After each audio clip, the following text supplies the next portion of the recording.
Hello?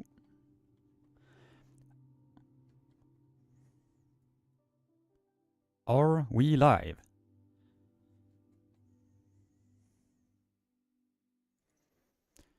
Alright, are we live? Is the audio good?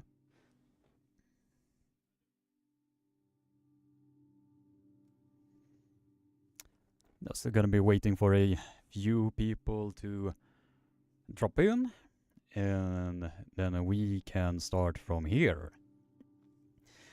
And now I see a few people dropping in. Fox 8-Ball is in the house. How are you doing, brother? Hope you are doing just fine. And we also have Bill Woody UK in the chat, and Jesus M in the chat as well. Saludos, sir, brother. Hope you are doing well. Ladies and gentlemen, now we are just, if I am showing you guys from OBS here, 1 hour and 13 minutes away for a exceptional, truly exceptional event that is gonna be bestowed upon us with a lot of amazing matches that are gonna be on this card. Terence Opperman versus Rino Masek. Andrei Cipriano versus Lachlan Adair. Chen Shaw versus Oleg Petrenko. Pavlo Derbedniev versus Sandres Cheres. Mindaugas Sarasaitis versus Hristo Delishakov. Justin Bishop versus Tom Rositz. Carolina Peterson. Heja Sverige! Heja Sverige! Versus Elisabeth Raimosek. Firitos Manli versus Wagner Bortolato. Daniel Prokopchuk versus Amir Shadjan. Artyom Morsov versus Georgi Svetkov. And the main event, Jerry Big Daddy Cadorette versus Ermes, the Gladiator Gasparini. Man, oh man, oh man. This is gonna be a truly exceptional event. Just gonna be shifting to the studio here. We are 12 concurrent viewers and 10 likes. If you haven't liked this live stream yet, be sure to do so we can get over 25 likes, so this gets boosted in the algorithm itself. Man, oh man, it is a very fun evening to be having all of you fantastic individuals who is in the chat as we are speaking right now. Let's see who is Fox 8-Ball. Let's go, Kriggy. Feed good, audio good. Yeah, I am probably the more professional one that is out there, but I cannot really compete with the quality that Ryan Bowen is putting out, since he is talking fluid English, since I have to conjure up with anything on the spot. So I am grateful for all of you guys that are a part of this magnificent live stream. It is a truly humbling experience. So I am very thankful for each and every one of you that is stumbling upon this live stream. It means a lot to me. So top 4, my man, getting strong. Nice. That sounds truly significant. I'm super happy for you, brother. And we have a Italian guy in the chat, Naciundo. The boy ifigare Cristo. Are you talking about Cristo? I think it is.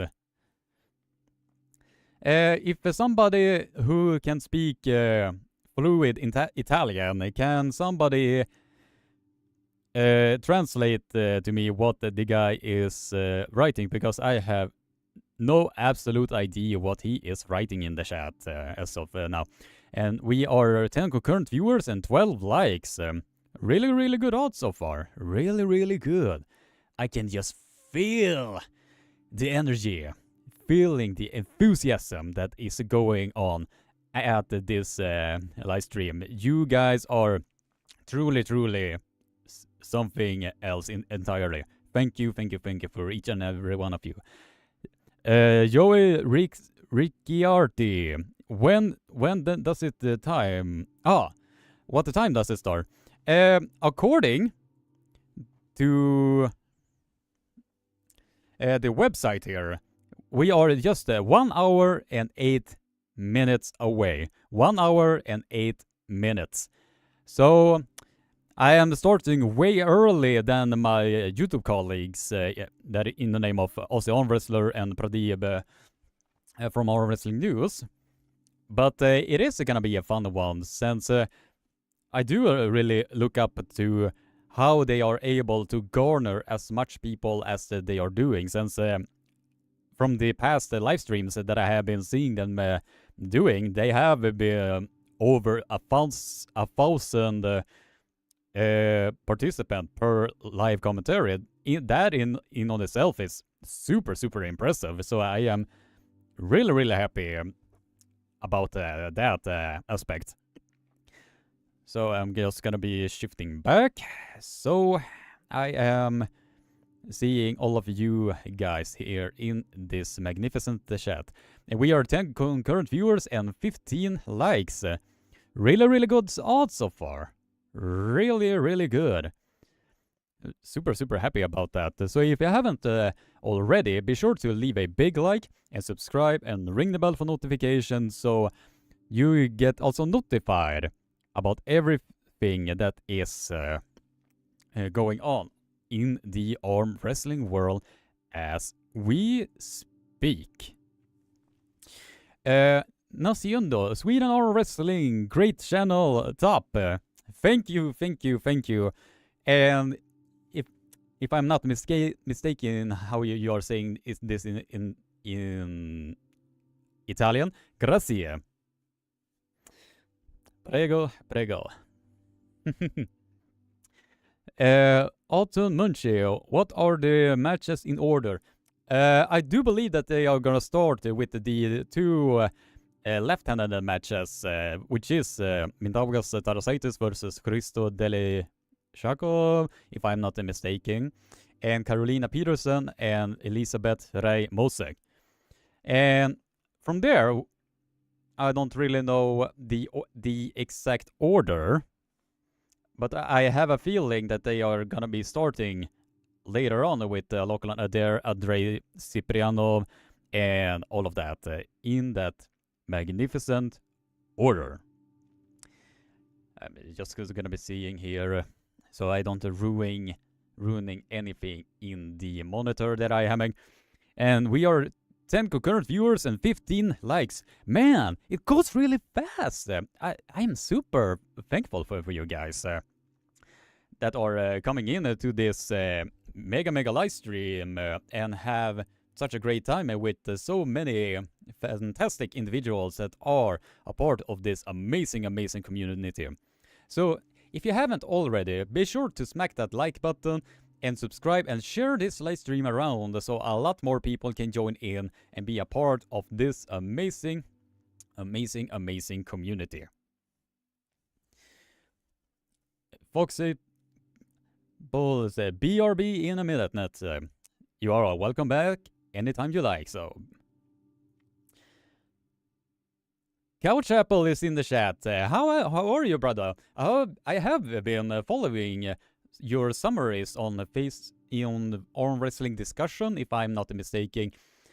Whenever I am searching on current data, I always look for the summaries that you are doing. It is truly helpful, the amount of work that you are doing, so props to you, brother. Greetings, Krige, my friend.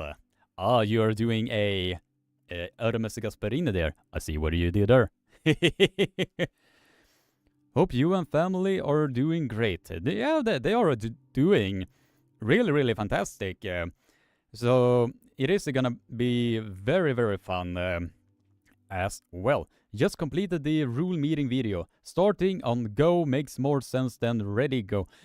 Yeah, did I say that? Nice. That would, in theory, eliminate the false start aspect, because most of the arm wrestlers are always, the vast majority of them, are always going on the Y.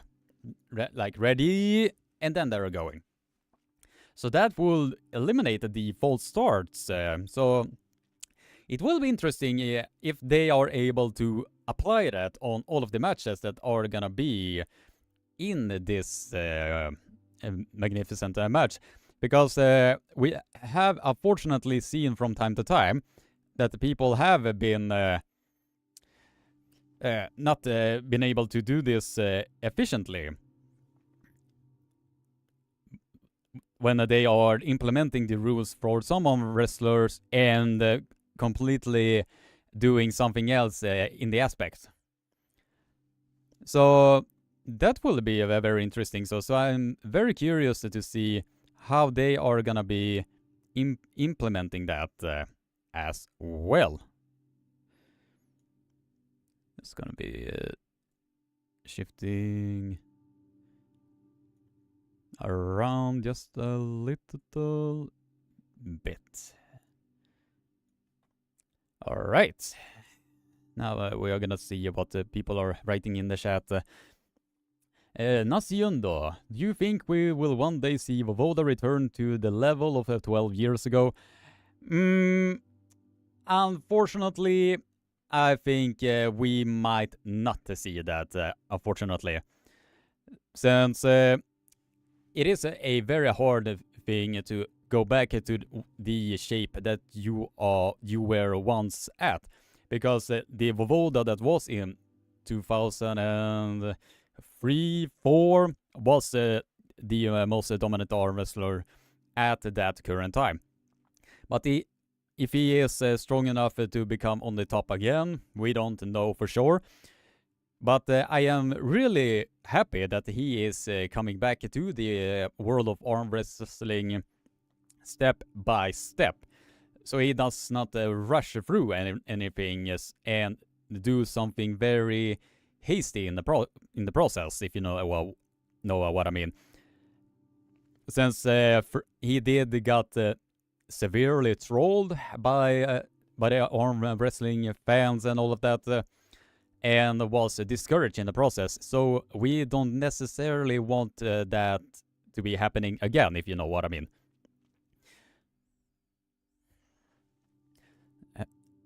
Phil Woody is saying, I prefer Go. Yeah, that would eliminate the default starts aspect, so it will be very, very helpful in that aspect as well. Just gonna be shifting around here so I can see. And we are 10 current viewers and 17 likes. Man, oh man, oh man. Really, really great audience I have here. Truly something special. So if you haven't already, because we are nearly 8 likes away for the magical number of 25 likes. So if we can just garner to the magical 25 like mark, we can see that this live stream is gonna be boosted in the algorithm. So if you haven't already, smack that like button and share this live stream around so that we can garner a lot of other amazing individuals to this magnificent live stream. That sounded a bit pretentious when I'm saying that out loud. So, yeah, that is something special indeed. Let's see, I'm gonna be shifting around so I can see. When does the action start? I can show it to you guys while I am at OBS here. The show is gonna be starting in 59 minutes. So we the show is gonna be starting in 59 minutes. So if you are trying to grab a snack, a quick dinner, drink a nice cup of coffee, beer, having a quick trip to the bathroom. We don't know exactly for sure what you have been eating, so you might be sitting on the bathroom for over a while. So you are just clear to do whatever you need to do. And the pay-per-view link is in, let's see, is in the top corner right here at the pinned comment. So if you haven't gotten the pay-per-view, the link is in the pinned comment here, so you can go there and support Arm Wrestling. Because the work that he is doing, that Ingen Terzi himself is doing, is something that is really, really remarkable and should be celebrated accordingly. So in this instance, I am super happy that Ingen Terzi has been able to do over 8 East versus Wests so far, with a lot of quality matches that has been happening for all of us to see. That in on itself deserves a big round of applause. So in that instance, I am super happy that it is something that we all can look forward to. So it's gonna be shifting around, so don't have any necessities happening.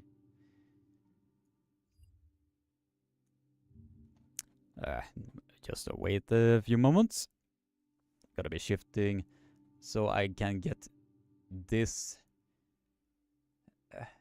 No, you know what? I'm gonna be doing like this. There we go. Gonna be shifting so I don't get any unnecessarily complications.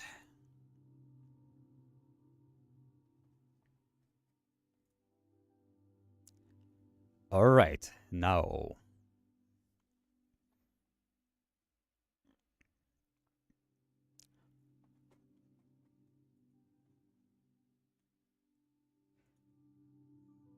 Gonna be make sure. Yep, I am logged in.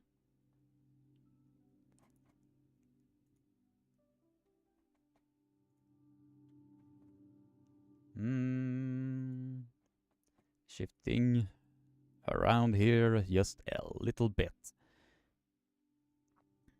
All right, there we go. Okay, now we are gonna be seeing. All right, we are 12 concurrent viewers and 20 likes. We are merely 5 likes away. 5 likes away from the magical 25 like mark. I am super grateful that these legends are in the live stream and watching this Swedish guy just talking to in front of a camera like this, and are having such awesome viewers. It is very humbling indeed. So if you haven't went already, now we are 4 likes away from the magical 25 like mark. So if you haven't already, be sure to smack that like button. And if you want to see more of my content, click subscribe and ring the bell so you can get notified every single time I will do videos on arm wrestling news, training, competitions, exposing the corruption that is going on over at the WF, since all of the other content creators do not even dare to touch this type of subject. You can look at me, and I am looking forward to exposing them even further. So, all right, let's see who else is in the chat so I can see all of you guys. North American referee Luke Pulcher's presence might eliminate that so-called favoritism of a European reffing in this event. Yeah, that is a huge possibility, Couch Apple. Since from the reffing that I have seen Luke do on the Armor Wrestling table, especially on the Monster Factory, he is really good with the fairness of the reffing over there. So it is a great addition for East versus West to have such a quality referee in the name of Luke Pulcher, or however you are saying that last name of his. Fox 8 Ball or Fox L is our writing. I like to believe all refs are unbiased. Yeah, I am wishing for that as well, but in some cases there have been some favoritisms from the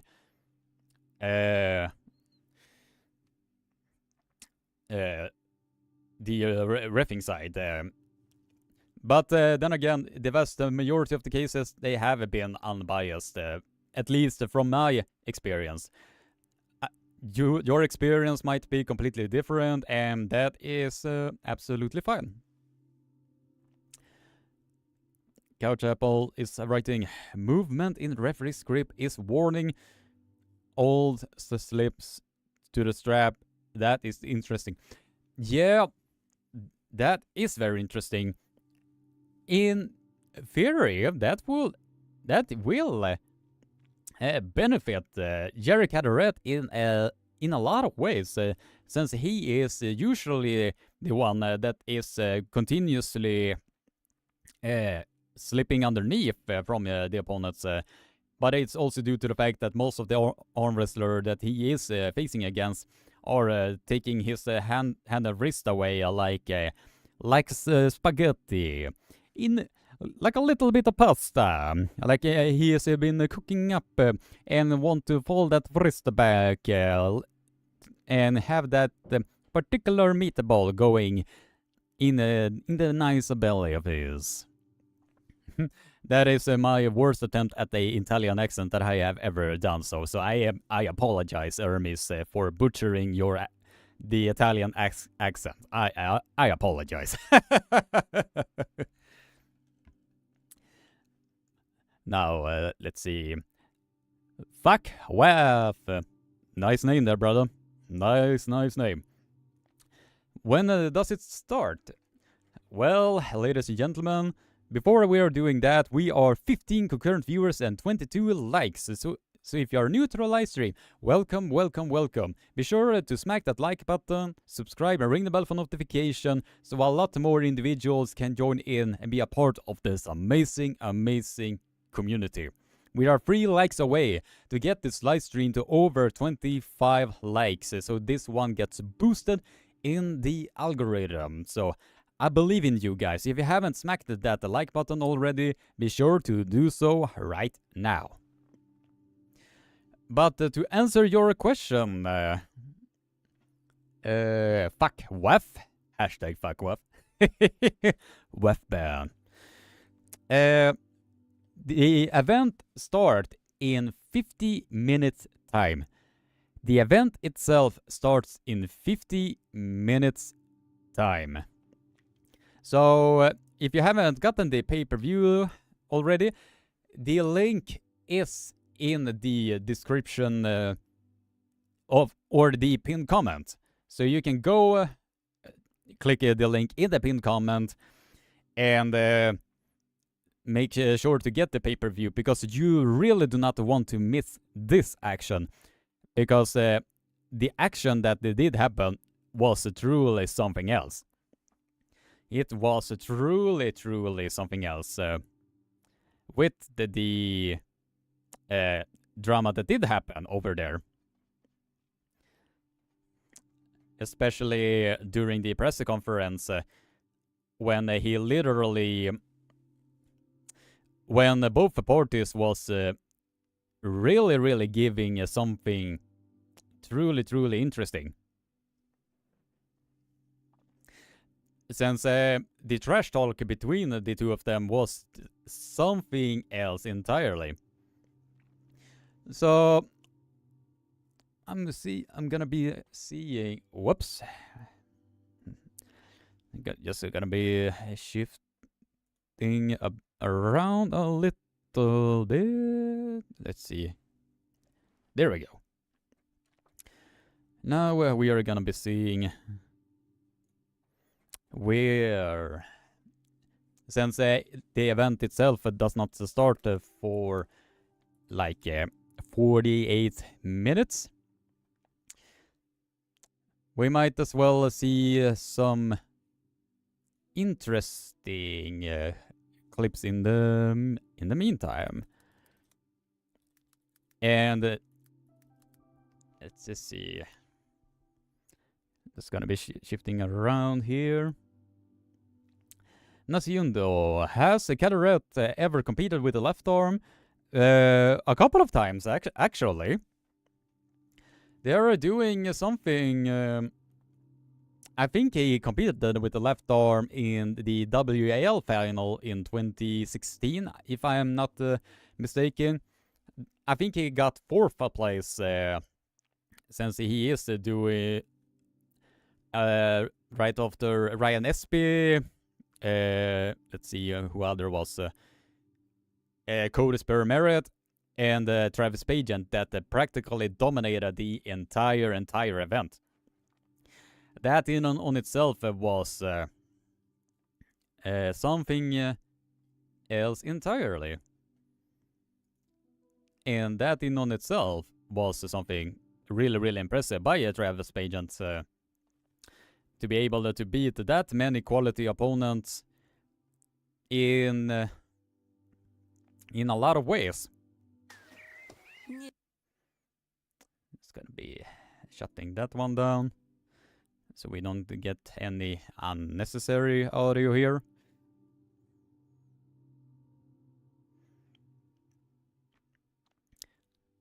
So, have a nice evening, my friend. Yeah, do so. You too, brother. You too as well.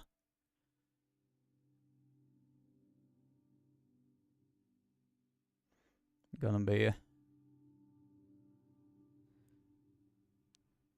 shifting.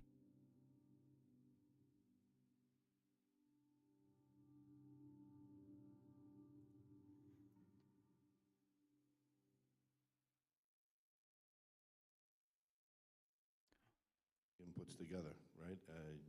Appreciate it, and we all should, right? So all right, puts together what other people. I'm gonna be shifting. So this is the motivation a hell of an obstacle to get here for you guys but, to get the pay-per-view.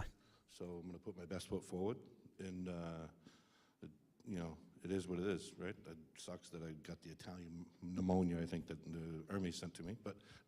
Don't understand why you continue to make the excuses. I really There's no excuse. I'm here. Listen, no excuse. I'm here.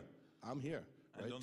Tomorrow we'll find out, right? I can't tomorrow we will find out. You can't lost your passport, you lost the airplane, this is one of the motivations for you guys to get the pay-per-view as we speak. Your car, I can't believe this shit. 25 likes already. Nice. Thank you, all of you that are a part of this mega live stream. This is not disrespectful. Disrespect? What are you talking about? No, they're all true. They're all true events, so it doesn't matter. I will teach you I'm still tomorrow. Here. What is it the respect? What's suck what? Tomorrow on the table, I will teach you the respect. You're gonna kiss me? Yeah. No, I don't need a kiss. Tomorrow I will teach you. Jerry Cadorette is stepping up that troll game. He is definitely stepping up that troll game. He will teach you respect. I'm sorry. I thought he said he was going to kiss me. But, you know, that's okay. What you said is. That's fine. You said tomorrow you will teach him respect? Yeah. Oh, okay. Because he don't have a respect for me, for us, for organization, Man, oh man, he is really... Because I'm here, I prepared You're the one that I for said I this wanted match, to go against. and I don't know. you, 3 days It ago, doesn't you matter. don't want to come here. What are you talking about? I'm still here. Are you blind? Yeah, I'm but here. okay. Finally, you are here. Yeah, and tomorrow we'll I don't see. know. Can you not see that far? I'm right here. Right, yeah, Right? okay. So regardless of what I went through to get here, I don't give a shit. It's You not. asked me. It's not a professional attitude. This for me, for I think for everybody. This is exactly What are you talking? one of the many reasons that you need to get this pay-per-view as we speak. I'm gonna be shifting so I can see from another panel. Now we are 12 concurrent viewers and 26 likes. Nice! We have cracked the 25 like mark, so now we can get this one boosted in the algorithm. Man, oh man, oh man, this is something truly, truly special. So thank you for each and every one of you that are a part of this live stream as we speak. Now I'm gonna be shifting around so I can see just a little bit who is here. Joe Krige, if I do well at the National this year, maybe next year we can have a match. I think we are at the same weight. I am 75 kg. Yeah, maybe so, maybe so. Will that match happen at Arm Gods then? I am just putting out the opportunity out there. But it will be fun at the end of the day, so I don't say anything to that. Let's see. Mustafa Hussein, Jeremy versus Ermes in hook. Who wins? Jerry Cadorette all day. All fucking day. And that, at the end of the day, is just my humble opinion, so. Now, ladies and gentlemen, we are just 42 minutes away. We are merely 42 minutes away. So in this instance, it's gonna be really something else entirely. So it is gonna be very interesting to see what is gonna be happening at East versus West number 8. If you haven't got to the pay-per-view yet, the link is in the pinned comment, so you can just get the link from there, and then we can watch all of this amazing action together. It's gonna be seeing here. Now we are 15 concurrent viewers. Awesome. Now 16 concurrent viewers. Even more awesome. We are 16 concurrent viewers and 26 likes. Really good odds. I have such an amazing audience. You guys are truly spectacular. Oh yeah. So it is gonna be fun. So if you haven't already, welcome to Sweden Arm Wrestling Television live commentary only. You will only see my own live commentary on this. So you will not see any footage, you will not hear any audio. You might hear the results just being kept up to speed. But any further than that, no chance. So if you haven't already, smack that like button, because if we are reaching to 50 likes, I will personally give you a free lesson on the Swedish dictionary. So during this live stream, I will personally pick a word that will be taught to each and every one of you. So if you haven't already, smack that like button so we can get to over 50 likes before this live commentary of East versus West 8 is about to start.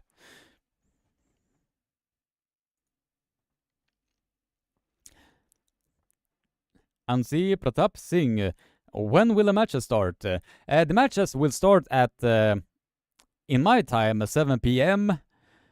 So, I'm just gonna be shifting around so you guys can see. Bam! In 39 minutes, so you can check the time on your own clock, and you can prepare yourself from there. Hopefully that helps, brother. Hopefully that is helping you. Now we are 15 concurrent viewers and 29 likes. Man, I have such an amazing audience. I really, really do. Now 16 concurrent viewers. Nice, nice, nice. I am so happy for each and every one of you that is joining me. I know it is a very tough market out there, since you have these mega legends that is Aussie arm wrestler, Pradeep from Armwrestling News, so, and Ryan Bowen. It will take a while, at least for me, to garner as much viewership and numbers that those men are bringing, and that in on itself are super inspirational, that they are able to garner as much viewers as they are doing. So I am really impressed by the guys that they are able to do that. So, and that is something that the promoters need to take into account, is that the work that we YouTubers are putting in to the promotion, to the editing of the videos, to all of the trailers that we are doing, it is like a full-time job for all of us. So I do know that also arm wrestlers can, and Uncle John can probably agree to this. It is like a full-time job, on the side, coming up with ideas, however you want to promote the specific tournament that you are being a part of, etc. So let's see. Don't tread on me. I bought mine. Big thumbs up to you, brother. Big thumbs up to you.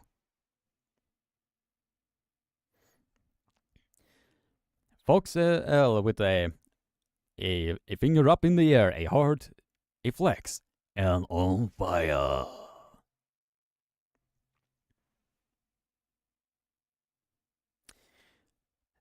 Pietro Licini. Hello from Italy.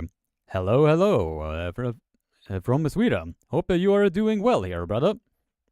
I hope Ermes wins, but I would also like other Italian athletes to participate. Do you know Enzo Di Novi and Lino Raffo?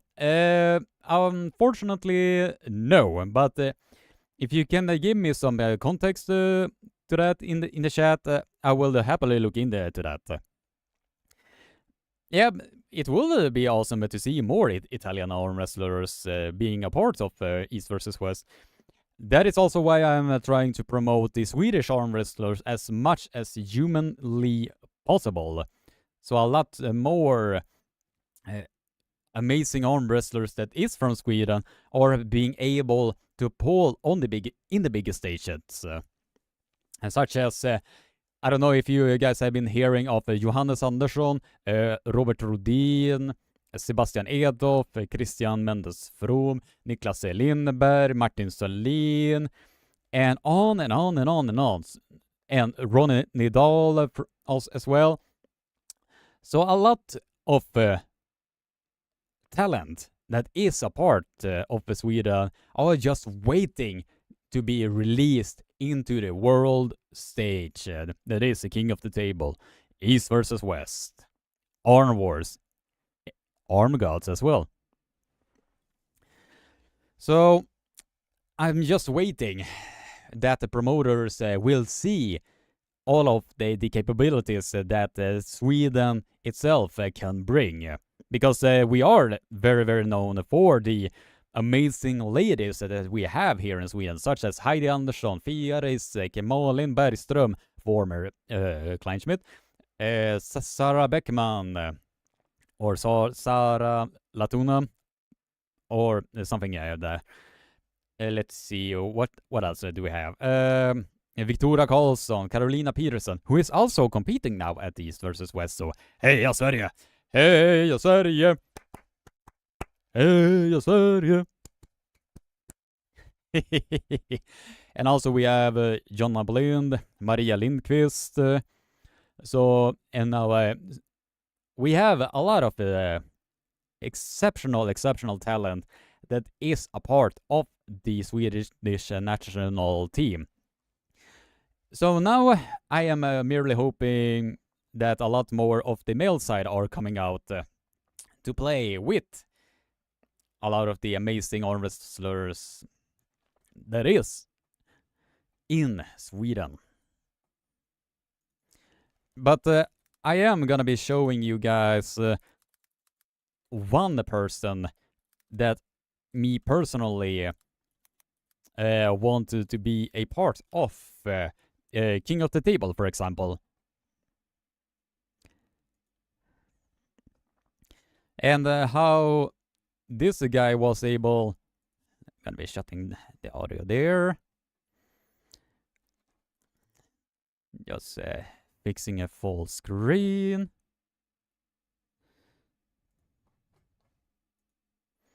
And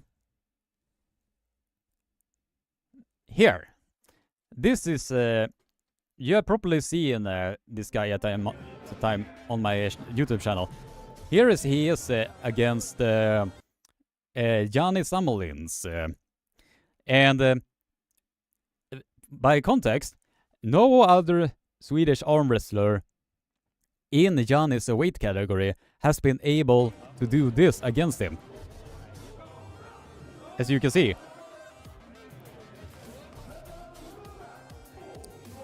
with a ridiculous strong hand that Johannes do have, are able to bend the hand back on the Giannis Samolins a couple of times in this match. Notice now the grip of Johannes here. Do you see how the thumb lock of his has been compromised, and he is gripping way down on Giannis' wrist here? That is not something that you see all the time, because there are only a handful of people that have been able to have their grip that low on Giannis Samolins and still come out as the victorious one. Shout out to Johannes Andersson. You are the man. I'm gonna be shifting around. So, all right, now we are gonna be seeing who is all of the legends that are in the chat here. We are 14 concurrent viewers and 30 likes. That is something really exceptional. Thank you. So if you haven't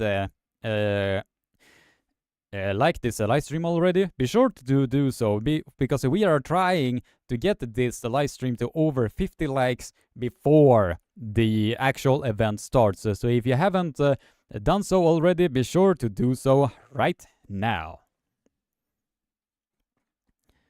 Gonna be shifting. Carolina Peterson. Yep, I can see that you are a big fan of Carolina Peterson. So, how much love can we give Carolina Peterson in the chat here?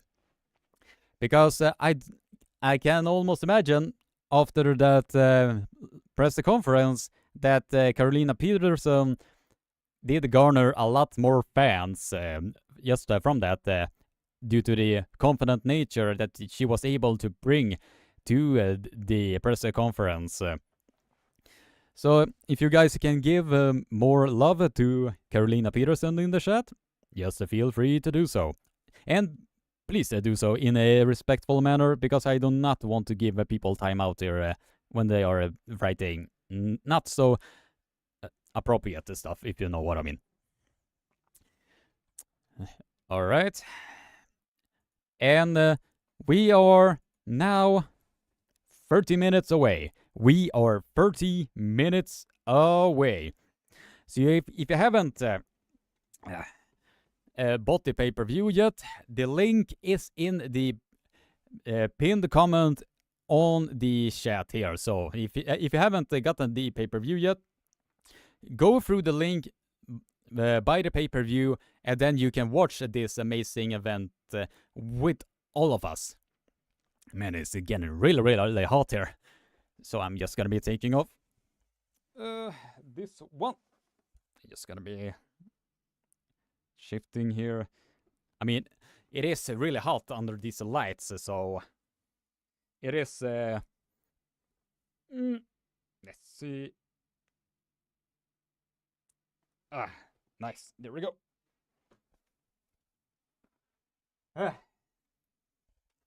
It is really hot here, if you haven't noticed it already. So, trying to always dress up professionally, but it always fail at the end, since it is really, really hot under these lights and all of that. Penry, yes, great to see that you are streaming this. In case if you're wondering with the live commentary, then yes, I am happy to stream this, but this is a live commentary only. A live commentary only. So if you, this is, you will not be seeing any footage of the event. You will not hear any audio from the event. The only thing you will see is me talking to all of you guys and giving what I am seeing. So if you haven't gotten the pay-per-view yet, go ahead and do so right now. So I'm gonna be shifting so I don't hear and don't get any desk noises. So let's see. Now we're gonna be seeing. Now we are 15 concurrent viewers and 31 likes. That is absolutely amazing. So now we are gonna be seeing what is gonna be happening right here. It is something interesting. And to all of you guys that haven't been buying the pay-per-view yet, I'm just gonna be shifting around here. It is 26 minutes left before the event starts. 26 minutes left before the actual event is starting. So if you haven't gotten the pay-per-view yet, go ahead and do so right now. And in case you haven't, if you wonder who was walking in the background there, it is my girlfriend, Emilia Einarsson. Hashtag click by Emilia. She was picking up something here. And yeah, you was able to see here, see Miss SATV coming in briefly in this live stream. Big like to click by Emilia. We are now 18 concurrent viewers and 31 likes. Awesome. Really happy on this. Just gonna be shifting around. I see that my shirt got messed up in the process. Oh, there we go.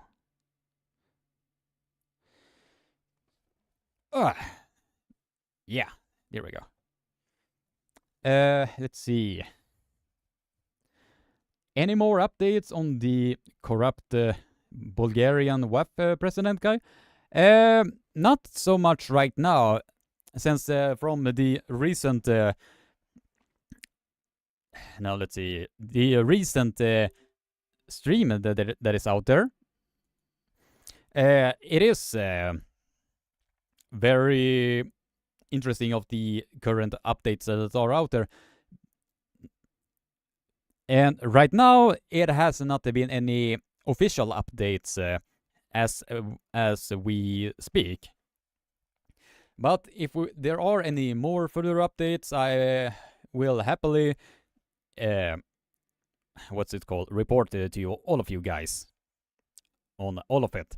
Since the other live stream commentators that is talking about this are not daring to talk about this particular subject, so I might as well stick my head out there, so they can ban me all they like, but I don't care. Or, as somebody famously said, very clearly, my dear, I don't give a damn. That's it.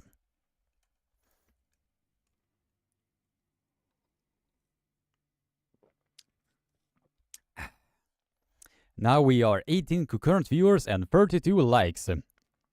We are merely 18 likes away to pass by that magical 50 like number goalpost.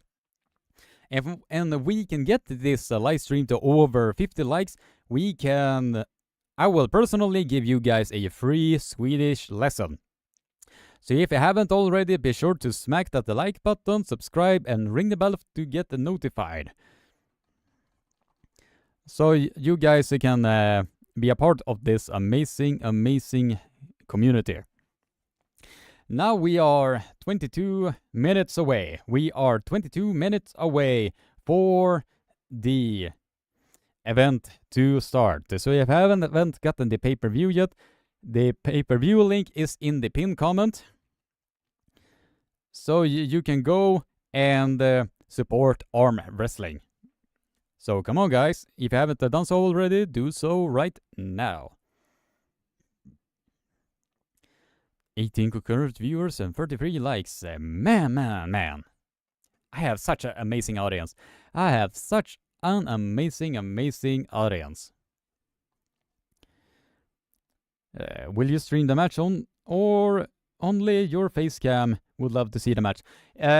This is a live commentary only, so if you haven't got the pay-per-view yet, the link to the pay-per-view is in the pinned comment on the top of the chat here. So if you haven't gotten the link yet, or the pay-per-view yet, click on that, buy it, and then you can watch it from here.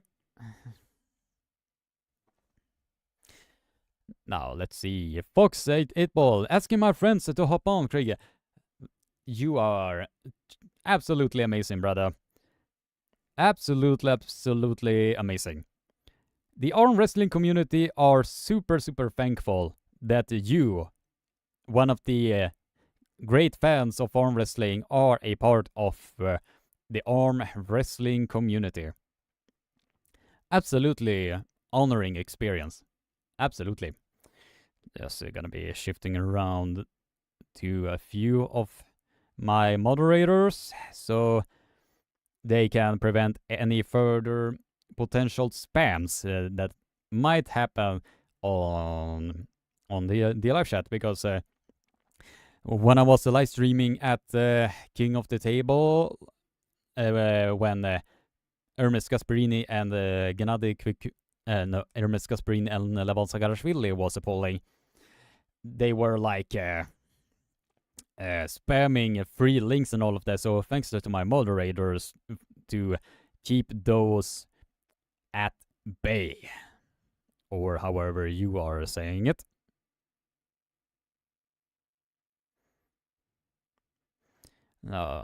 Alright, been fixing that now. Let's see, 15 concurrent viewers and 33 likes. Nice. I have such an amazing audience. Oh my god. I mean, can you see anybody that is this enthusiastic of the arm wrestling scene? The closest one might be Jake Ward, aka the Aussie arm wrestler. But this is something closer to that. Alright, let's see. Fox 8-Ball or Fox L. I really like your previous one. what is it called? Profile name better, so. Lucha Pagliesi, Krigel, legend. No, my guy, you, Lucha, or however you are pronouncing it, you are the legend. You are significant and you are amazing. Man, I have such an amazing audience. Man, oh man, oh man. Alright, let's see. We are 17 concurrent viewers and still 33 likes. We are just 17 likes away from the magical 50 likes. So, man, oh man, oh man, I have such an amazing audience. If you haven't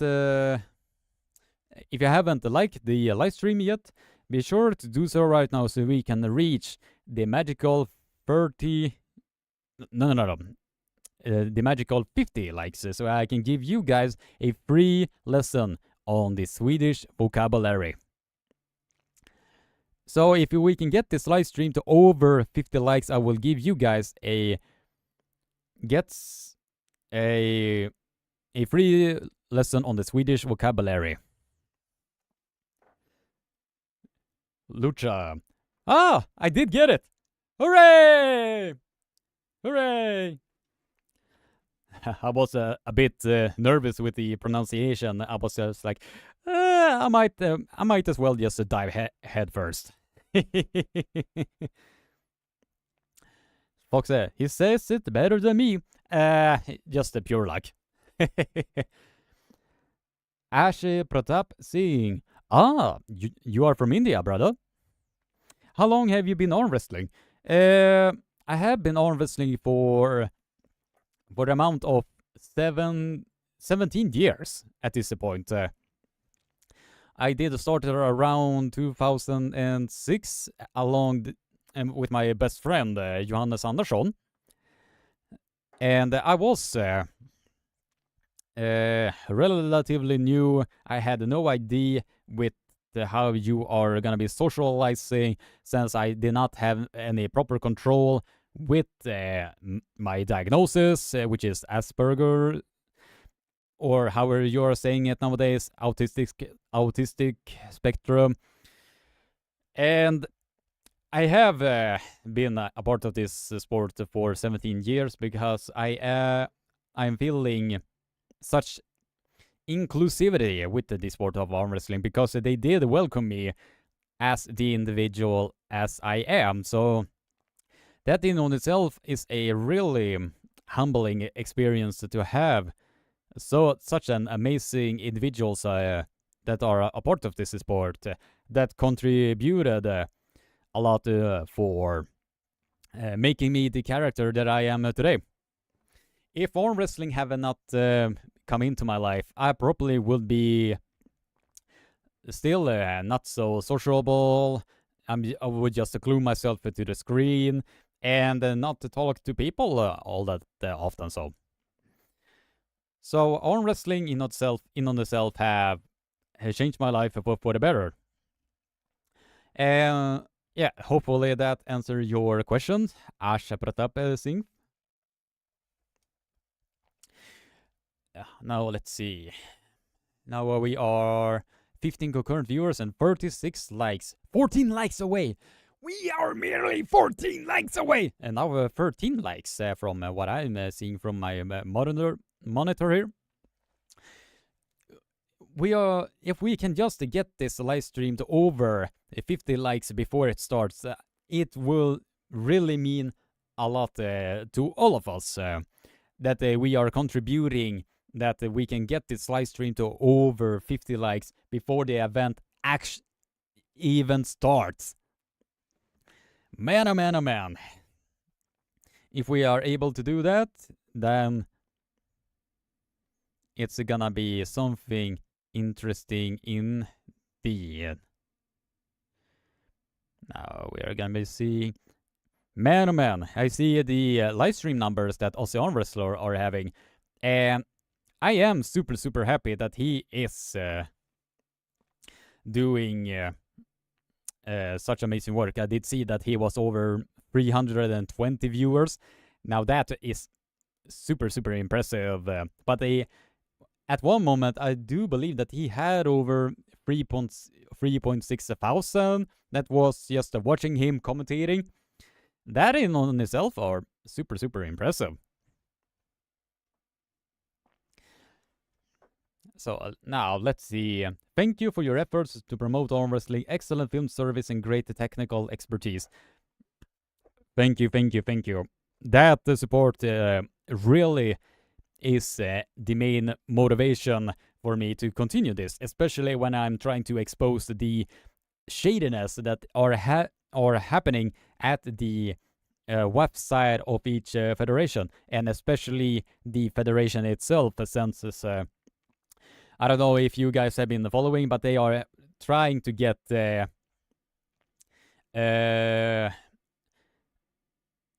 are trying to make the arm wrestlers yearly returning money bags. So it's gonna be in that aspect as well. Now let's see. Andreas Kyriakopoulos. I did see your name pop out of the Philip Kritz interview. Hopefully it made sense at the end of the day of that. So, Chance Shaw is in the chat. I did pick you to win against Oleg Petrenko. The style that you are having, if you can manage to control the center, are the very key to beat Oleg Petrenko. So, give him Earl. The Chance Shaw, give him Earl. So, yeah, it is gonna be absolutely phenomenal. That is gonna be happening at East versus West. Now we are merely, let's see, 12 minutes away. We are merely 12 minutes away for the amazing matches that are gonna be happening here. Man, oh man, oh man. 13 concurrent viewers and 39 likes. Nice. Thank you for each and every one of you that is in the live stream as we speak. If you haven't already, welcome. Be sure to smack that like button and share this live stream around so a lot more people can join in and be a part of this amazing community. But on a serious note, Chance, I am rooting so hard for you, brother. You can do this. You can definitely do this. So I am rooting the hardest that I can for you to be able to get the victory over him. Now let's see. Ansh put up a thing. Is writing, welcome, Chance. You look massive going into the match. Yep, he is. You did look massive.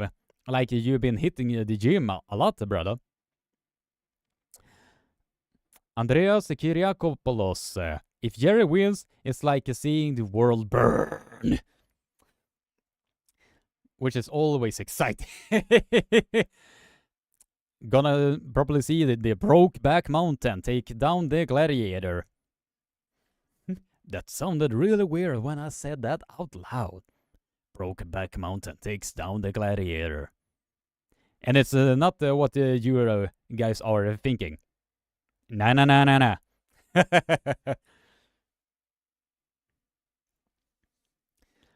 Chance Shaw's Jerry is the #1 fan.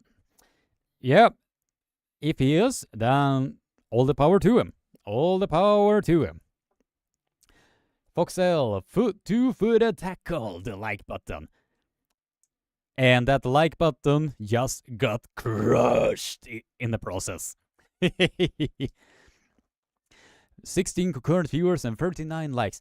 11 likes away. We are merely 11 likes away to get to the magical 50 like goal bar. So if you can do that, if you haven't liked the live stream already, be sure to do so right now. Your support is highly, highly appreciated. Arjun G, what do you think about Artyom? Yeah, he did look not so big coming into this match because he did have some stomach issues and was still gonna be competing against Georgi Svetskov. That in on itself are super impressive about a guy.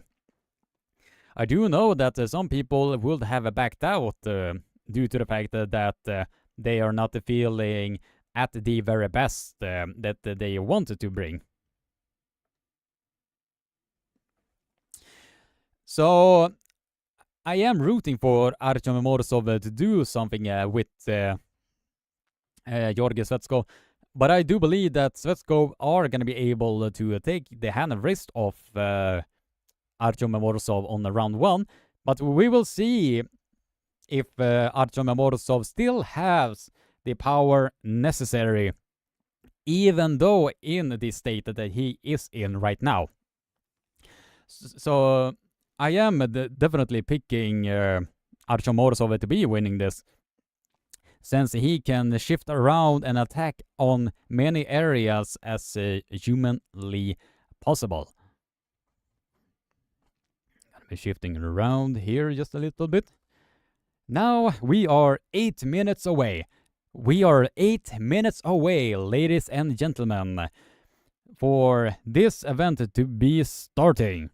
And I am really looking forward to what this event has to bring. If you haven't gotten the pay-per-view, the link itself is in the pinned comment of this video or a live stream. So if you haven't pressed that one yet, be sure to do so right now by the pay-per-view so you can watch this amazing event with all of us.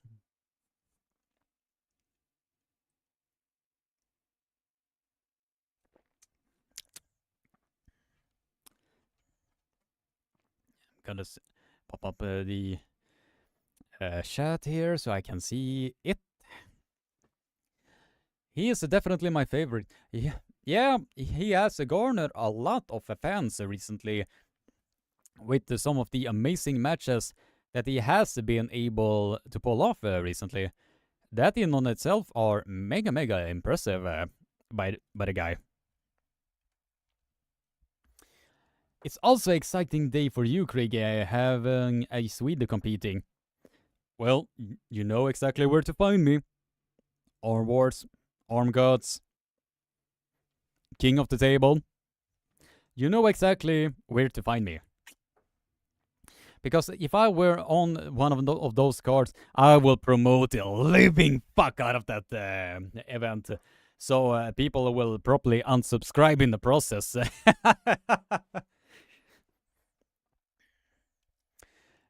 Now, let's see. We are 14 concurrent viewers and 41 likes.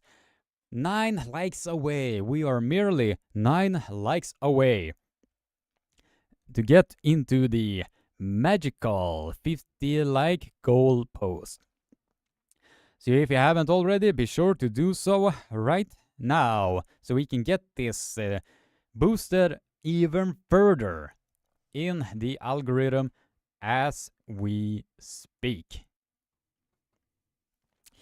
Andreas Kyriakopoulos. Carolina had a comeback 2 years ago and had some injuries recently, if I am correct.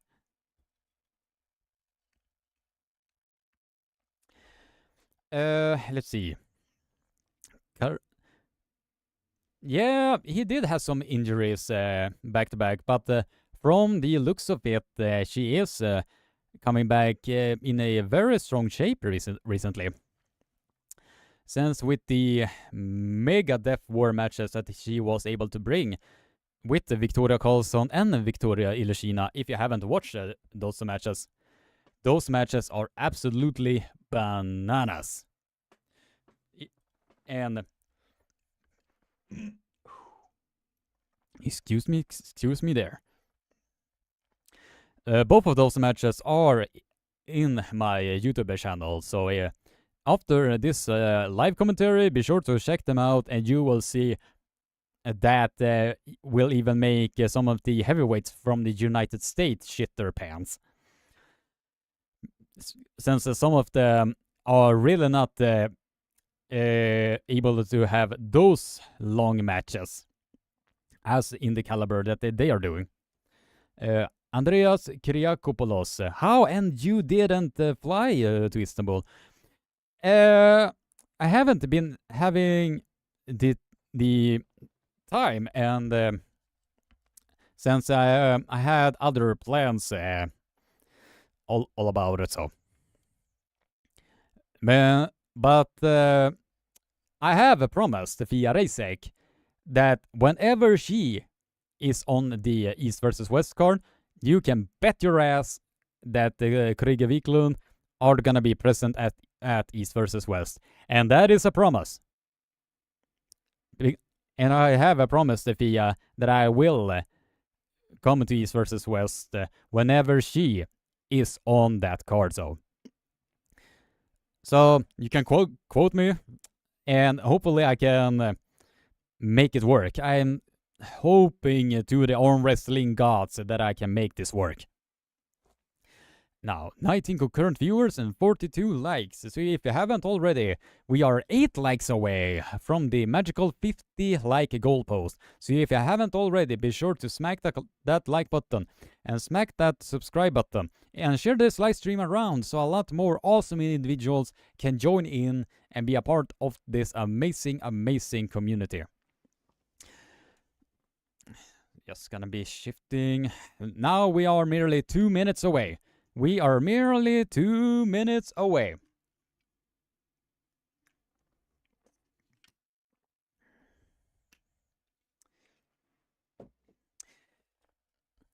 When the event itself is gonna be starting. Pelle is in the chat. Tjena, tjena broder! Hoppas att du har haft det trevligt med besöket du hade. Hej folks, tjena Kroger! Krångel att köpa på, kortet krånglar, men funkar i sista matcherna. Ja, and what he wrote there is that he had some trouble with the card payments, but he will be seeing the matches in the later half. So, do you have any inside information when Fia will have a match? Not exactly, and I don't know if I can say this out publicly. But what I can say is with it solely depends on the current situation that is going on right now. So, and that is all I can really say about that. I don't know. I want to give anything away. So we just have to wait and see if those matches are gonna be happening. Now let's see. We are gonna be seeing. All right, I'm just gonna have the chat here. We are 43 likes. Nice. Now we are 7 likes away. So if you haven't liked the live stream yet, be sure to do so right now. The event itself is gonna be starting in 30-second time. So, ladies and gentlemen, are you excited of East versus West number 8? I know I am excited, and so shall be you as well. Just gonna be checking so nothing out of the ordinary is gonna be happening. All right.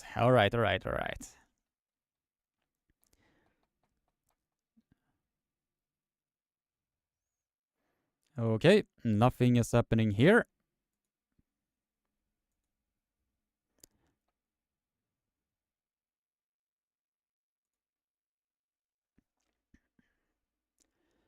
All right, I am looking at my screen right now. So we are 14 concurrent viewers and 43 likes. Really good odds so far. Really good odds. So yeah, if you haven't liked the live stream yet, the we are soon to the 50 like goalpost. So if you haven't done so already, smack that like button, smack that subscribe button, and ring the bell to get notified. Every single time I will do live streams, training videos, competition videos, and all of that good package that is coming out. And since I am one of the only few, if not the only one of the YouTube content creators that are daring to touch this subject of the WF corruption that is going on over there, if you can give me a little bit more support on that, that will be highly appreciated. I am so ready for this. I am so ready. I really cannot wait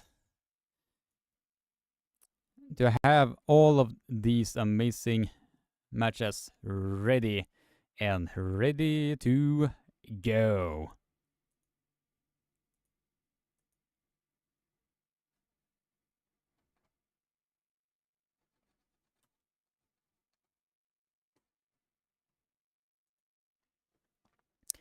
All right.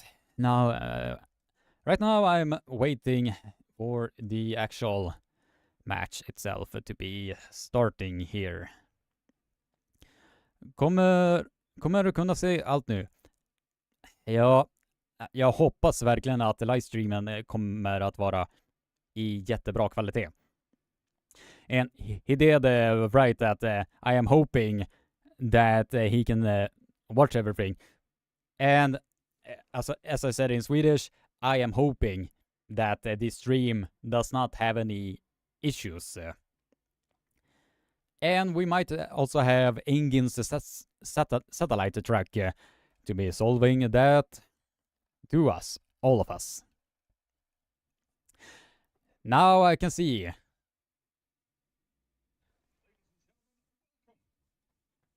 Oh, nice. I am looking forward to this. Are you also excited? Now we are on. We are live. So if you haven't liked the live stream yet, be sure to do so right now so we can see a lot of amazing stuff on East versus West 8.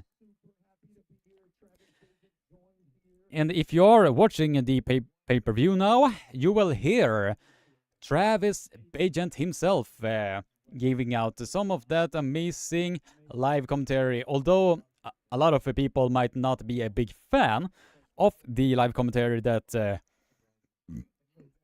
Travis Bagent is bringing, he is really funny and gives out a lot of great charisma coming in to this. So we will now see which one of the matches that they are going to be starting with. But we will see to be able to witness all of that amazing glory that is going to be happening at East versus West 8. We are 23 concurrent viewers and 43 likes. So if you haven't already, smack that like button, subscribe, and ring the bell for notifications so you get notified every single time a lot of so you get notified of every single video, live stream, WF corruption video that is going on. Now, I am super excited of the matches that are gonna be available to all of us. Lubetel Kino, the matches. Oh, you asking when the event is starting? The event itself has started, but now they are gonna be just presenting the referee team. And hopefully we will not see not so many referee mistakes that we have been able to see in the past. Especially with a certain match in the name of Gennady Kvikvinia versus Cadorette. So hopefully we will not see any extreme cases, but in this instance we are just gonna be hoping for the best. Now we are 25 concurrent viewers and let's see, 46 likes. If you are new to the live stream and have not liked this yet, we are 4 likes away to reach the magical number of 50 likes. So if you haven't already, be sure to leave a like and and click subscribe if you enjoy the content that I'm doing, and also exposing the corruption that is going on over at the WF. If you wanted to see more of those, please consider becoming a member or just subscribe. Now we are gonna be looking at match number 1, Hristo Delishakov versus Mindaugas Tarasaitis.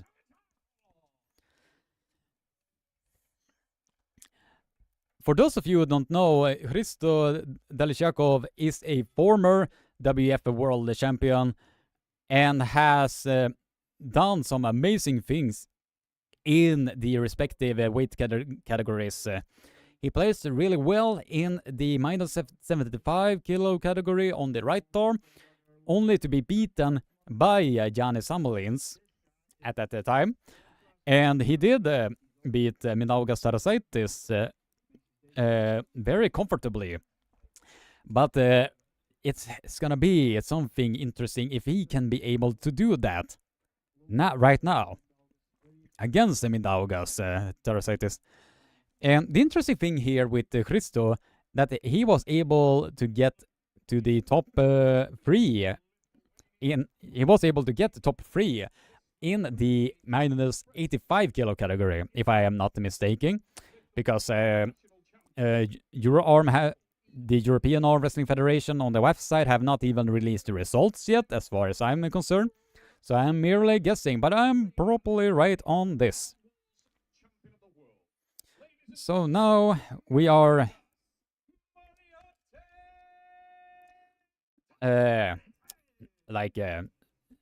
18 concurrent viewers and 47 likes. Now they are presenting Mindaugas Tarasaitis to the arm wrestling table. And he was outgunned by Anna Grönlund during the press conference or after the press conference.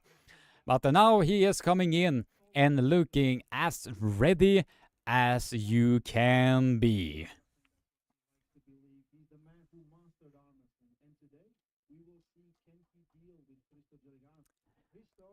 Oh, I think I'm gonna be lowering the audio of the pay-per-view. Now let's see. How is the audio now, Pelle? Hopefully it will not overshadow too much. Alright, so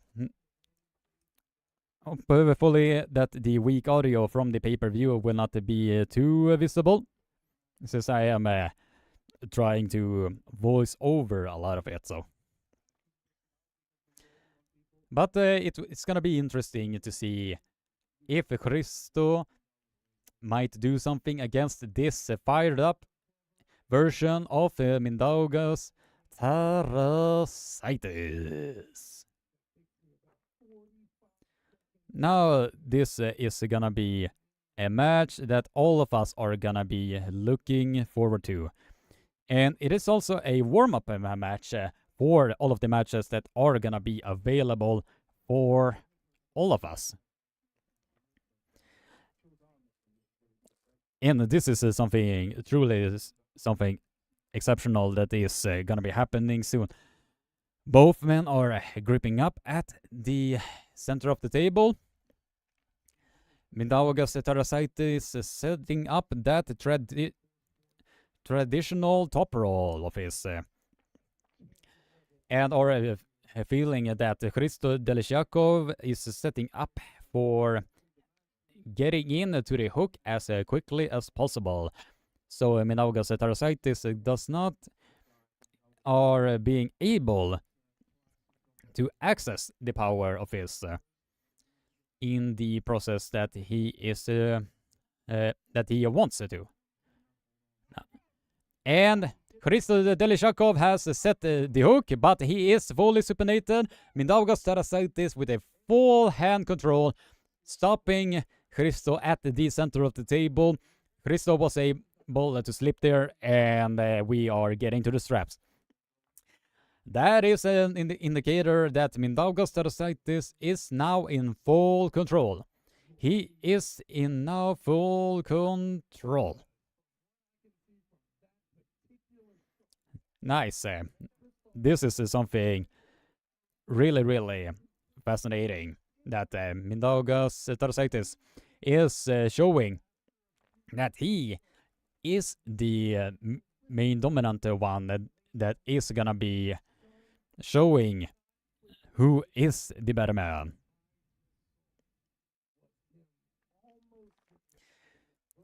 All right, now we are seeing Christo Delishakov are aiming as high up on Mindaugas rising style. If you have the pay-per-view, you can see it as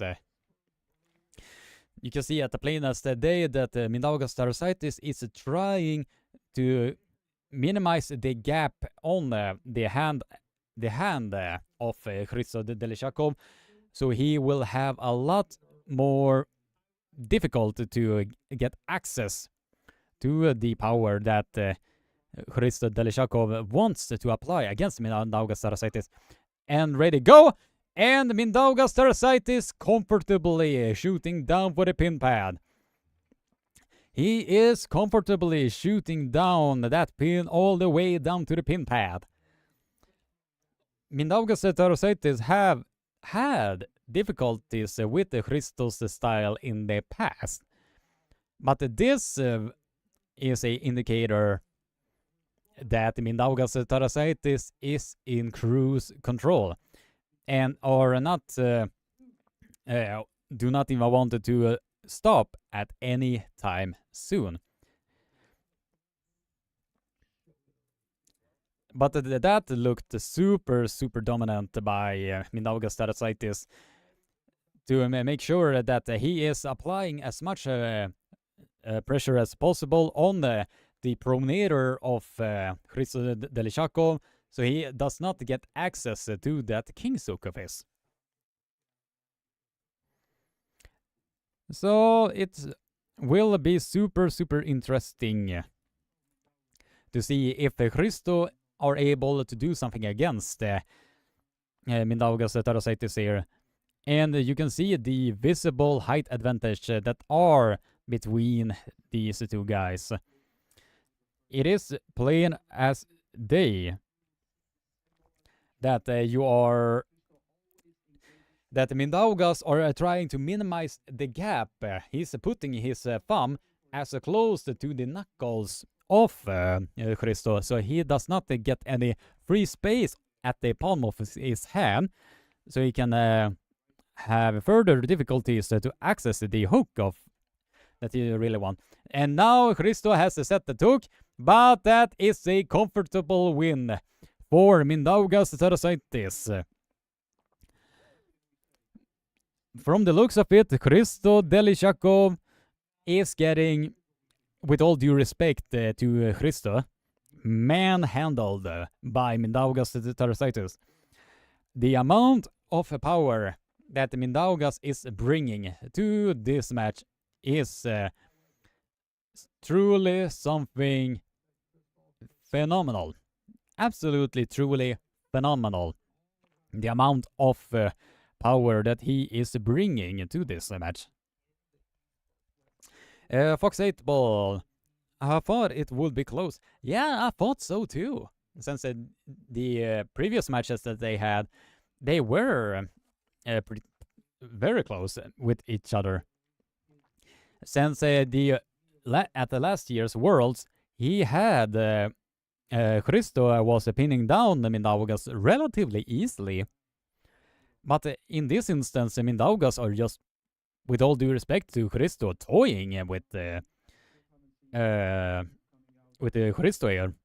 That is not a easy thing to do entirely, since Christo is able to hook a lot of great arm wrestlers in the European side. But Mindaugas just shows that he is the better man, and I think the match that he is currently looking for might be Alan Soloyev or a rematch with Artur Mokorov.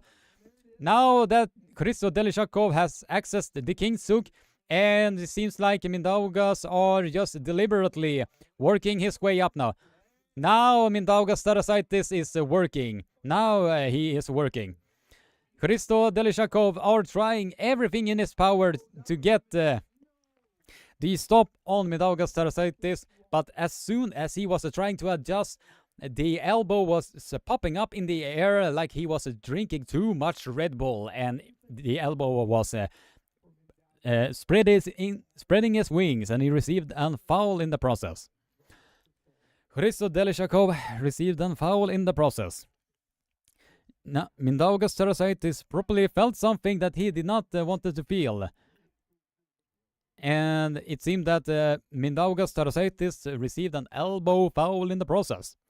Seems like Mindaugas, yep, he received a foul in the process when Christo Delishakov was shooting straight towards him to access that hook. Now Christo has accessed that hook, but Mindaugas is in a comfortable position. And now you can see that Mindaugas is talking to Christo Delishakov and are feeling really comfortable. He is talking to Christo Delishakov, trying to access that. Now he is accessing the flop wrist press and pressing Delishakov all the way down to the pin pad. Dominant performance by Mindaugas. Moriarty Tarasaitis. Super impressive by Mindaugas to do that against the Christo.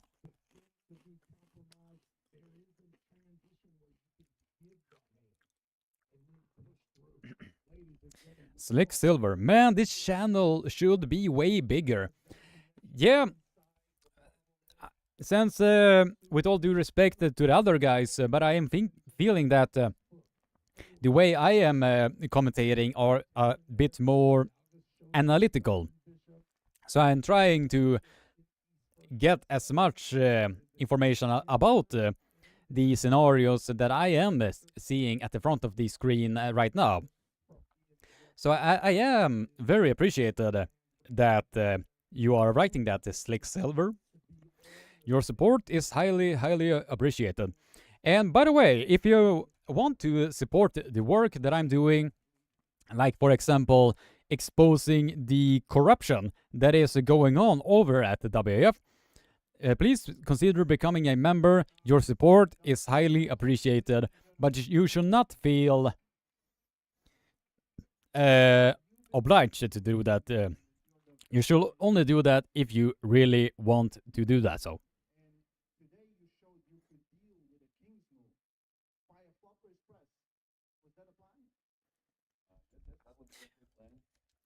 Arm wrestling nerd gathering here. Yep.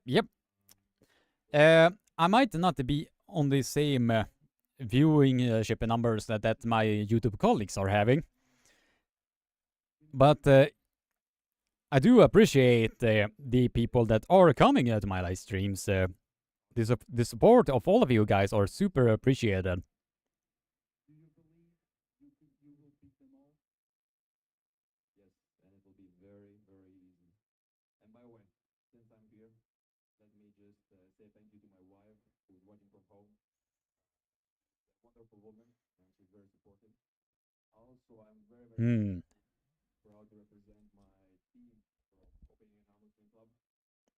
Now that is interesting.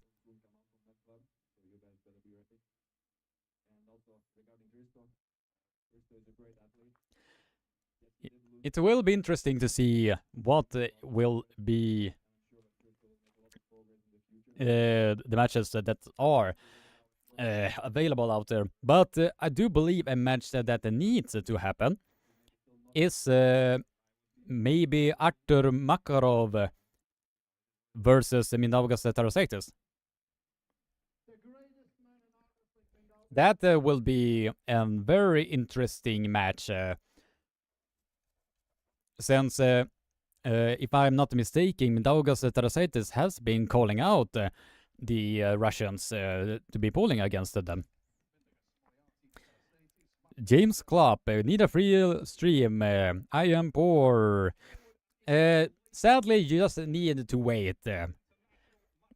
If Engin Thursday are gonna be putting them up on YouTube or not. Oh, I have been looking forward to this match. Oh my god, I have been looking forward to this match. Come on, kom igen nu Carolina. Nu kör vi, nu kör vi.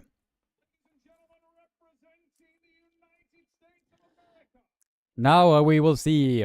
If you have gotten the pay-per-view, you will see a very, very strong female arm wrestler that will soon arrive on the stage. We are 51 likes and we have broken the official 50 like goal mark. If we can reach to over 100 likes, I will teach you guys some more Swedish words. But whenever it is a commercial break, I will teach you guys a word, a Swedish word, for free. And speaking of Swedish, we will see now a very strong female arm wrestler in the name of Carolina Peterson.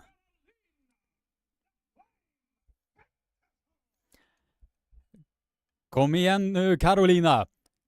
Visa nu vad det svenska stålet innebär. Yeah!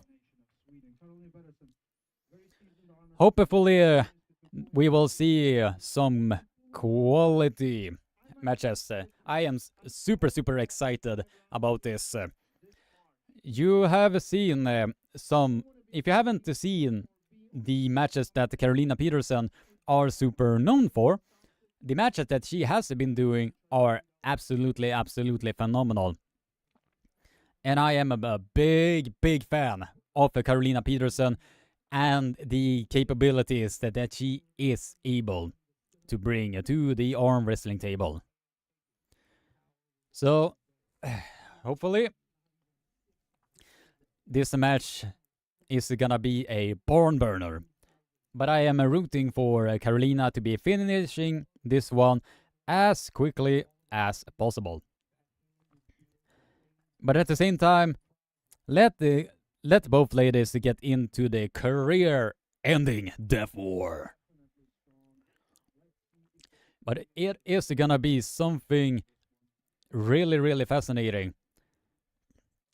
Carolina Peterson showing how much focus that she is having in this match. She is, in my honest opinion, one of the best supermatch arm wrestlers in the world. She is one of the best supermatch arm wrestlers in the world as we speak. And from the female side, she is one of the top. Easy. Hands down. The matches that she has been able to do is something truly exceptional. I am super impressed by the capabilities that Carolina Peterson are able to bring to this arm wrestling match. I can see that Carolina Peterson might have the dominant hand since Elisabeth Raimosek are dumping down the webbing. So Carolina Peterson will have more access to her top role that she needs to have. But in this instance, it's gonna be interesting to see what she can bring to this. It's gonna be something truly, truly exceptional indeed. The Crusher from Nora, and that is Carolina Peterson. Now we will see who will have the better ready go, who will have the strength necessary to finishing off this match. Now we'll see. The thumbs are being closed. Now Carolina's grip, and Carolina Peterson has gotten the hand control. Is now gonna press down Elisabeth Remosek's hand to the pad, but that slip happened, and we are getting to the straps. Carolina Peterson are feeling that she is in cruise control. I don't know if you were able to catch that smile that Carolina Peterson was showing there. But whenever her smile is coming out, you are in trouble. When she is feeling that she has something that she can latch on her teeth into, get ready. Just get ready. But this instance might benefit Elizabeth's style even further, because from the matches that I have been seeing of her lately, it is like she is a power-driven arm wrestler that are very, very strong when she is getting to the angles that she needs to be. But in this instance, we needed to see what is gonna be happening as we speak. Great show so far, Fox 8 Ball. Yeah, thank you, Fox 8 Ball. I am really appreciated of the support that I am getting. Now we will see. Can Elisabeth Reimosek stop this? Or will Carolina Peterson have the power necessary to finishing her off at ready go?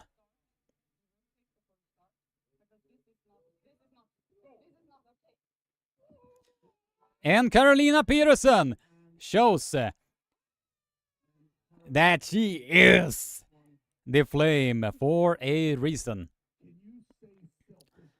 That was exceptional. Truly, truly strong ass pressure that Carolina Peterson are bringing to the arm wrestling table. Nice. I am super, super happy that Carolina Peterson are just bringing this to the arm wrestling table and show the entire world that she is the flame. Carolina Peterson. But the power that she is bringing. And the funny thing is, Carolina Peterson might not look as much, but she is bringing a lot to the arm wrestling table. A lot of horsepower. So that might fool the eye of many people, but Carolina Peterson are a force to be reckoned with, especially in the world class arm wrestling. Now we are over 51 likes, and that is absolutely amazing. I have such amazing audience, and I do believe that the viewership of this live stream are gonna be slowly getting up as the event is progressing. But I am super happy that so many are still here. And that is something I am really, really thankful of each and every one of you guys. So thank you. It is highly appreciated. But the thing that Elizabeth needs to do right now is that she is giving away the webbing of the hand, and that gives Carolina Peterson the access to the power that she is bringing to this. But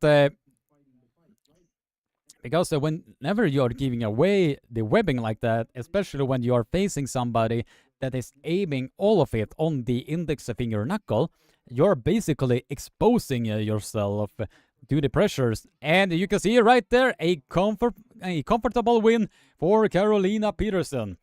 A comfortable win for Carolina Peterson.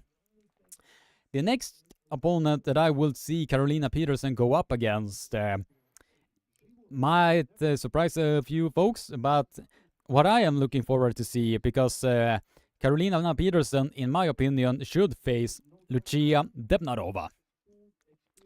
And those two would really bring a amazing arm wrestling match for all of you guys to be enjoying.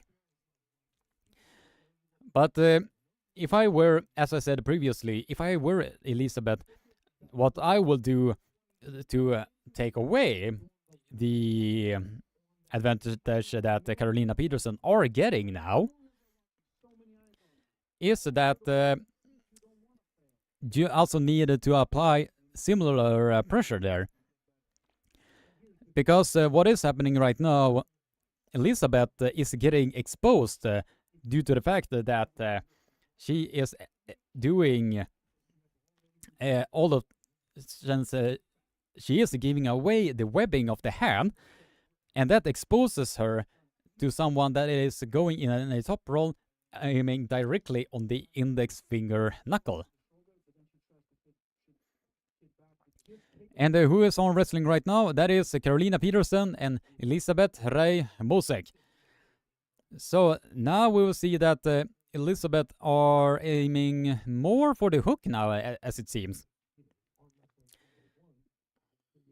And forget it, he's playing back pressure, and she is trying to apply as much pressure, and she is trying to slip, and Carolina Peterson are pressing her down to the pin pad, but she receives a foul in the process. She is receiving a foul in the process. But I did tell everybody that she is giving a really awesome match. In this instance, Elizabeth Ray Mosek might be in the risk of getting ran over by Carolina Peterson. And with this second foul, and Carolina Peterson are the overall winner in this. Carolina Peterson are hugging Victoria Karlsson that were in her corner. And Carolina Peterson shows once again why she is called the Flame. What she is doing is absolutely phenomenal. And I am super happy with the work ethics and what she has been able to do.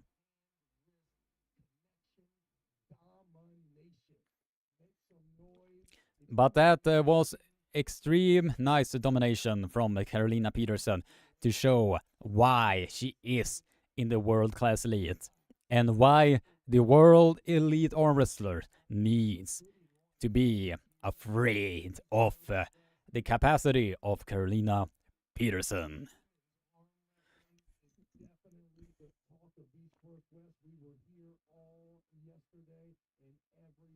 Now we are 12 concurrent viewers and 51 likes. So if I haven't bought the pay-per-view yet and haven't liked this live stream yet, be sure to smack that like button, subscribe, and ring the bell for notifications so you get notified every single time I will put out a new live stream and all of it. Carolina Peterson. Come on, guys, in the chat, show some love to Carolina Peterson. Now see what they are going to be saying now.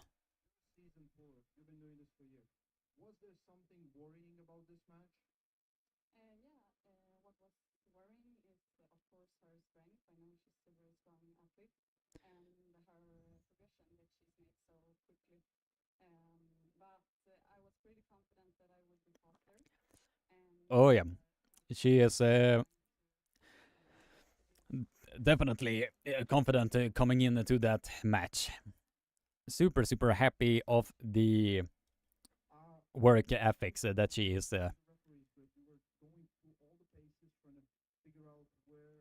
Come on, do some call out there.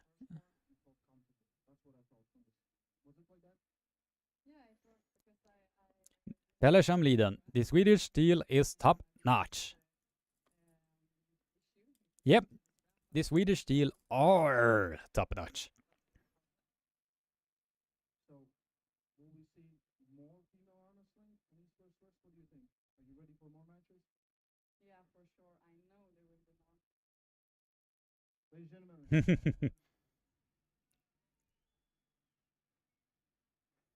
Carolina Peterson shows exactly why she is a name to be feared in the world arm wrestling.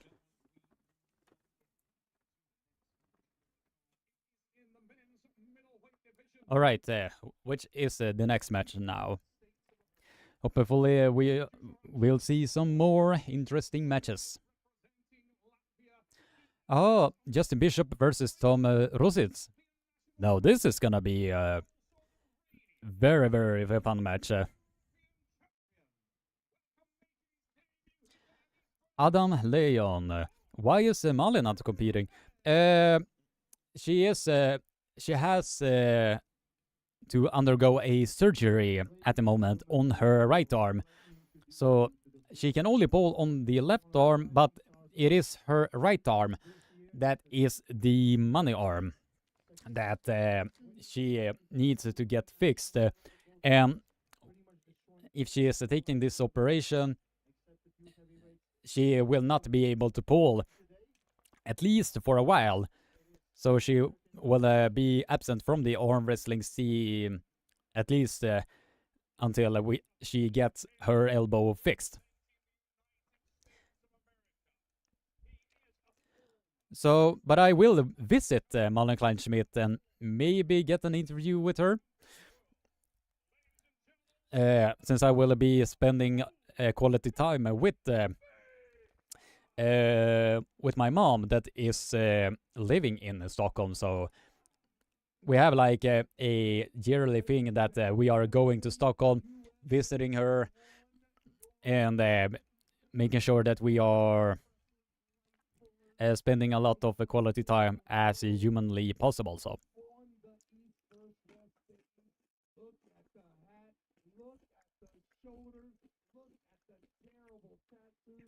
that glare that is Justin Bishop are bringing.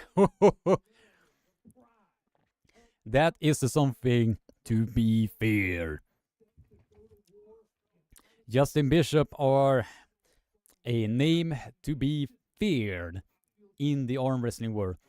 We will now see if Tom Rositz are gonna be able to bring something against Justin Bishop. I did predict that Tom Rositz are gonna be too much for Justin Bishop, but then again, predictions are just predictions, and I can get some things wrong in the process. But the results right now is that Mindaugas won 3-0 and Carolina won 3-0. So hopefully we will see a very amazing match that is gonna be very, very spectacular.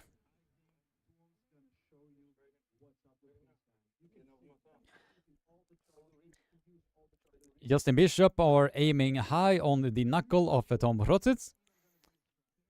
So now we will see. And Justin Bishop were able to get on the index finger knuckle on Tom Rositz, but Tom was intelligent enough to bail out of that one quickly. So we will now see a strap match. But the question now, who is gonna be having the bigger horsepower in this particular match. We just have to wait and see who is gonna be the overall winner in this. Just gonna be showing on the panel here. We are 54 likes and 1214 concurrent viewers. Mega. We are, if you haven't liked the live stream yet, be sure to do so right now so we can get this one to over 75 likes. Come on guys, you can do it. Now we will see. Ready, go! And Tom Rotzitz are aiming a lot of the back pressure moment, and Justin Bishop are saying that he did not even move at all, but we will see. Justin Bishop were able to secure something there, as long as if he is able to keep his hand as close to his body and not letting his arm be open in the process, we might see a very, very interesting match here, ladies and gentlemen. But from the looks of it, Justin Bishop are the one who has a better webbing at the hand and are having the better strap setup, because from the looks of it at the screen, Justin Bishop are having better hand positioning on Tom Rotzitz to be able to apply more pressure on the hand.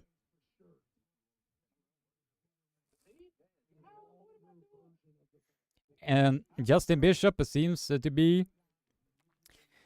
more and more irritated at the referee.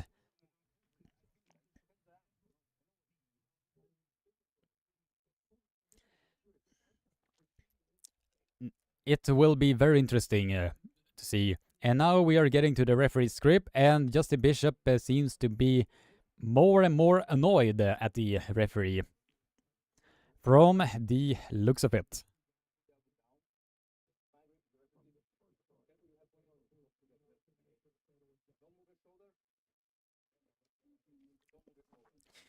All right, now we will see. The grip is being tied up. Now we will see. Ready, go! And Tom Rotzitz are able to get the first hit, and Justin Bishop has secured the hook. Now, the elbows are just flying all over the place, and Justin Bishop receives some foul in the process, but he feels now that the strength is gonna be very interesting to see what will happen, because from the looks of it is that Justin Bishop have the power necessary to be able to deal with the strong as top roll of Tom Rotzitz, but the hand of Tom Rotzitz are super strong. But we will see now what will happen, since Justin Bishop feels that he has the power necessary to be able to deal with Tom Rotzitz.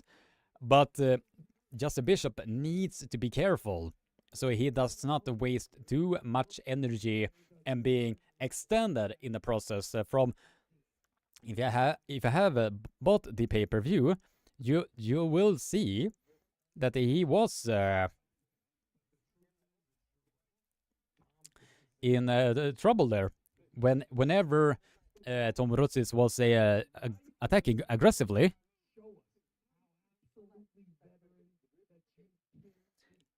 It does seem that Justin Bishop are super frustrated with the referee right now, since he is complaining about the webbing. Now the referee's grip is being held. Ready, go! And a comfortable pin for Tom Rotzitz. A comfortable pin for Rotzitz. That over-the-top style that he was able to bring.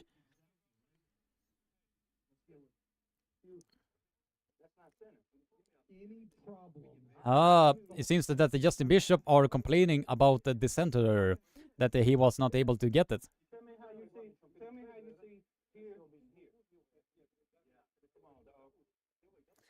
Yep, Justin Bishop are super frustrated about that. But it seems, let's see what people are writing in the chat. Rasmus Jonsson. I like Travis as a commentary, but he talks non-stop. I want to hear the athletes and the refs while they are setting up. That is why you probably will need Craig Wiklund as a commentator at East versus West. Who knows? Maybe from there we can see something truly exceptional. I don't know, that sounded kind of pretentious when I'm saying that out loud, but but that is something that will be absolutely amazing if that were able to happen. So yeah, hats versus cap. Who you got? The cap all day. I did predict that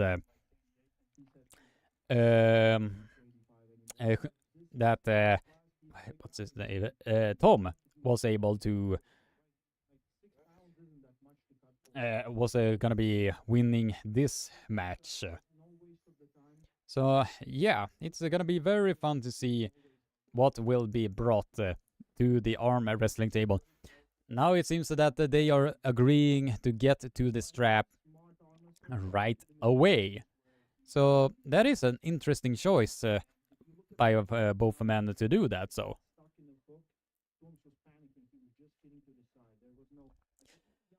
but if Tom Rotzitz are able to keep himself at the top of the hand of Justin Bishop, we might see something very interesting. But it seems right now that he is very frustrated with the refereeing of the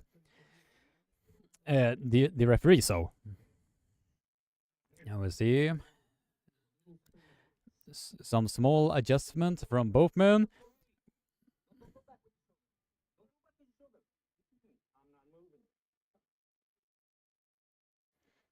Yep, Justin Bishop is really frustrated at this point.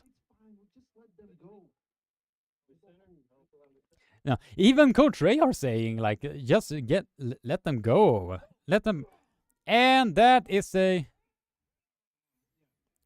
comfortable win for Tom Rotzitz.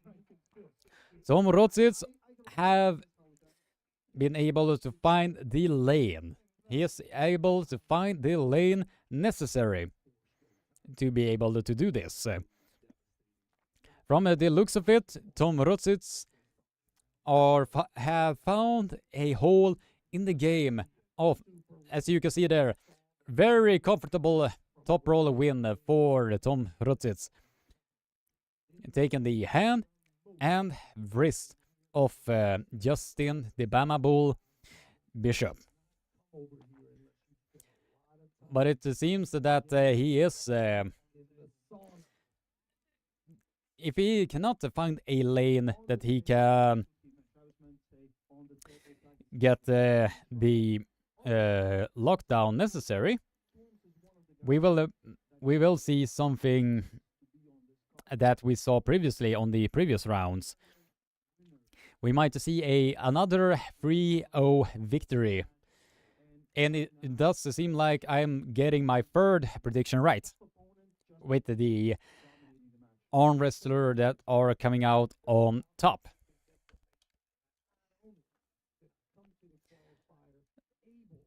But it is gonna be fun to see, regardless who is gonna be winning this match. But from the looks of it, it seems like that that Justin Bishop is in trouble here. And self-nominated straps, so it's gonna be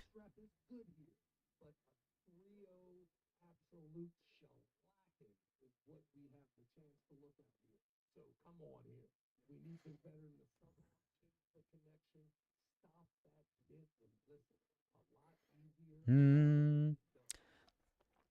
But he needs to get in to the groove. Because if Justin Bishop does not get the stop, he is gonna get ran over. And from the looks of it, it definitely seems to be the case here. The hand and wrist of Tom Rositz are simply way too strong. The hand and wrist of Tom Rositz are simply way too strong from the looks of it. But now we will see that Justin Bishop are aiming a lot to the side right now. And it's a comfortable pin for Tom Rositz. A dominant performance by Tom Rositz. The hand and wrist was the key to this match. Tom's hand and wrist, from the words of Coach Ray, were the stronger one in this. But if I'm gonna be fair to Justin Bishop, he was able to get onto the bicep on Tom Rositz. But as soon as Tom Rositz felt what he needed to do, he adjusted beautifully, as you can see here if you have the pay-per-view. A nice high hook, and then Justin Bishop ran out of gas and had not so much energy left when dealing with the pressure that Tom Rositz are bringing. So, from the looks of it,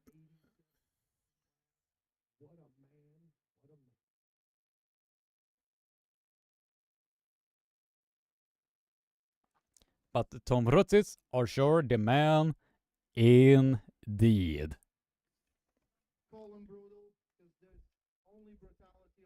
Who looks faster, Krieger? Yeah, Tom. Any day. But we will now see who will be put up against.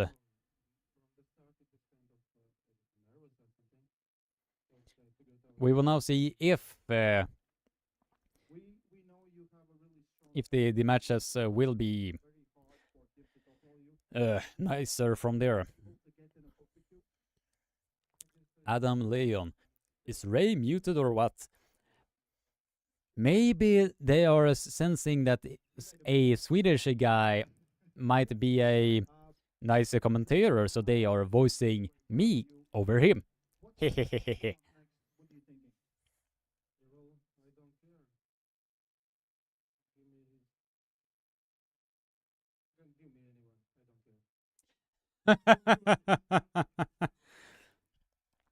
Nice quote from Tom. Give me anyone. I don't care. And he is living up to that meme that I was talking about. Clearly, my dear, I don't give a damn.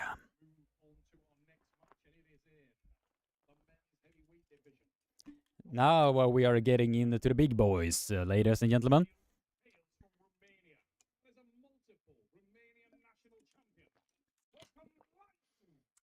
I am believing that Ryan Bowen are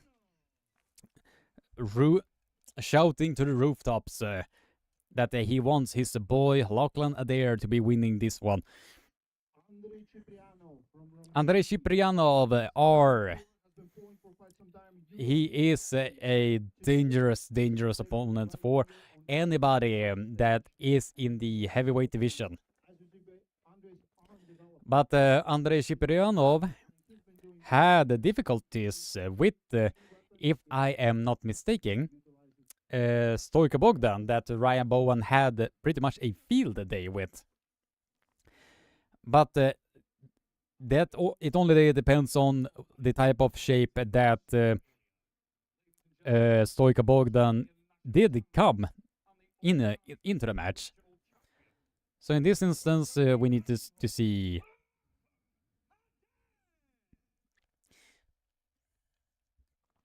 what is gonna be happening next.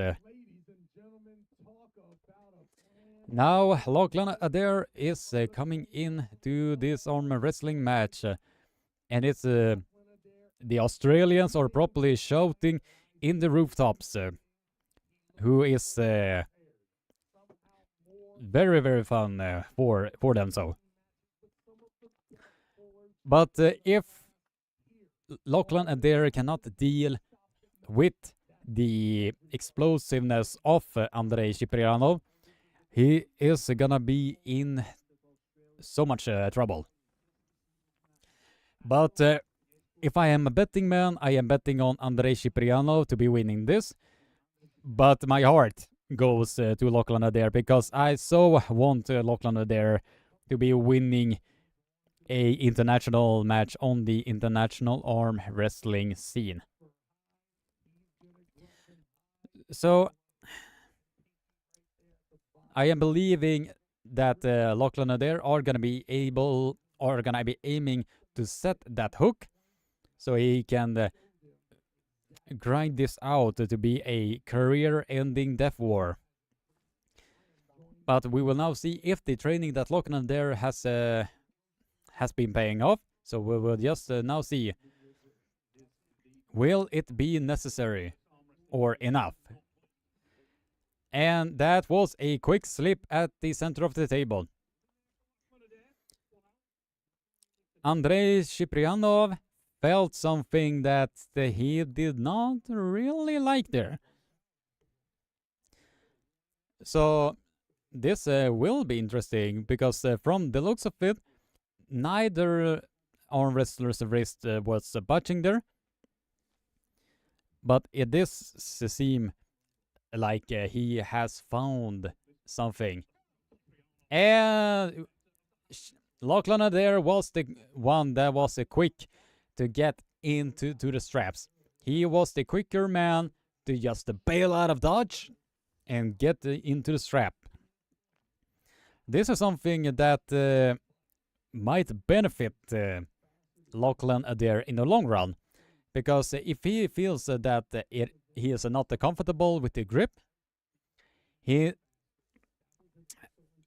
can just bail and get into the straps where his strongest spot actually is relying.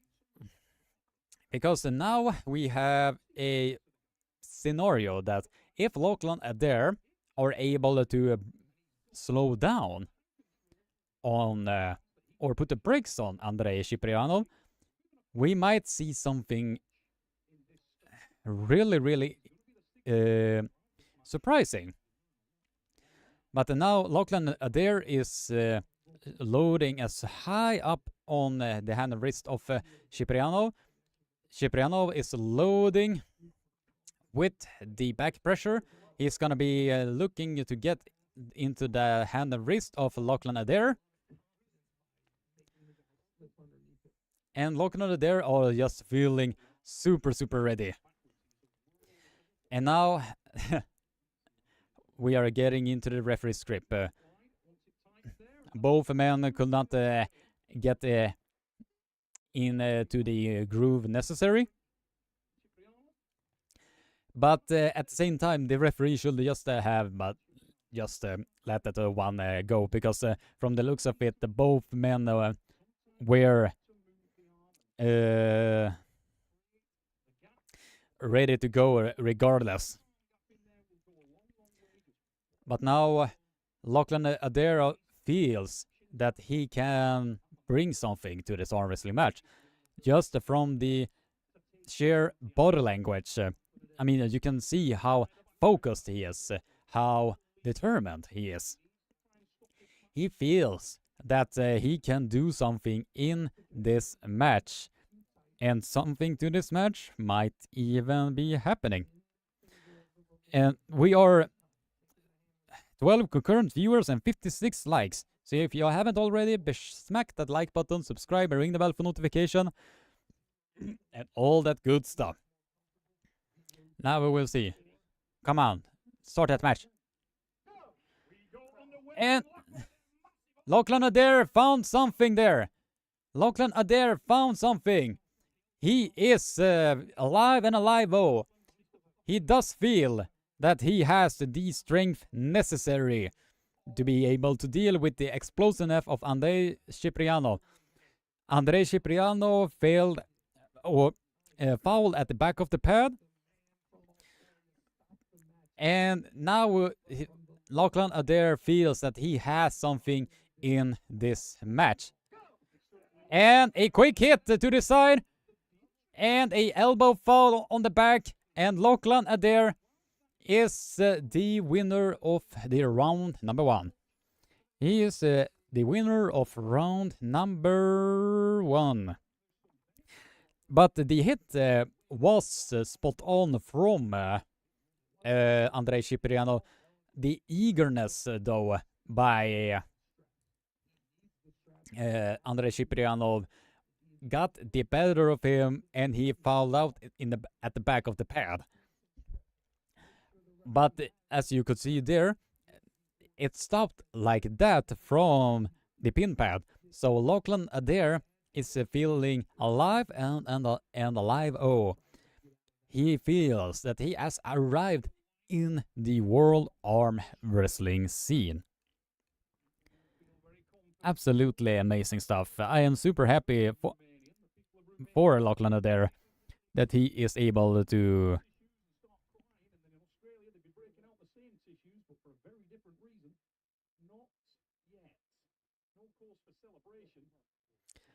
now we will see.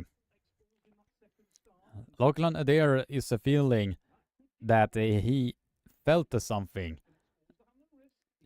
that he is feeling alive and alive. But he needs to get into that strongest spot again. If he can just do that, then it is possible for Lachlan Adair to be winning this one and prove my prediction completely wrong. All that Lachlan Adair needs to do is to just put the brakes on this match and just go from there. And if he can just do that, we might see something truly exceptional here. Absolutely.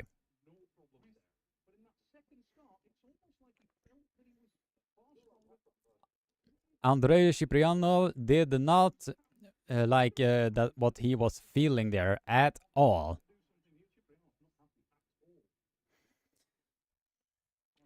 But from the looks of it, Lachlan Adair receives some foul for chopping down on the tree. On that is Andrei Cipriano. But now we will see, can Lachlan Adair do some?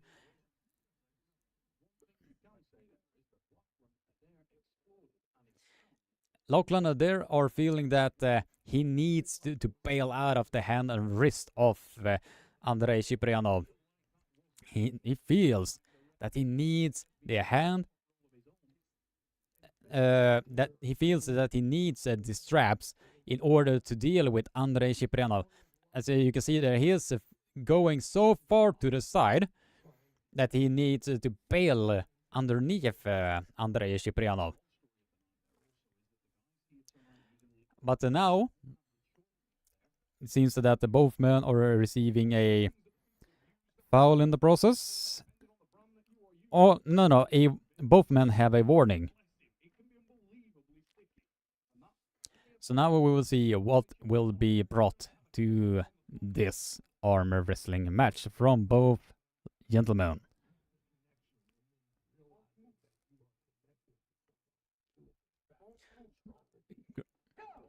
No!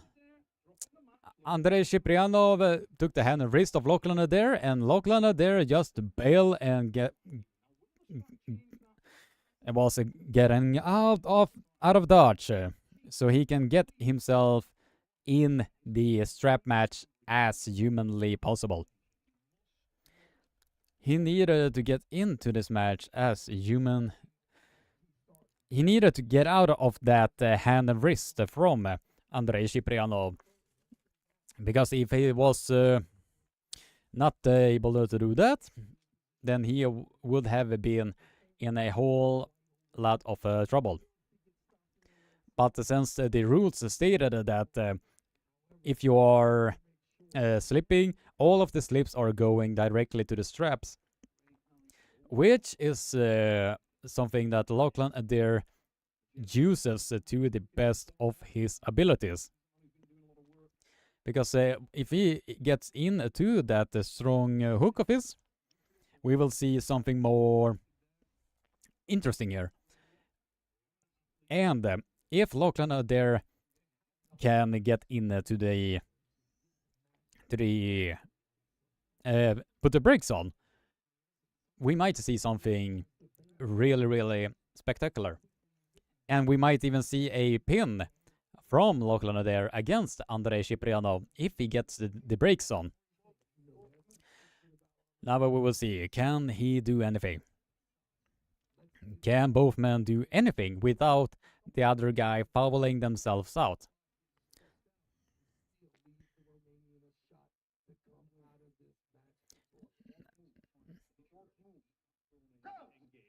And Lachlan Adair is in full cruise control. Andrei Cipriano are trying to get to the top roll, and Lachlan Adair are comfortably shooting down for that pin.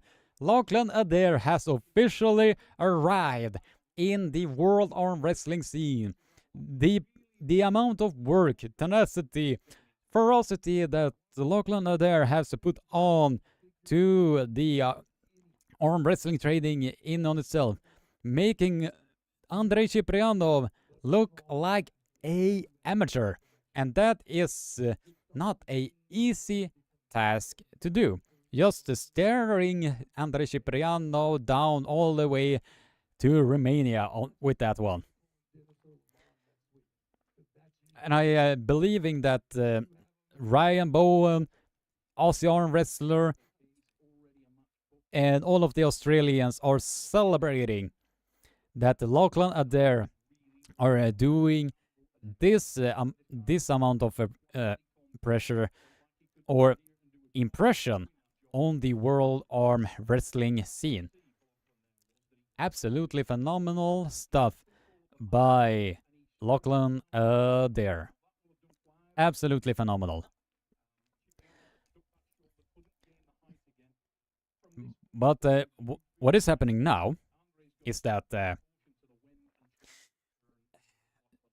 Andrei Cipriano needs to get something back. He knows that he has the hand and wrist necessary to be dealing with anybody in the world. But as soon as he is being tied to this monster that is Lachlan Adair, he is gonna be in huge trouble. He is feeling that he is in huge trouble. Absolutely phenomenal stuff by Lachlan Adair. And from the looks of it, he's blowing my prediction right out of the water.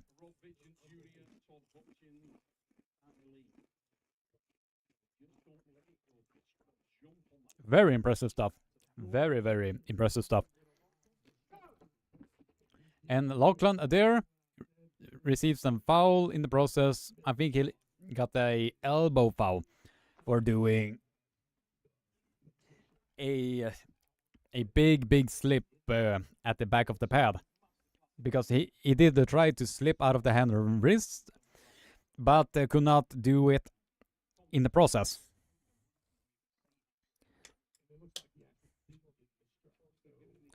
So what Lachlan Adair needs to do is just dig that elbow down and slip.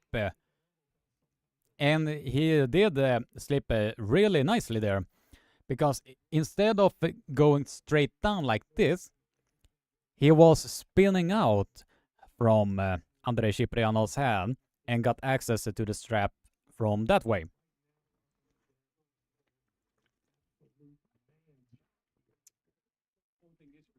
Now Lachlan Adair is feeling that he has something in this match, that he has something necessary in this match. I am super, super happy by Lachlan Adair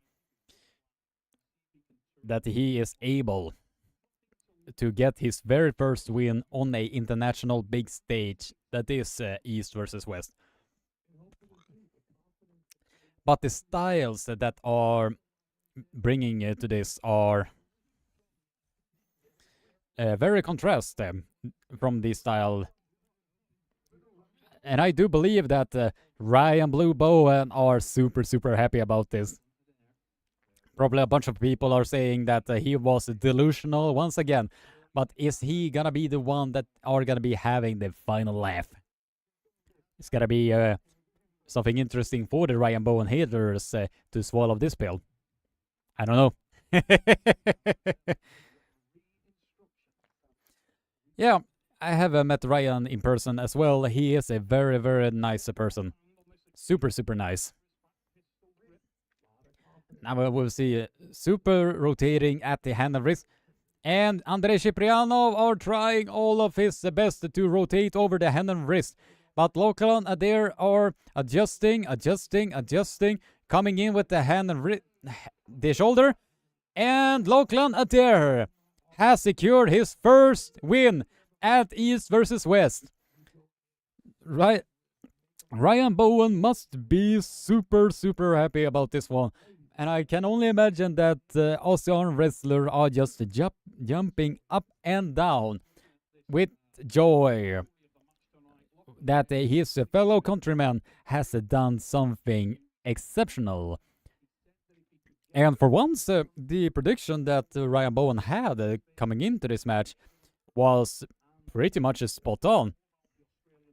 Since Andrei Ciprianov tried everything to get over the hand and wrist of Lachlan Adair, but as soon as the strap was applied and he was coming in a bit and was able to keep the hand and wrist flat against Andrei Ciprianov, you could just see that he was just going to town and making Andrei Ciprianov look like an, with all due respect to the guy, like an amateur. That in on itself are something not so easy to do. Not so easy at all.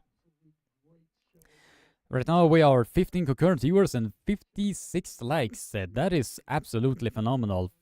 Thank you for all of you that are a part of this. If you haven't liked the live stream yet, be sure to smack that like button, subscribe and ring the bell for notifications so you get notified every single time I will put out more videos, live streams, exposing the corruption that is going on over at the WWAF. And so on, and so on, and so on. Lachlan Adair's first win on the...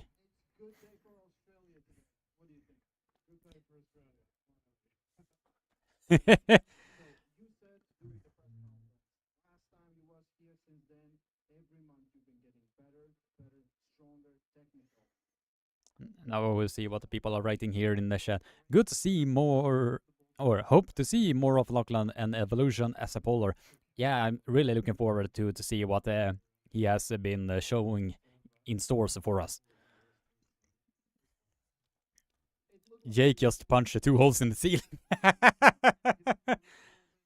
Yeah, I can only imagine that. I can almost see that happening. Probably doing that live as well. Although I have to say I'm not very excited to see Ryan versus Masahir in the upcoming Arm AVE 3. That will be too easy for Ryan. I'd rather see him against Adam Varsivsky. Ah, that will be a very fun match. That will be a fun match indeed. But I do believe that Ryan Bowen will be too much for Masahir from the looks of. I mean, if you can see it like this, if Coach Ray can basically toy with the Masahir Saidu, that says a lot. That really says a lot.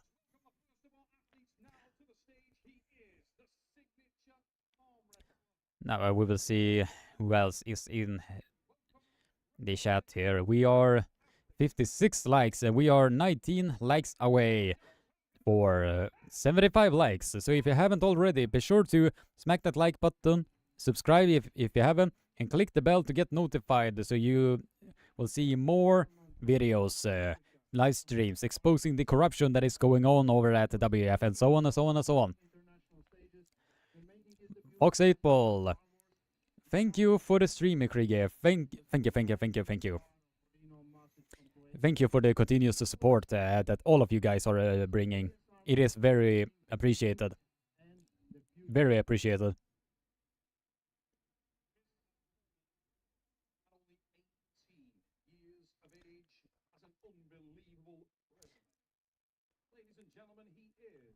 Adam Leia. Exactly, Krieger. That is what I think too.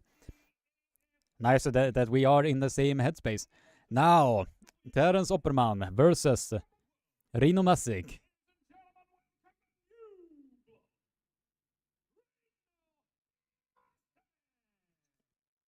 Rino Masic, the Wunderkind or Wunderman of male arm wrestling, coming in at just 18 or 19 years of age, if not older, younger, maybe.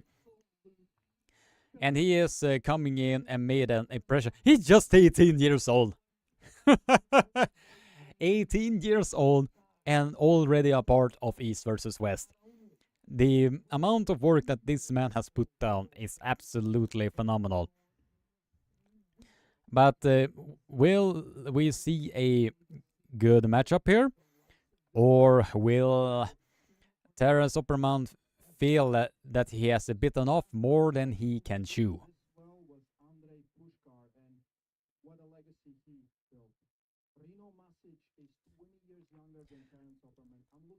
This is gonna be interesting to see if Terence Opperman have the angles necessary to put the brakes on Rino Masic, because from the looks of it, he is setting up to get on to the bicep of Terence Opperman. But will we see something?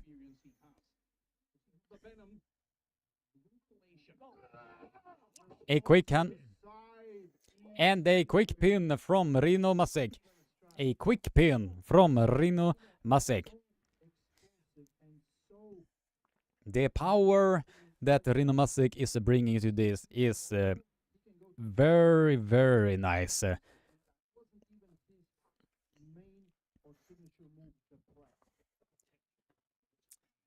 Straight down to the pad. If you're watching the replay, he's just doing the top roll straight to the side and just made quick work of the man from South Africa.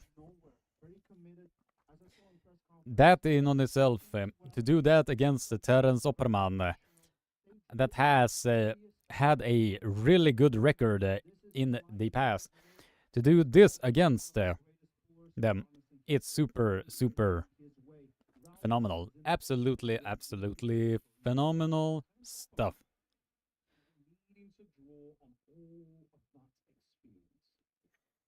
Now we'll see. I think some people were sending me some snow. Rino Masic is feeling that he is alive and alive in this. So, but what Terence Opperman needs to do is to find a way to be dealing with the pressure that he is bringing to this arm wrestling battle. Because if Rino Masic gets in that quick hit yet again, which might be an indicator, and a quick hit happens yet again. Rino Masic is making quick work of Terence Opperman. Making really quick work of Terence Opperman. Absolutely phenomenal stuff. But Rino Masic is just way too quick to get in to all of the angles that he wants to be playing in. And I don't know if Terence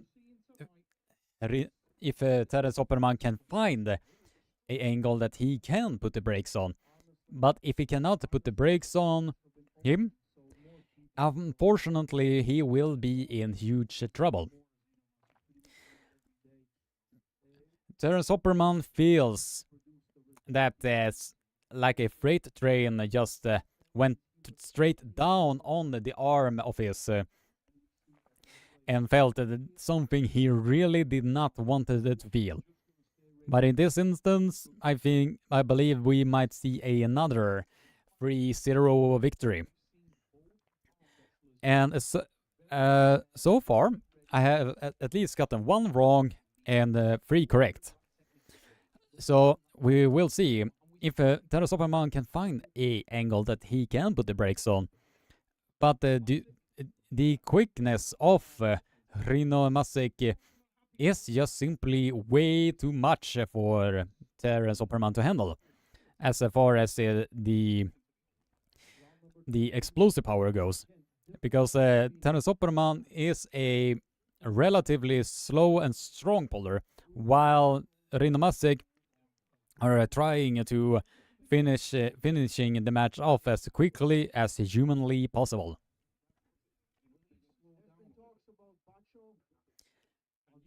But we will now see if he can do it. Can Terence Opperman find a way?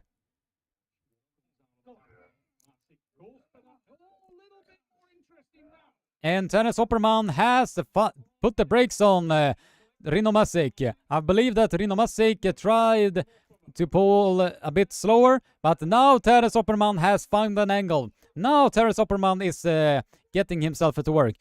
Rino Masek are trying to get his hand behind his shoulder, and Terence Opperman is trying to hold on. He's trying to hold on to dear life. Terence Opperman, oh, super close, and Rino Masek gets that one. And I do believe that Rino Masek are just a signing of relief, because that was a match he did not wanted to be a part of. But that was also super impressive by the Terence Opperman, that he was able to put the brakes on at least once against Rino Masek. That in on itself shows that he is right there once he gets in to his spots against the world-class athletes that are in the 110 kilo class. But that in on itself, but at the end of the day, that was super impressive by Rino Masek. Absolutely phenomenal stuff. Ladies and gentlemen, Rino Masek. It's gonna be shifting around here so I can see what is happening.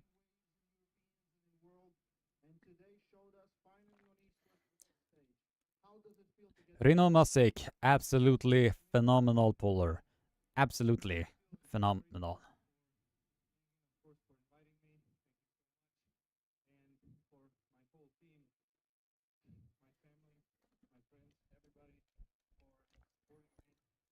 The work that he is doing. Nice. You're definitely a superstar. I've been seeing you grow in arm wrestling every year. So first 2 rounds, the speed was the factor. You absolutely killed me with it. But in this instance, it does seem like that he is relying on that speed. And although he has the power necessary to deal with the power side so far, he is reliant on that explosiveness.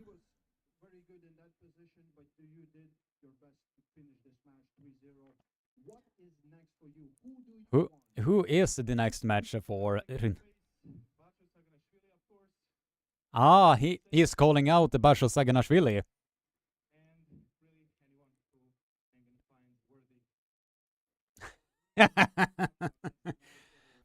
Right there, he said, whoever he finds worthy. Absolutely phenomenal stuff by the future legend that is Rino Rasek.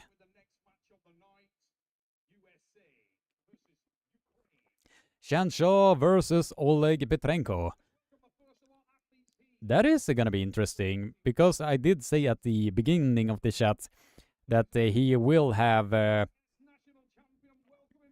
the tools necessary to be dealing with the style of Oleg Petrenko. But that depends on if he can maintain the center strength. And if Shanshaw cannot do that, we will see a potential whitewash. But from the looks of it, it does seem like the event itself are running along very, very smoothly. Because we are already at match number 6, so this are probably the fastest East versus West that I've been seeing thus far. So really good pace from all of this.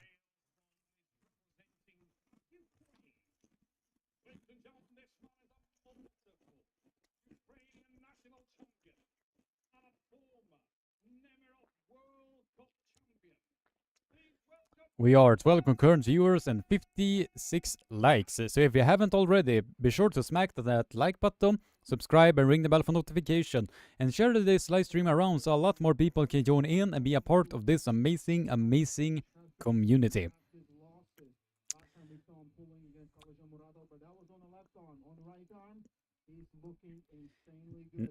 Now we will see.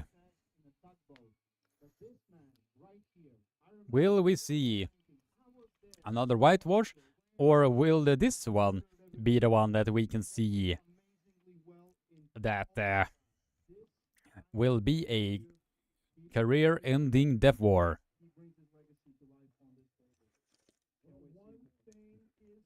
I am rooting really, really hard for Chance to be able to do something here,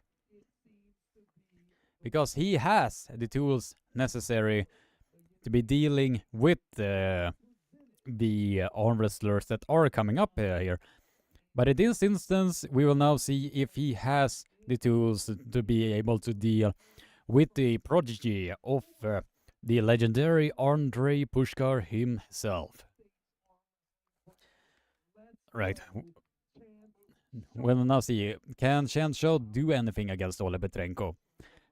Oleg Petrenko are coming in, loading up as he usually do. I do believe that Shanshaw is gonna be trying to slipping away from Oleg Petrenko as much as humanly possible. Now we are getting into the referee script. Pelle Shamliden, let's hope for chaos now. Yeah, I'm hoping for some chaos as well. If we do not see that, then the hand and wrist strength of Oleg Petrenko are astronomical. But from the looks of it, Shanshaw's arm did not budge, although the hand and wrist did budge, since he was trying to slip out from Oleg Petrenko. We might see a entertaining battle here. Hopefully we are seeing a entertaining battle here.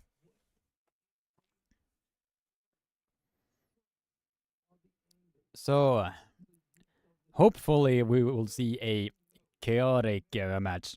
Hopefully we will see a career-ending death war. So, if you haven't already, we are 18 likes away to get to 75 likes. So if you haven't already, spam that like button if you are new to this live stream. And we are at the center of the table.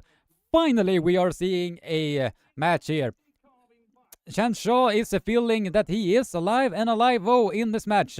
But he needs it now to be careful. To not Now we will see. Oleg Petrenko was able to keep the webbing as high as possible, but Chen Shaw, when the match was progressing, he lost more and more control on his pronator there. So if I were Chen Shaw, I would try to secure that the pronation as much as possible. Whoa! That was wow, super impressive. Oleg Petrenko was just waking up and just summoned his inner Ukrainian pain train and slamming that one all the way down to the pin pad. But Chen Shaw felt that as soon that he is feeling the control,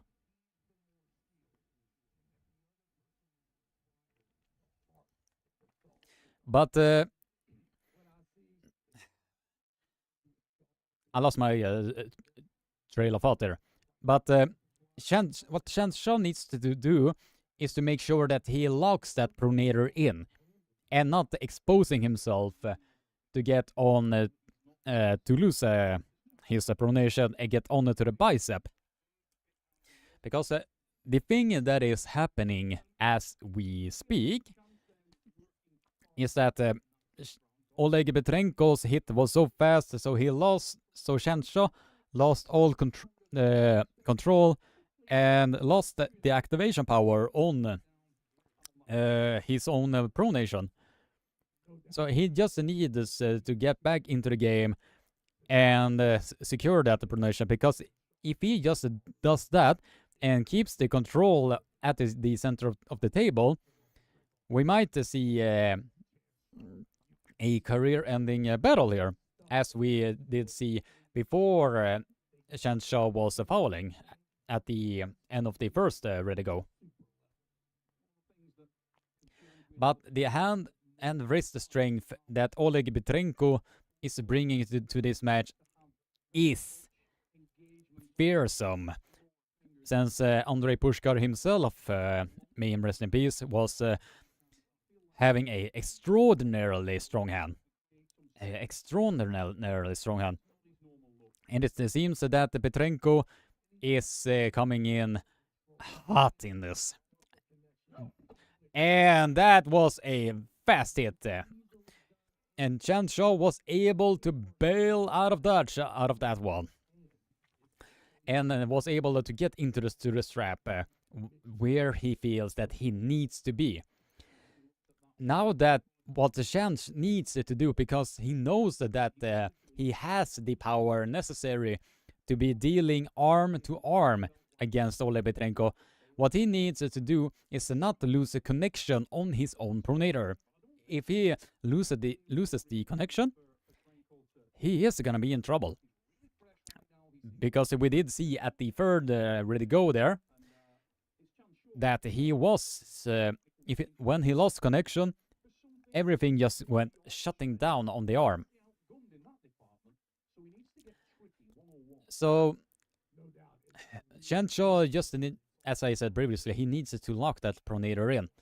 If he can do that, then we might see something else entirely here. So now we will see. Can Oleg Petrenko do some more stuff against Chen Shaw here? Or will Chen Shaw find a lane that he can battle it out against Oleg Petrenko?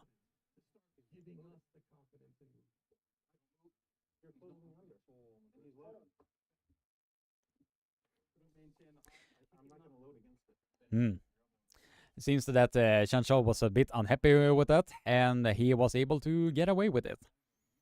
He was complaining that he did not even want to fight with the loading and stuff. Now we will see. And a quick hit from Oleg Petrenko. Oleg Petrenko just went to town with that one.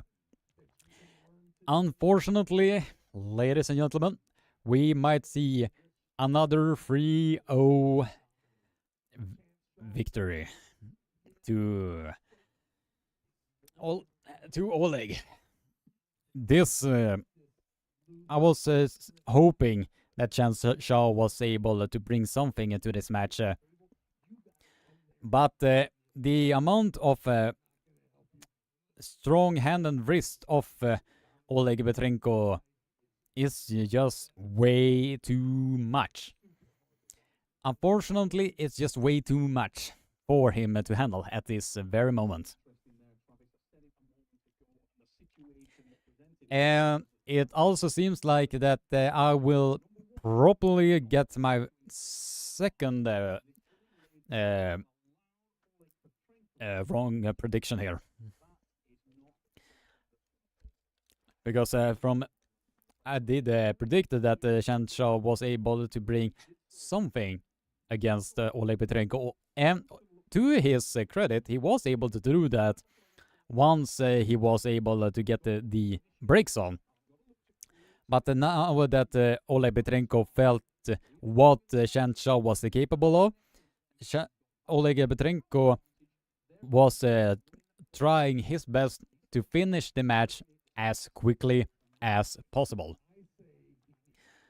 So from that aspect, we might see another whitewash.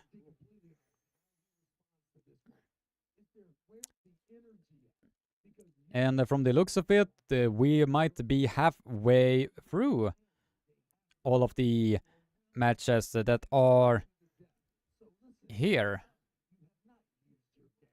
All right. Let's see there. I think, guys in the chat, do you know exactly how many matches? Because this is the fastest pacing of East versus West that I ever seen. Usually they are way too long at the end of the day for most of the time.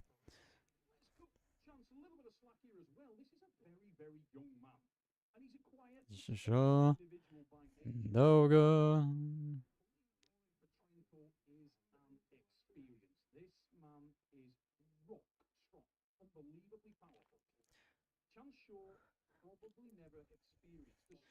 All right, we are just, from the looks of it, only 4 matches left.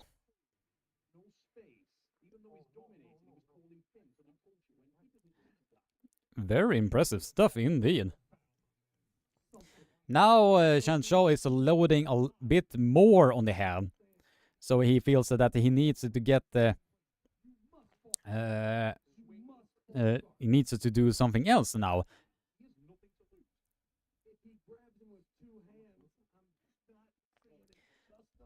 Now it's just gonna be interesting to see. Oleg Petrenko seems to be not so happy with that, so he receives a foul in the process, if I'm not mistaken. No, it is a warning. If I'm now, Chance Shaw has found a lane. Now Chance Shaw can be working here. Oh, Chance Shaw found something.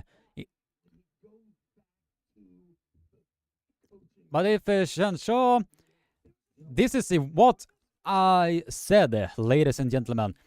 If Chance Shaw can find his lane and manage to secure his pronator, we will see a very interesting match here, ladies and gentlemen. Because you did see from the previous round that Chance Shaw lost connection on his pronator through the thumb here twice in a row. But now he was able to apply a bit more on the rising game or the height game and make sure to protect his index finger knuckle. Because now when Oleg Petrenko was shooting down to the pin pad, you could see the desperation of Oleg Petrenko. He just losing his wrist more and more and more as he is driving to the side. if Shan Shaw can find a way to secure his pronation, then he has the tool, the power, and the size necessary to be dealing with Oleg Petrenko. Very fascinating stuff, ladies and gentlemen. Very, very fascinating stuff. Just gonna take a quick look at the awesome legends in the chat here. Rasmus Jonsson, that was way better. Yeah, absolutely. Yeah, absolutely.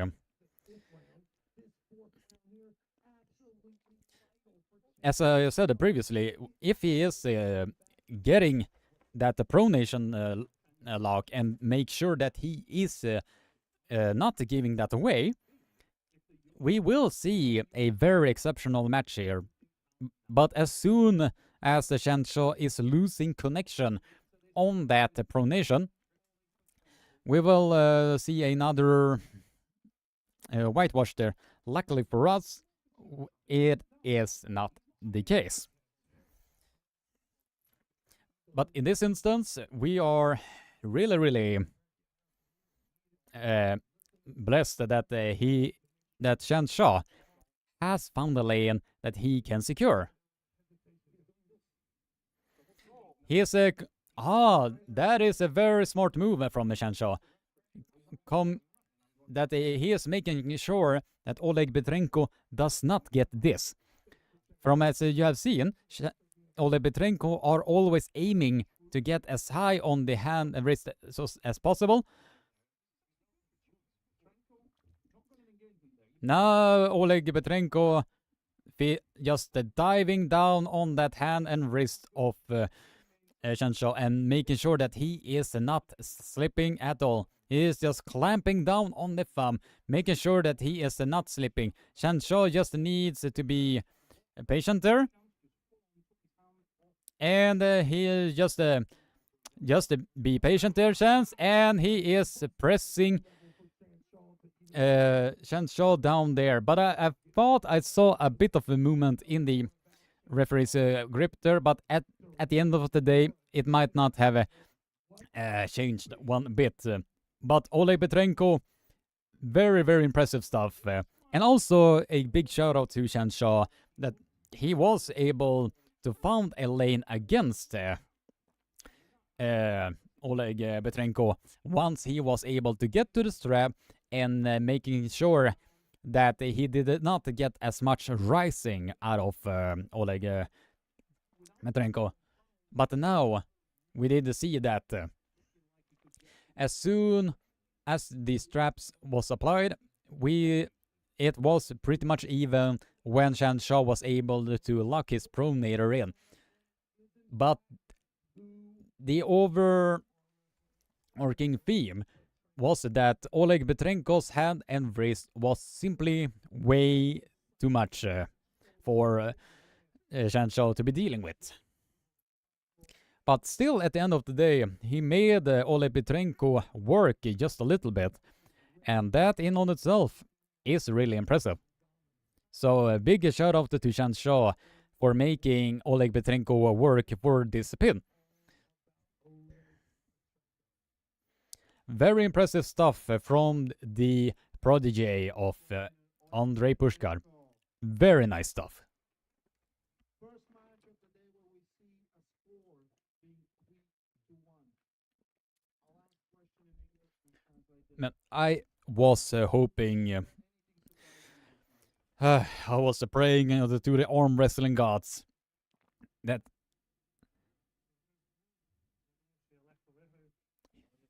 that we were not gonna be seeing another 3-0. But this was the first 3-1 victory that they were able to show for us. Ray is dressed all fancy today. Yep. He's properly getting all of the girls just from dressing up as sharply as he is.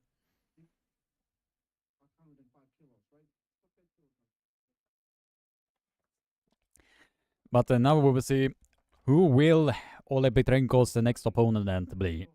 He wants Irakli Serkashvili now. So he said on this table he wants Sanders, he wants Reno, and there's way more arm wrestlers that he want to face. It really for him doesn't matter. Oleg Petrenko. Rino, Sandres, Irakli, anybody.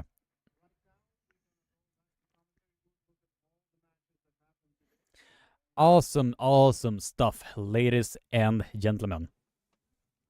Very, very awesome stuff that has happened at East versus West thus far. Awesome legends that are also in the chat as I am speaking. We are 12 concurrent viewers, and I have a feeling that a lot more will pop in as Jerry Cadorette and Ermes Gasparini are joining in. But at the end of the day, I am super, super thankful for each and every one of you that are in this live stream. You have no idea how much that means to me, so I am super, super happy with all of you guys that are a part of this awesome community. Right now, if you have the pay-per-view, we are taking a quick look of all of the matches so far. A vast majority of the matches has been 3-0 victories, but Shan Shao was able to get Shan Shao and Oleg Petrenko broke the cycle of a 3-0.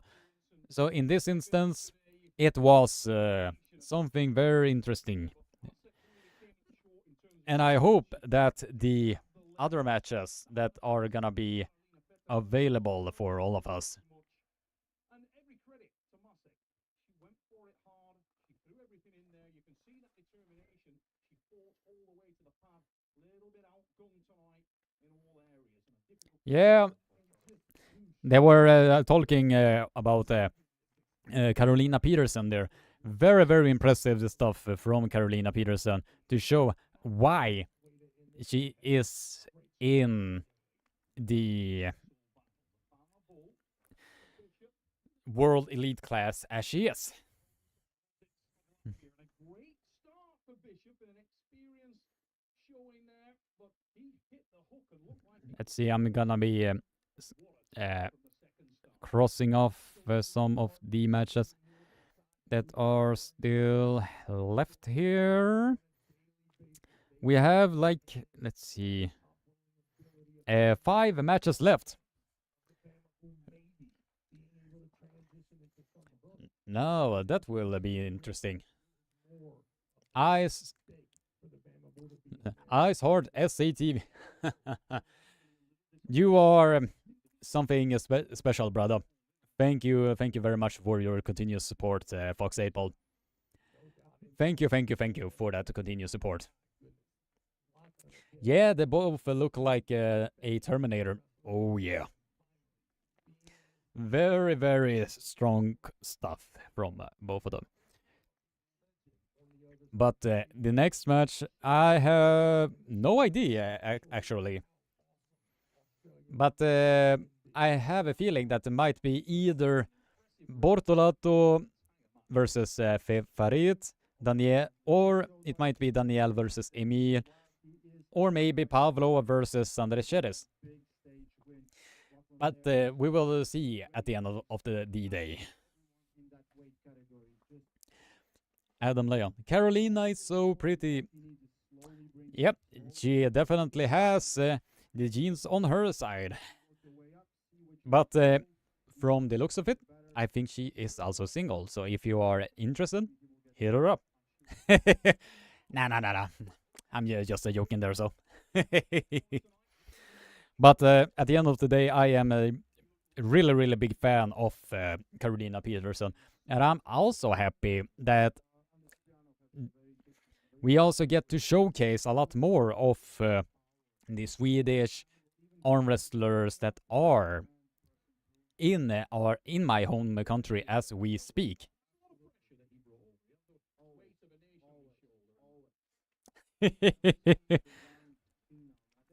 Pelle Shamliden.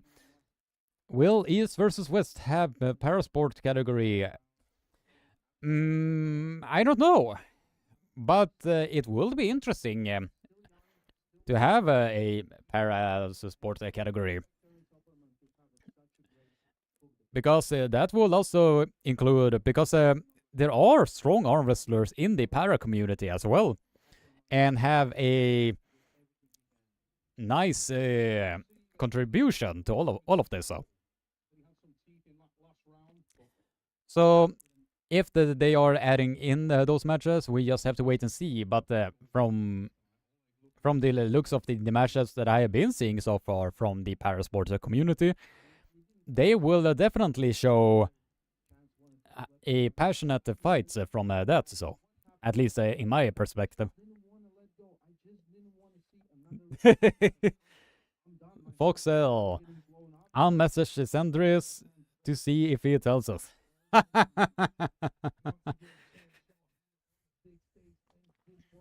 Fushan, Tom sweeping was super shocking to me.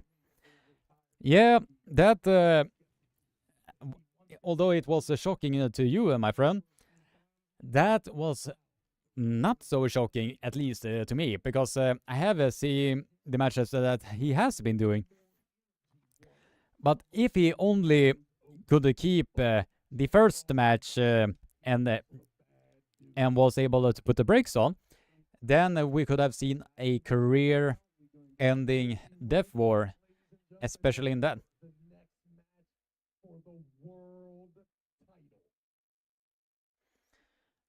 Now, it seems that they are going through a commercial break. Now it's gonna be interesting. Now that they are putting out an ad for King of the Table. So in this instance, I am gonna be teaching you guys a Swedish word. Because we did see that, what was it? That Pelle was writing krossan från Nora. So in this instance, we are gonna be, I'm gonna be teaching you guys krossan från Nora. And since it is Carolina Peterson, so might as well.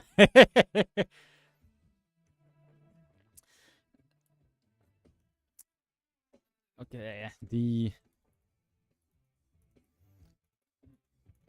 I'm just gonna be writing here. Now, this, ladies and gentlemen, is the Swedish word for the night. How you are pronouncing this is krossan. Krossan. And after that, it is från Nora. Från Nora. And if you are practicing on that, you are saying krossan från Nora. And be sure to get the pronunciation correctly, like krossan från Nora.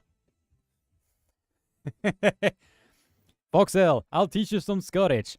Yep, I will definitely be up to learn some of the Scottish accent. Oh, look at that wank over there. Or however you're saying that. Get that wanker out of here so I can talk to this live stream in front of my amazing audience.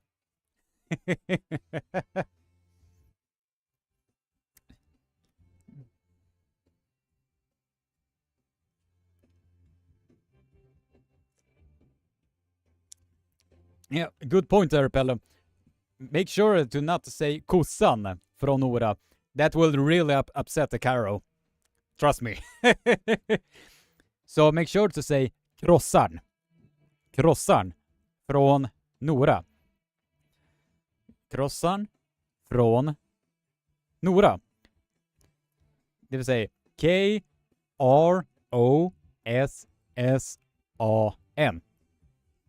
And be sure to practice that. And if you practice that enough, you might impress some of the Swedish girls just from there.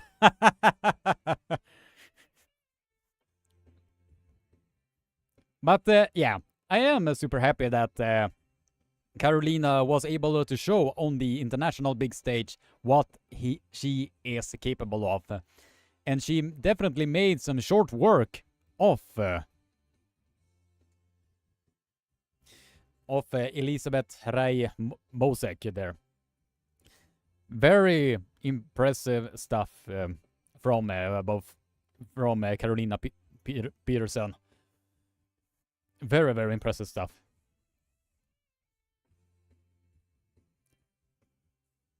Motie means my home. I needed to practice on that pronunciation, and I properly butchered that pronunciation to the everlasting Brokeback Mountains of Hell.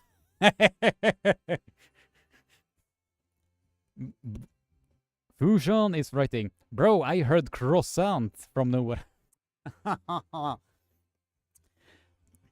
Yeah, but I'm gonna be teaching you this more. It is croissant. Krossan.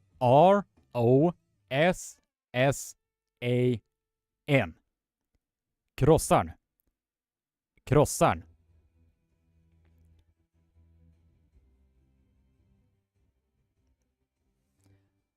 Nailed it, Krigan. Let's try. Woohoo! I can probably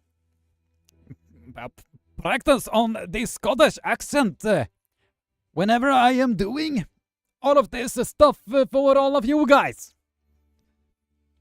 Probably gonna kick some wankers over there.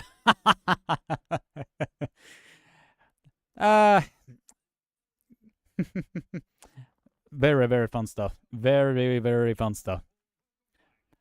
Love you guys in the chat. You are absolutely amazing. Absolutely, absolutely amazing.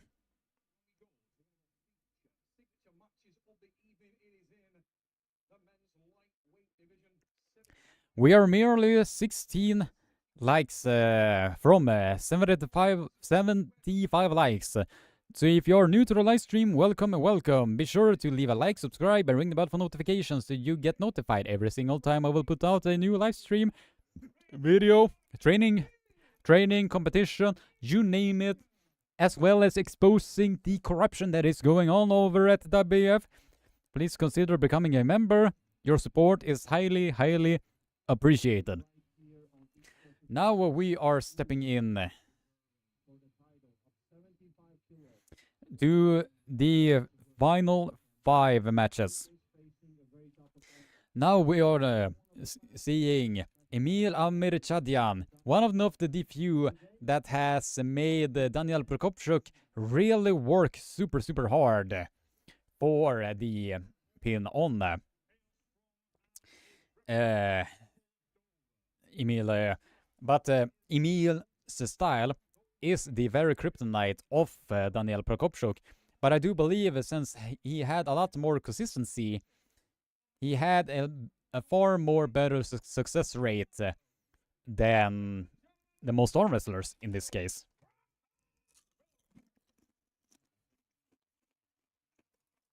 Ladies and gentlemen, welcome the young. Now Daniel Prokopchuk is coming in to this match, and this is gonna be something spectacular. And guess what? He's even better. Left-handed, and can I say what a pleasure it is to see those pads with the Now this is gonna be super, super interesting. being given to from east versus west to the left-handed. Because I do believe that he is gonna be looking to get into the straps as soon as possible. Because Emil has the better hand and wrist control out of all of the opponents that Daniel Prokopchuk has been facing thus far. Now this is gonna be super, super interesting indeed. I am picking Daniel Prokopchuk to be winning this one, although Emil Amirchadian has the tools necessary to be dealing with Daniel Prokopchuk's style.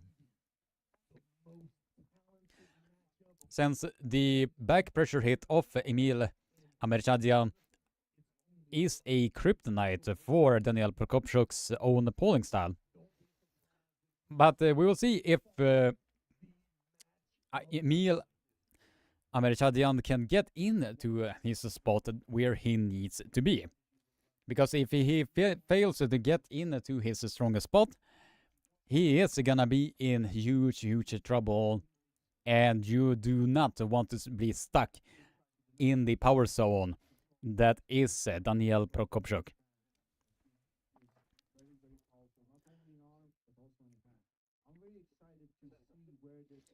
Pelle Shamlidan, Emil looks interesting there, good setup. Yeah, this setup that he is doing is a very good one, especially when you are dealing with somebody that is gonna be chopping right down on your arm like that.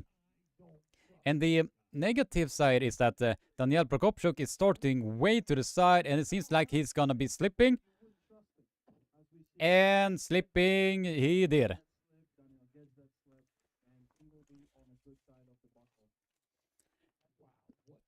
Now some really dominant hand and wrist strength from Emil Amirchadian to be doing that against Daniel Prokopchuk. But Daniel Prokopchuk seems completely unbothered by the whole ordeal. So he is now going directly to the straps.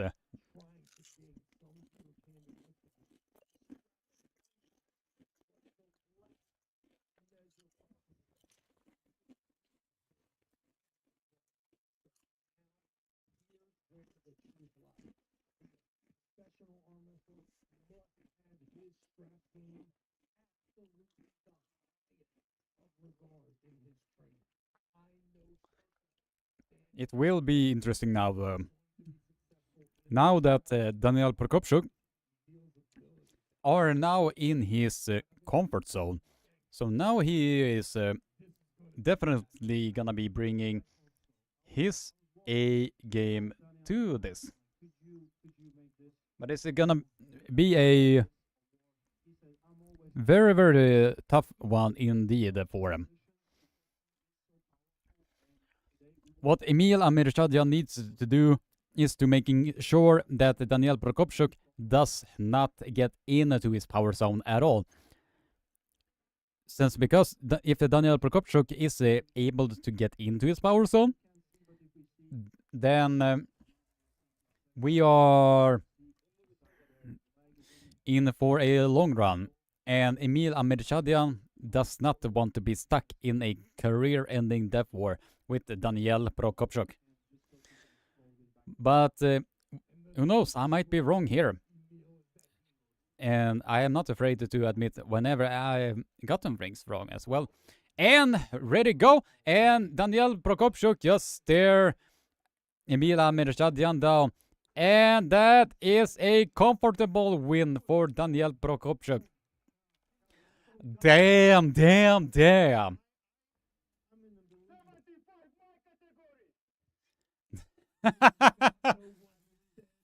He said that out loud, that the 75 is his category. He said that out loud to the world that is watching. That he is in the... That the 75 kilo category is his category. And if he made Emil Amirchadian to have that difficulty against Prokopchuk, man, oh man, he is in huge trouble. Huge trouble.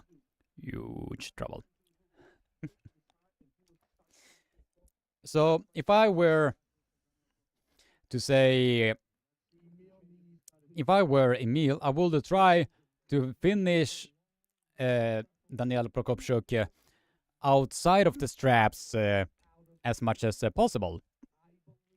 Because what is happening right now, when he is stuck in the strap, Prokopchuk has more tools to get on to the bicep of his opponents. So in this instance, we just have to wait and see how much all of it is gonna be playing out.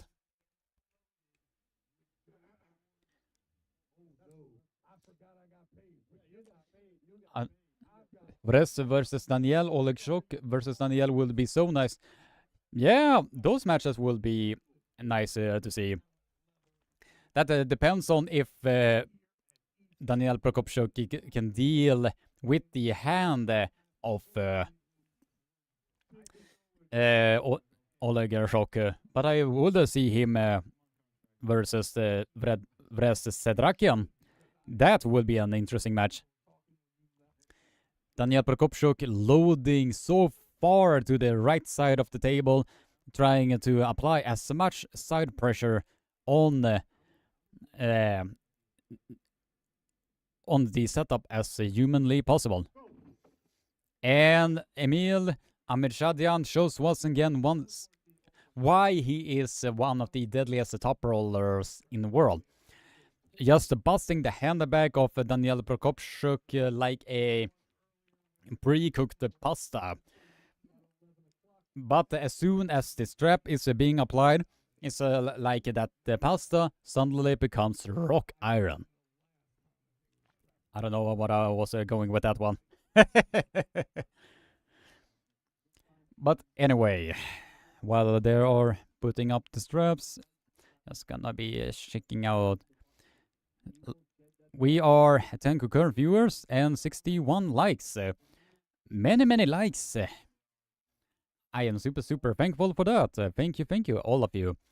So if you're new to the live stream, be sure to smack that like button, subscribe, and ring the bell for notification so you get notified every single time I will put out a new live video, training video, competition video, exposing the corruption that is going on over at the WF, because I'm seemingly the only one that seems to dare to do that nowadays, since the other YouTube content creators do not even dare to touch this type of a subject. So I might as well dive head first into it and show the arm wrestling world what is exactly is going on.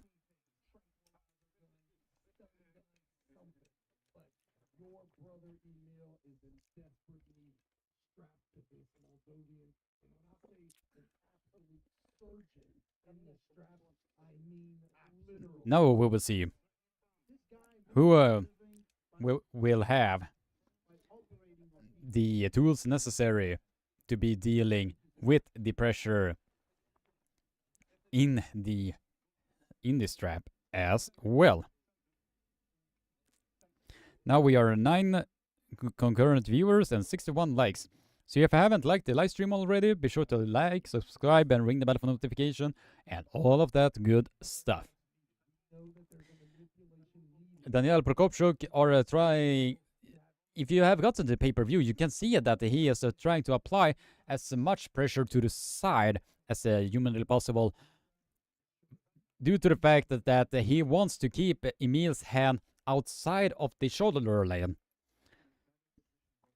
Now that Emil has adjusted now, so he has now lowered to the far pronated side as much as he can, he might put more pressure on the hand and wrist of Daniel Prokopchuk. But now we will see. The grip is now being put down.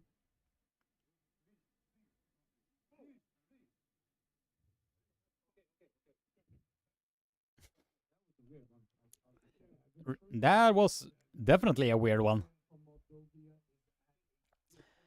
Different days, different shape, I guess. Yeah, that is the basis of arm wrestling.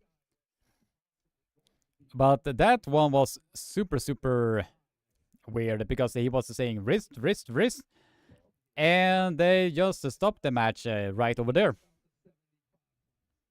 It was super strange. It is the first time that they have just stopped the match right after the matches has just been applied or been setting off. Super strange, if you are asking me. But as Coach Ray just recently said in the live commentary, if you are having bought the pay-per-view, he is pound for pound one of the best arm wrestlers on the planet. Because the arm wrestlers that Daniel Prokopchuk has been beating thus far, only weighing around 78 kilograms, is mega impressive. Mega impressive stuff.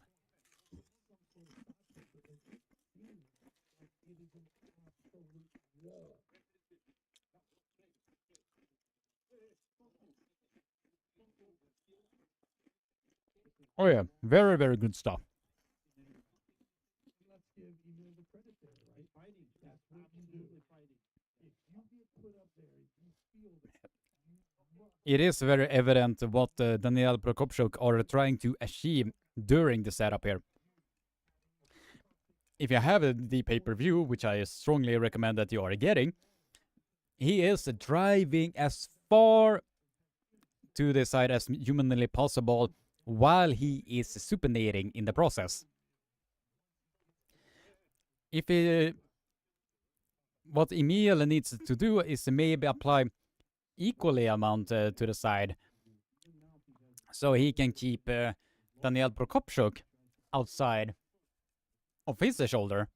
But we will now see if that will be enough, or if that Daniel Prokopchuk's lane are a coincidental elbow fouler, or coincidental fouls are being applied.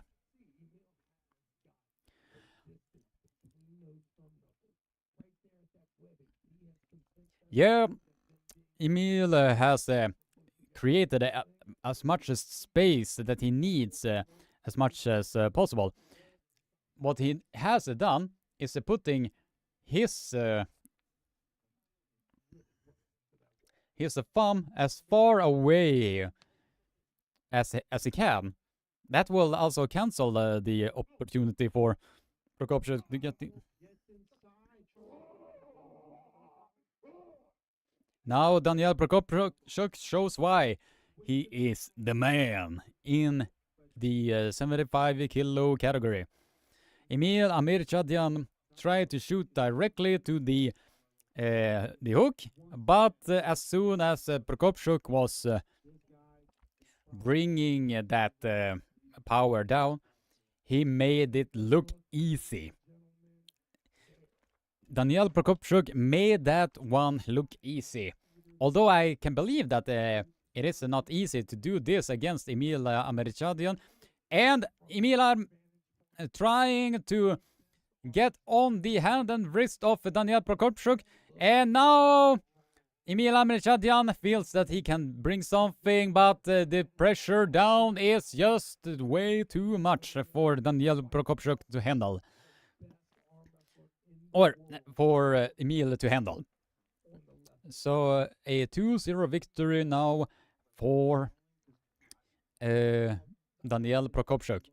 Very impressive stuff from Daniel Prokopchuk. To be doing this against a high caliber polar in the name of Emil Amirchadian. Absolutely insane stuff.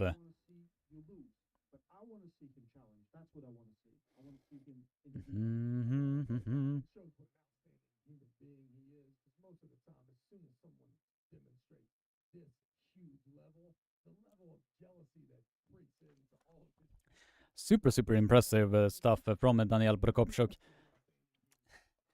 And the funny thing is that Johannes Andersson have been surprised that nobody has been getting through that lock of Daniel Prokopchuk, and he wants to maybe test himself against Daniel Prokopchuk in the future. But yeah, we will see about that. Because the match that Johannes Andersson really looks forward to in polling is Coach Ray himself. Because the interesting thing is that although Coach Ray had really good battles against the Giannis Samolins, Johannes Andersson, on the other hand, has the actual pin. So that will be an interesting match to see in the future. But anyway, now we're getting back to this match because it seems that Emil is in trouble because he is the dominant one outside of the strap. But as soon as the strap is being applied here, it is like a one-way traffic, especially when that strap is being applied.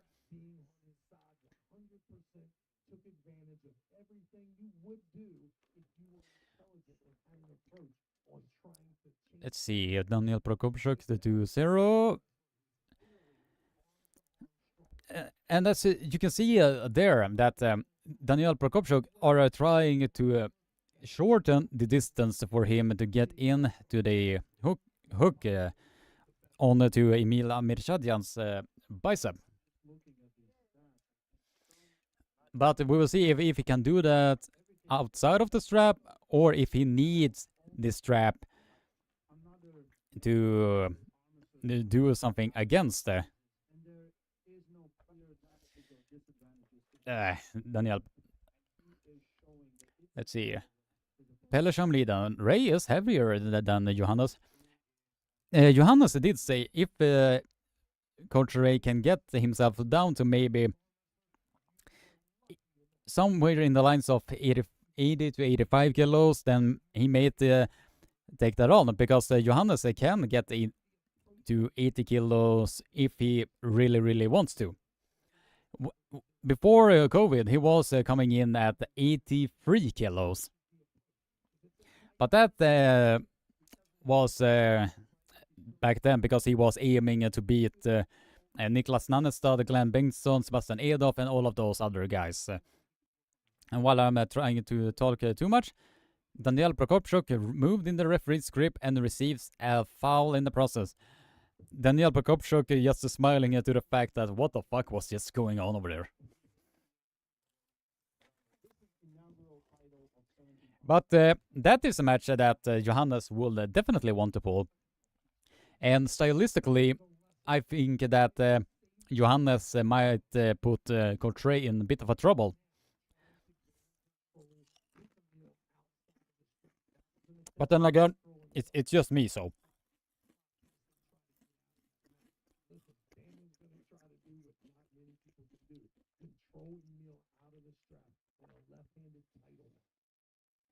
Now we will see. The grip is being put. And now Emil Amirchadjan is receiving a foul. But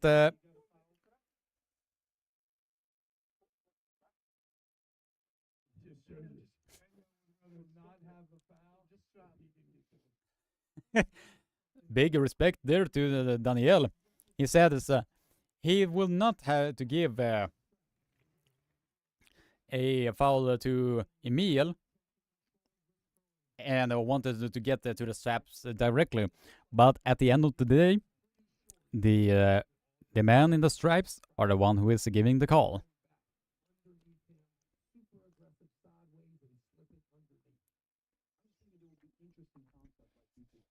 Now, we will see what will happen now here, ladies and gentlemen. Now, Emil is holding on and trying to make sure that he does not get the opportunities to slip. Very intelligent arm wrestling by Emil Amirchadjan to making sure to put as much pressure on the hand as humanly possible against Daniel Prokopchuk. Emil Amirchadjan are making sure that Daniel Prokopchuk does not slip at all. And that in itself might put a bit more pressure on the hand and wrist of Daniel Prokopchuk.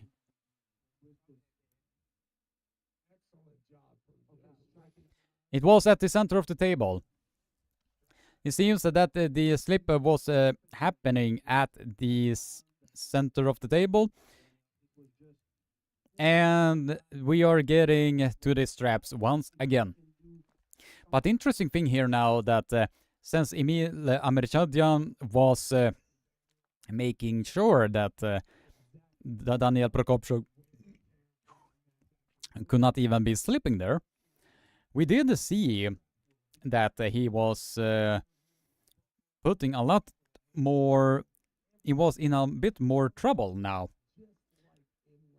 But at the same time, since Emil was putting that much pressure on Daniel Prokopchuk's hand and wrist now, that might be an opening for Emil Amerchadian to get the hand control on Daniel Prokopchuk in the straps as well.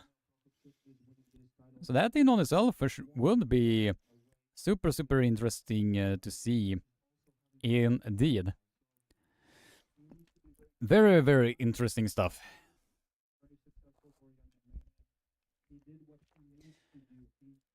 Now we will see what will happen now, ladies and gentlemen.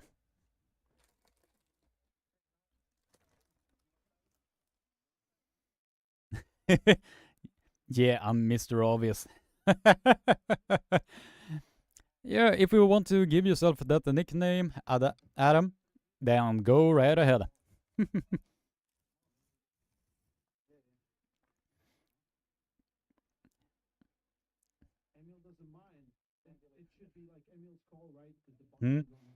It seems that Emil does not mind to have that strap tighten, because he felt that he has put enough pressure on the hand and wrist on Emil on Daniel Prokopchuk. So Emil probably has a lane now to bring a lot more pressure on Daniel Prokopchuk's hand and wrist.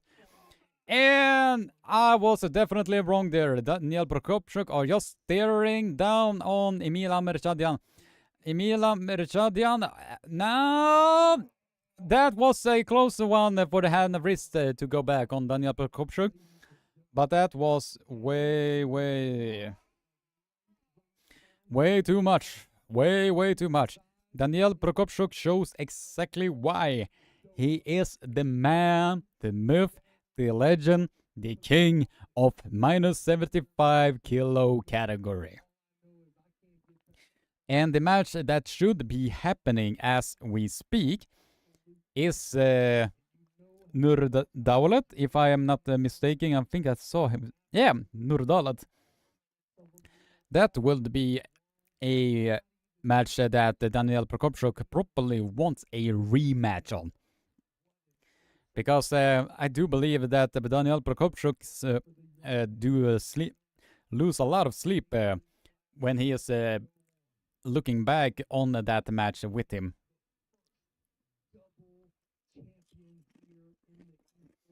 But yeah, it is super impressive of the arm strength power that Daniel Prokopchuk is bringing to this arm wrestling match.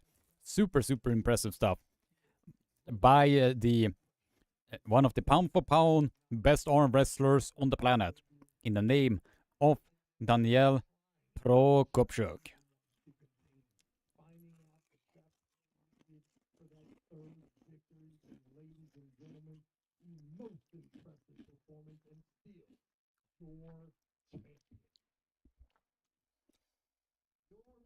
Pelle Shamliden, Nurdaulat is too much still, I guess.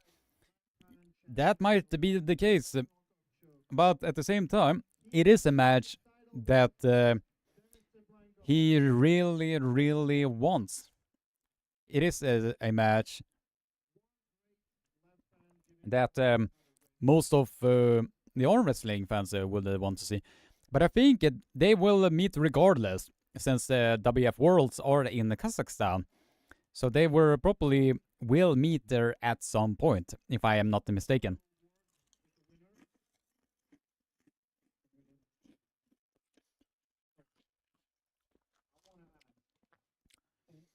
Hello, can you please tell the results so far? Uno momento. Just gonna be checking here.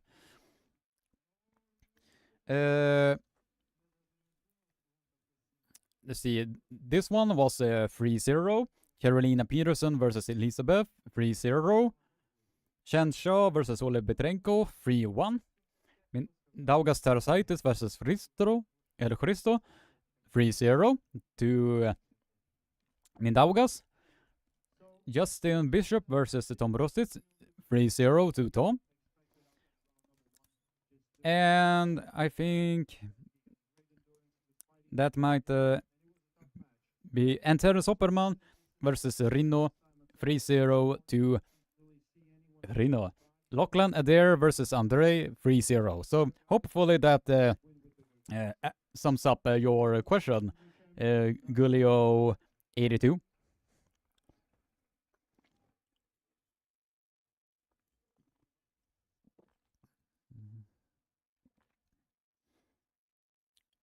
Let's see, what will be the next match for East versus West 8? I don't know about you guys, but this is probably the most fast-paced East versus West that I have been seeing thus far. At least in my honest opinion. International matchup for the United States of America. L.O.G. Wilkie. Why is Vrest not invited? I don't know, but I think that he will be invited somewhere in the near future. Best match so far in your opinion? In terms of the best match so far was Oleg Petrenko versus Chen Shaw, because we at least saw a battle there. But also, if I have to also be picky, I always love when Sweden are competing at East versus West and show the utter dominance that the Swedish ladies are having. But if I'm gonna be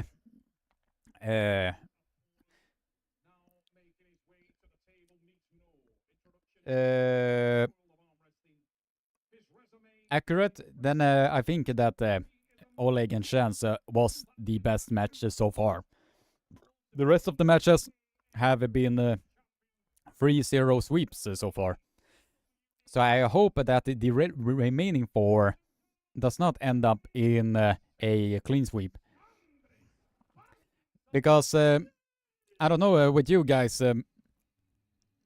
since it was a lot of clean sweeps, that might affect the bottom line at the end of the day. But I don't know. I might talking right out of my ass on this, so I probably have no idea. So in this one, I am picking Sandris Shedis to be winning this match, since I do believe that he has the tools necessary to adjust from the matches that are available here. So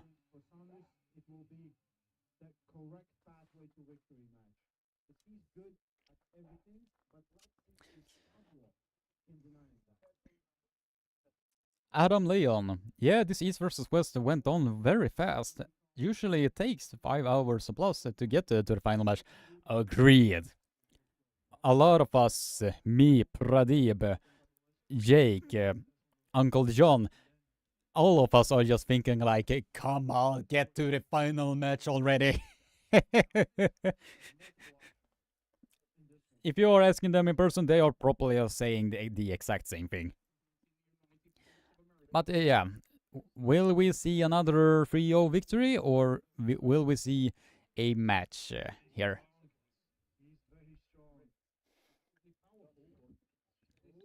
Oh. All right, come on. Let's say just go. Just say go. Come on. And it is a close match at the center of the table. Sandra Shedis took in hand control, but the arm power did not budge. And Pavlo felt that he needed to spin out. So we are in a fight here now, ladies and gentlemen. In the final 4, we will finally see a fantastic match that will end in a career-ending death war, hopefully. But I think what the Sandra Shedis needs to do is to stay on that top roll and not to go in deep inside on that hook that Pavlo is super strong at.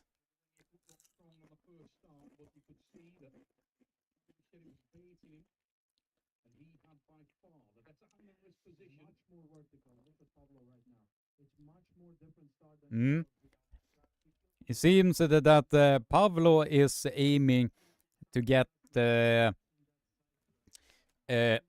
much more higher setup because if you have bought the pay-per-view, you will see that the Pavlo's setup are much more higher now than it was in the first Ready Go.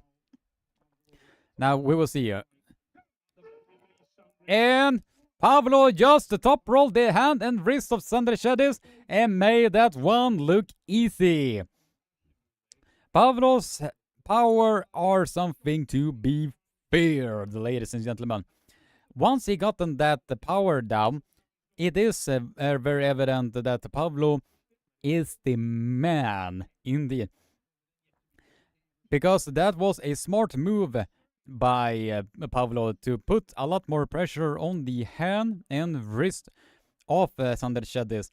And as soon as Sandres felt that his wrist was compromised, he let that one go and are trying to save himself for the future rounds that are ahead.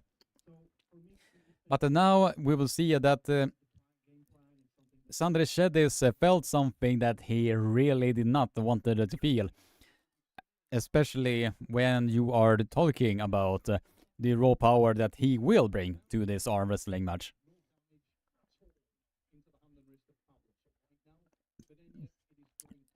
And what Pavlo are feeling very confident about is that he has the power to beat the Sandres Shedis. And outside the straps, they are relatively even. So it is something that Sandres Shedis really needs to wake up. And probably that was the hardest wake-up call that Sandres Shedis felt all the way down in his spine. This is something that Sandres Shedis must be now more aware of, and making sure that Pavlo does not get his power locked down as he did in the previous round that we just saw. But if Sandres Shedis can make this into a dogfight, then we might see something interesting here.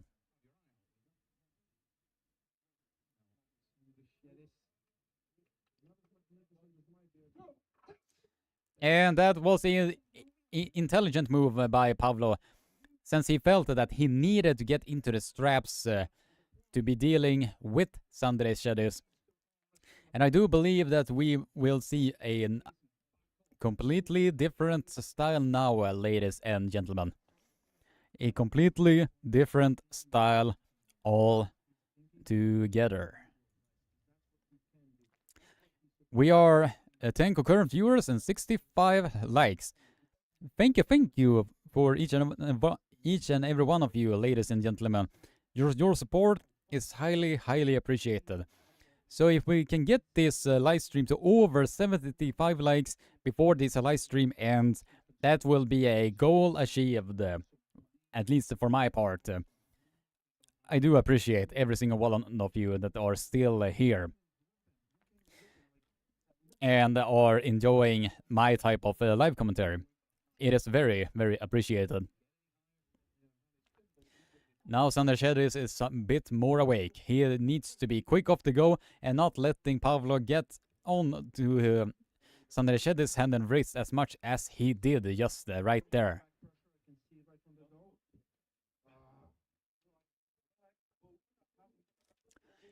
Both men are very eager to get into the power zone here.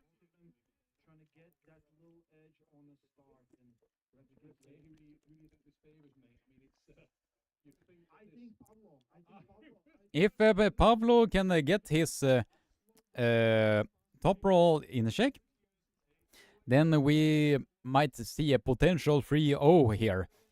But in this instance, something interesting might be happening here. Sander Shedis might surprise all of us, as he has done in the past. But in this instance, I think now Sander Shedis has dove directly inside in the hook, and he needs to be patient. He needs to be patient now, so he does not lose the connection of his shoulder. And it seems like he loses it a bit more and more. Pablo has now opened up. Now Sander Shedis are back into the match. Now Sander Shedis are now back into the match, and he has put a lot more pressure on the bicep of Pablo, and now diving right down. Fine. Now we are seeing some amazing matches, ladies and gentlemen. This is the type of the matches that the world needs to see. Although it can end on a 3-0, it does need to have a career-ending death war in the process. So the viewers get exactly what they are buying for, if you know what I mean.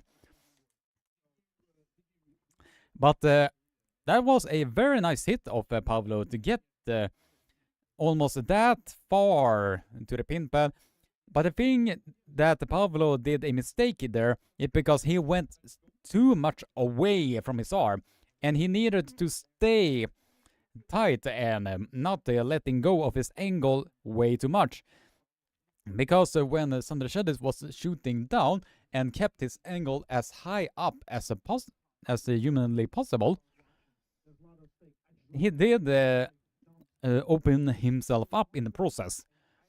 So if I was Pablo and I was coaching him right then and there, I would say to him that make sure, if you are getting that low, make sure to have a tight angle and keep that pronation down. So if he can just do that, you saw how close he was to the pin pad. If he just do that slightest adjustment, he has the victory in place. But if this keeps on, then if this just keeps on in the fashion that it did, as it did in round number 2, it is gonna be a path to victory for Sander Shedis.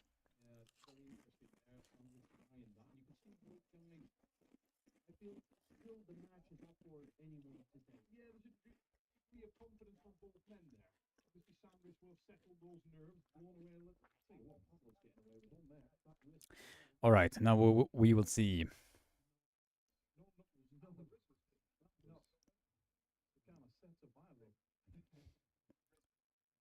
Loading up, Etsy.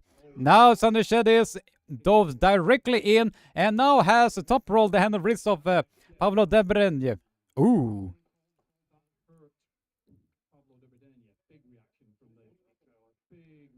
Ooh.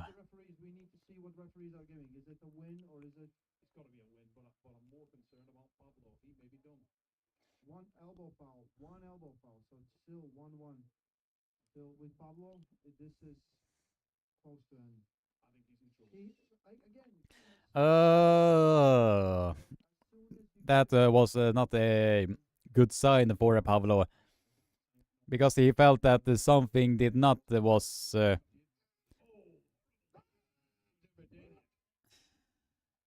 Yep, Sander Shedis is now alive and alive. But I think that something did happen with the inner elbow of Pablo, because it did seem like that he was letting that one go as fast as he did. Probably something that happened on the... Who can switch up and be just as dangerous in every position. He went from full on trying to open your wrist up to fully pressing, then to pronating outwards and taking your hand while he's pressing. Yeah. I mean, really nice stuff from Sander Shedis. that he was able to shift the technique as elegantly that he was able to do. But it seems that something did happen to the arm of Pablo there. It did seems that Pablo is in huge trouble. But to all credit to Pablo, he has the power necessary to be dealing with Sandres Shedis. But as soon as Sandres Shedis felt that something was way off, he did adjust and came back stronger, faster, and smarter than ever.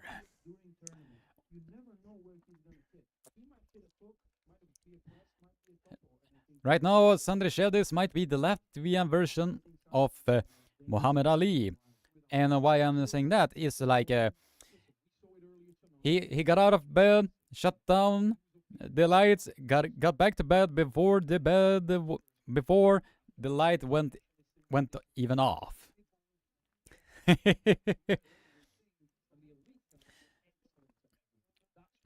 But now Sandres Shedis has found himself something that he now Pablo has found himself in deep trouble, and Sandres Shedis with a quick shoulder press. Sandres Shedis felt that he needed to make a quick work out of that one. But very, very impressive stuff by the Latvian wonder that is Sandres the Chef Shedis.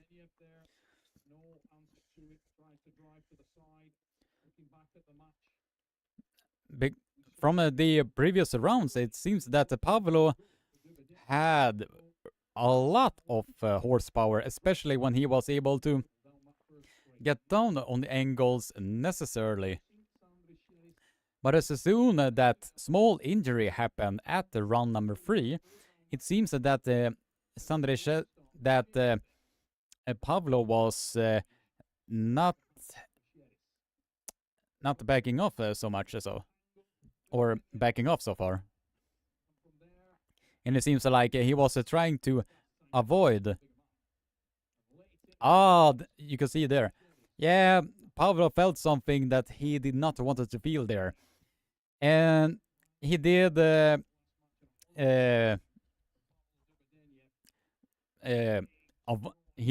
to avoid that particular style as much as possible. But Sandres Shedis, with the elegancy that he is bringing to the arm wrestling table, is still absolutely phenomenal. All the cred to the world to Sandres the Chef Shedis.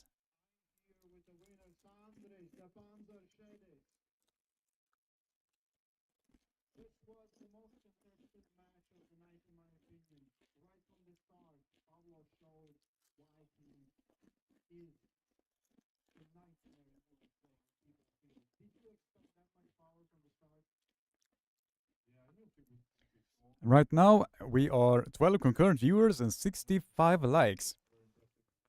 So if you are new to the live stream, welcome. Be sure to spam that like button, subscribe, and ring the bell for notification. And if you want to support my work, like for example exposing the corruption that is going on over at the WAF, please consider becoming a member. Your support is highly appreciated. But now, we are only 2 matches left to the mega match that we all have been looking forward to, ladies and gentlemen. Although I believe that they are only dudes in this chat, so I have pretty much no idea.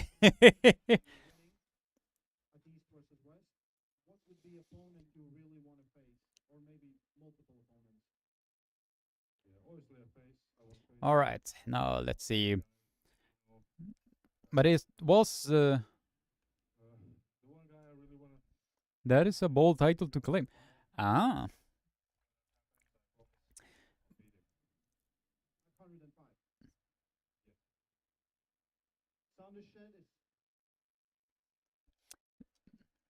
Sandris versus Kid Urgali is a match that needs to happen, ladies and gentlemen.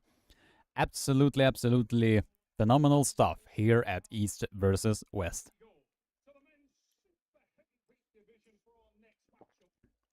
Hopefully this match is gonna be very, very much exciting. Wagner Bortolato, the Earthquake of Brazil, coming in against Ferret Osmanli. If the injury of Ferret Osmanli has been healed up, then we might see a banger of a match here, ladies and gentlemen. I am definitely looking forward to what this has to offer. Oh yeah. All right, ladies and gentlemen, a opponent I know very well.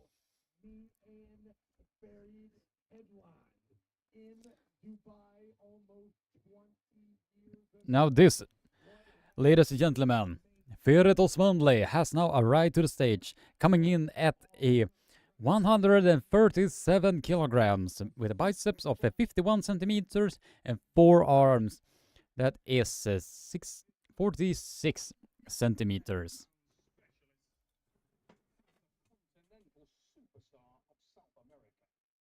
This man is a multiple Brazilian national champion. All right, ladies and gentlemen, who will? Oh, yeah. Oh, Jack Jesus. I think that is the. Oh, Wagner Bortolato. A really, really exciting prospect to the world of arm wrestling. And he is driving the crowd completely wild. Now we will see.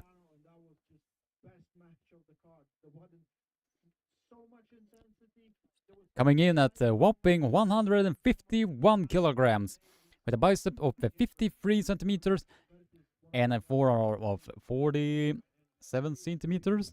Man, 151 kilograms of lean muscle. Ooh, that is not something that you want to meet in a back alley. No. But yeah, it is gonna be a very, very fascinating stuff here. Wagner, I am so hoping that Wagner Bortolato brings the win to this match. But the speed and ferocity that Ferret Osmanli is gonna be bringing to this might be the key necessary to get on to the pronation lock of Wagner Bortolato in this. You can really see that he is coming forward. The wrist of Wagner Bortolato is something that I have not seen being able to be top rolled from all of the matches that I have been seeing on him on the left arm, because mostly how people are beating him are going on directly to the bicep of Wagner Bortolato. But in this instance, we needed to see if that press is necessary enough to get the... And that is a quick one. The intensity that Wagner Bortolato brings to this is absolutely banger! Wow. When he is driving that one down, he is literally putting a earthquake shake all over it. Absolutely phenomenal.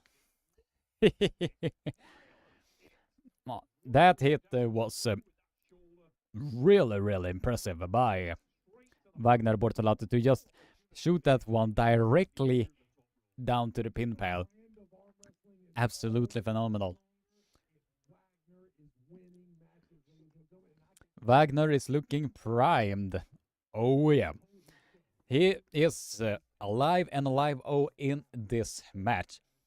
Absolutely phenomenal stuff with Wagner Bortolato.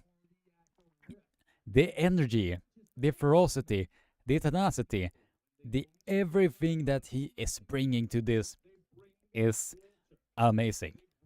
Absolutely, absolutely amazing stuff that is happening here at East versus West.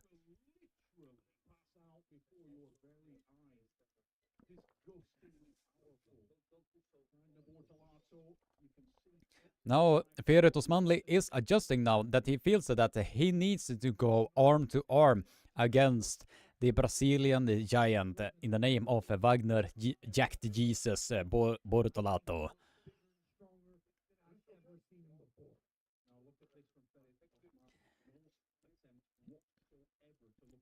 I do believe that the mistake that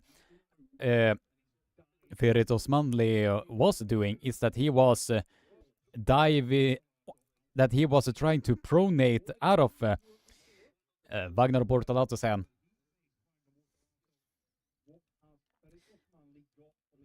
But at the same time, it is super, super impressive.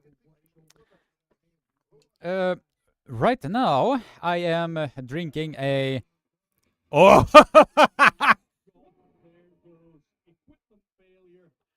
Wow! Security, we have a problem. Please report to the main. Whoa! The earthquake literally has just smashed the table to. Wow! He literally broke the table. Absolutely a tactic. Wow! I'm not sure Indian Jersey will feel the same excitement as we were here in the booth. Jersey has had calls for alarm on 3 or 4 occasions this week. Oh my God. The earthquake, Bortolato. If you wondered why, there is evidence of it. Can you Wow. If Ryan Turner is making that to a YouTube short, expect that one to have millions of views. Wow. Wow. That one was... once again, Wagner? Wow. That is... I am fucking speechless. That... Wow. You could see that the sheer tenacity that Wagner Bortolato was bringing. He literally tore the table apart. Wow. Absolutely, absolutely. Absolutely amazing stuff. Now you can see that Ferret Osmanli is going directly inside, curling in a bit.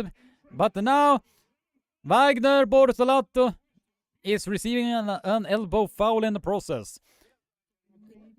He received an elbow foul while he was comfortably allowing Ferret Osmanli to dive directly onto him and just dragged out the arm of Ferret Osmanli very comfortably. Very, very impressive. Impressive stuff by Wagner. And what Wagner needs to do is to make sure that he does not drag too much off the back. Because if he is doing that, he is exposing himself to fouling himself out as he did against Georgi.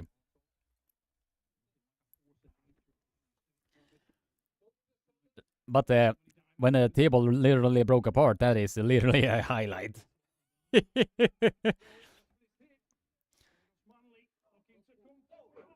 And that is a quick shoulder press. Very impressive stuff from Wagner Bortolato. Fast hit down to the pin pad. That is the exact same style that he was using when he was winning WF Worlds in, let's see, what was it? in, if I am not mistaken, that was in Las Vegas, 2010. But for him to literally break apart the table.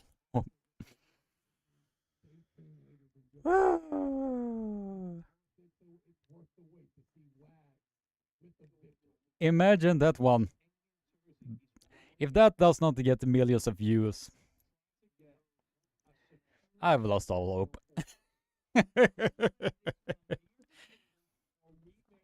An absolute highlight. An absolute highlight. I do believe that Ingen Thursday must love and hate that moment at the same time. I don't know. But the style that Wagner Bortolato is bringing is very, very killing and very telling. Since Ferretos Manli cannot get into his power zone at all. From the looks of it, Wagner Bortolato is going.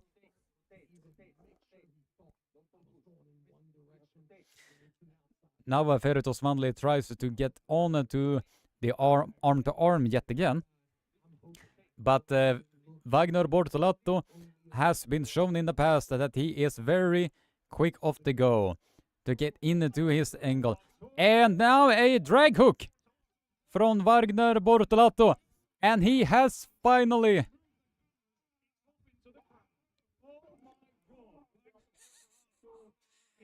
He is losing control here at.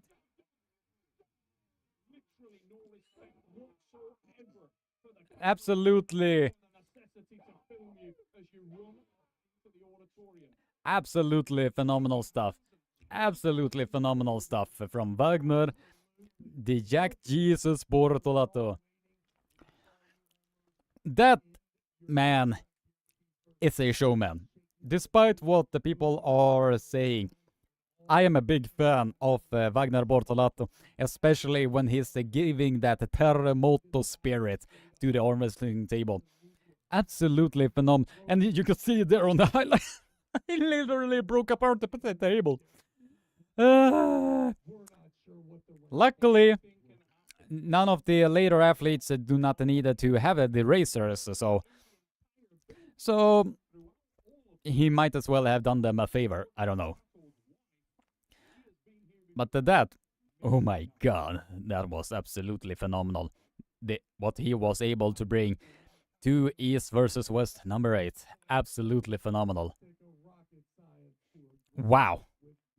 Absolutely. That was super, super impressive by Wagner Bortolato to do this in East versus West. And he was riling up the crowd. Absolutely phenomenal stuff. Absolutely phenomenal. So I just got directions from Engen that the next time he will sign a paper that he will not break equipment, right?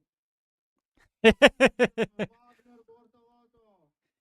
He did say that in the next contract he will make sure that it states that he will not break anything.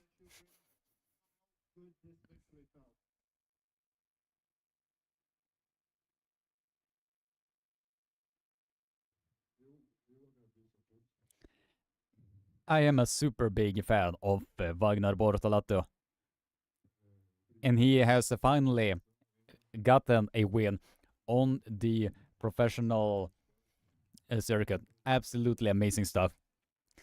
I am a big fan of Wagner Bortolato and the energy that he is bringing. Absolutely phenomenal stuff. Absolutely, absolutely phenomenal. Big fan of the guy. What can I say? What can I say? Pelle Chamliden, my girlfriend thinks Wagner has too much adrenaline. Maybe he was summoning his inner Kratos and got way too excited.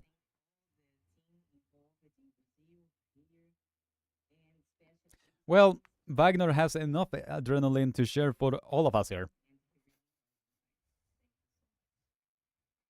Thank you, my people. Thank you, my God.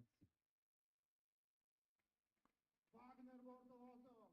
Always a pleasure to see him on stage. Enough said. Always a pleasure to have him on East versus West. And especially the energy and tenacity that he will bring. Now we are one match left, and then we are gonna be seeing Big Daddy Jerry Cadorette versus versus Ermes Gasparini. But now we will see the precursor, the super heavyweight match that is gonna be here. And that is Artyom Morsov, a much more leaner Artyom Morsov versus Georgi Svetskov. I remember I first saw Georgi Svetskov back in Bulgaria in 2015 when Euroarms was present there. And I remember fairly when I was watching him compete against Levan Saganashvili, and the crowd, the atmosphere was going completely astronomical. The presence that was there was absolutely phenomenal. But now we will see if Morozov is healthy enough to be pulling in this, because from the looks of it, he looks a lot more leaner than he did previously. In this instance, we have to wait and see what is going to be happening. In this instance, what will Artyom Morozov do here? Because he is coming in super light to this, because I do believe that he was coming in at 120, if I'm not mistaken, although the board there shows that he is coming in at 135. I do believe that might be a misrepresentation, I don't know. But now, we are now 11-11 to see this match, ladies and gentlemen. Will Artyom Morozov have enough energy and have enough power to be dealing with the type of pressure that Georgi Svetskov is known for? But this is something, you could see that something went back there.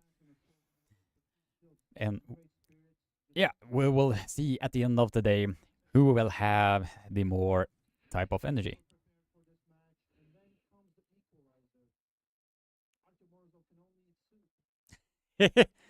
Now that they are breaking apart the stage as it seems. What just happened? I just got signed out.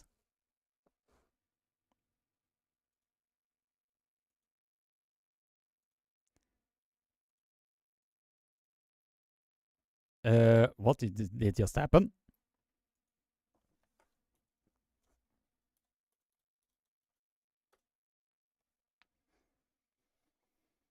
Super strange.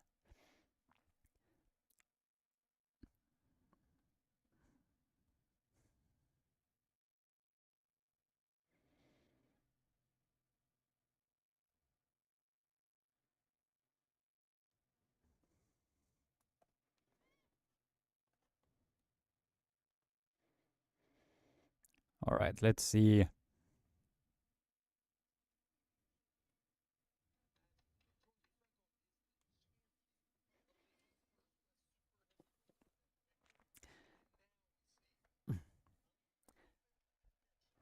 Now, luckily for me, I have my phone ready. I don't know, when I was watching at my computer, I was just logged out automatically. Oh, that was strange. Super strange because I was logged. I was logged out automatically, and I could not even get in. Super strange. But I don't know, maybe the pay-per-view numbers are really high for this event. I really don't know, because I got kicked out, and then I was able to get back in. Nice setup from both WF pullers have been pulling for years, so setups are should be very easy. When you see referee's grip, no arguing there. Like this, okay.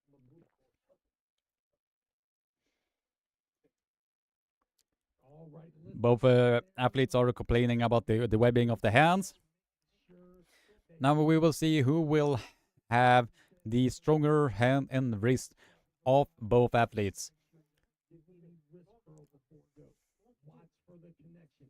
It has. Oh my goodness! Listen, this guy is not on soup. Are you kidding me? No, that guy definitely. Seems that he was getting a warning, Jorge there. All right, now we will see what will happen now. Will Artyom Morozov have the energy necessary to be dealing with Georgi Svetskov, who jumped in at the last possible moment?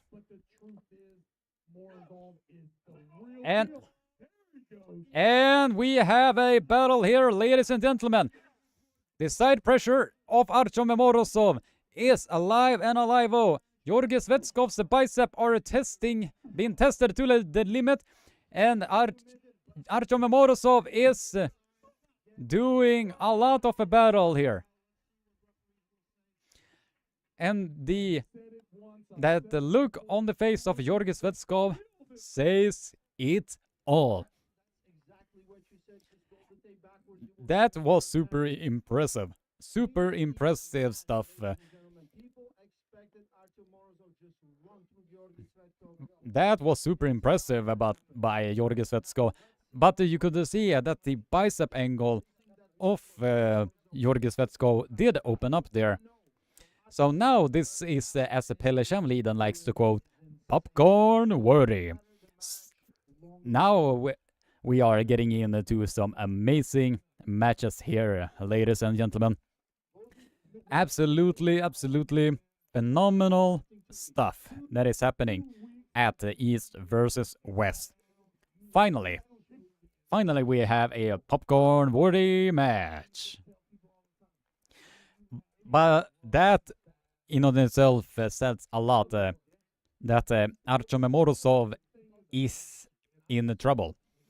If Artyom Morozov does not making sure that Georgi Svetskov does not get the pressure back on his side of the table, he is gonna be in trouble. I mean, if this keeps on, then Morozov might lose this one. But if I were Morozov, I will try, if I am attacking to the side, I will try, in theory, to maintain the pressure instead of going back and forward like that. That in on itself would be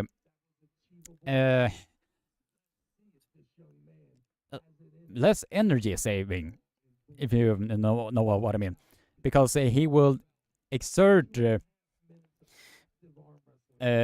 less energy when he is not surging back and forward like that. But he did open up the arm of Georgi Svetskov, so if he can just apply that and keep the pressure steady all the way to the very end, we will see something exceptional here. Now Georgi Svetskov has taken the hand and wrist, and now Artyom Morozov is more patient now. Now he is keeping himself alive with the Georgi Svetskov is very close to the pin pad and is in full hand control, and he took the hand and wrist off Artyom Morozov and drove that one down to the pin pad. Georgi Svetskov has arrived in East versus West. What an what an exceptional match, ladies and gentlemen. A nice warm-up for the tenacity and ferocity that is gonna be Ermes Gasparini versus Jerry Cadorette.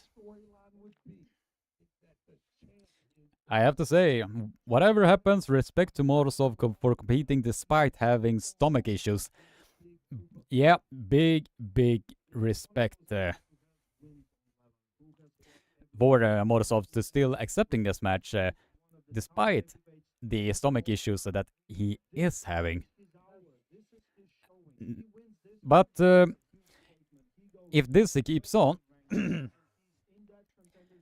he is in trouble. Morozov is in trouble if the match keeps on going in the fashion that it is providing to all of us here. If it goes on like this, then we'll see something very one-sided.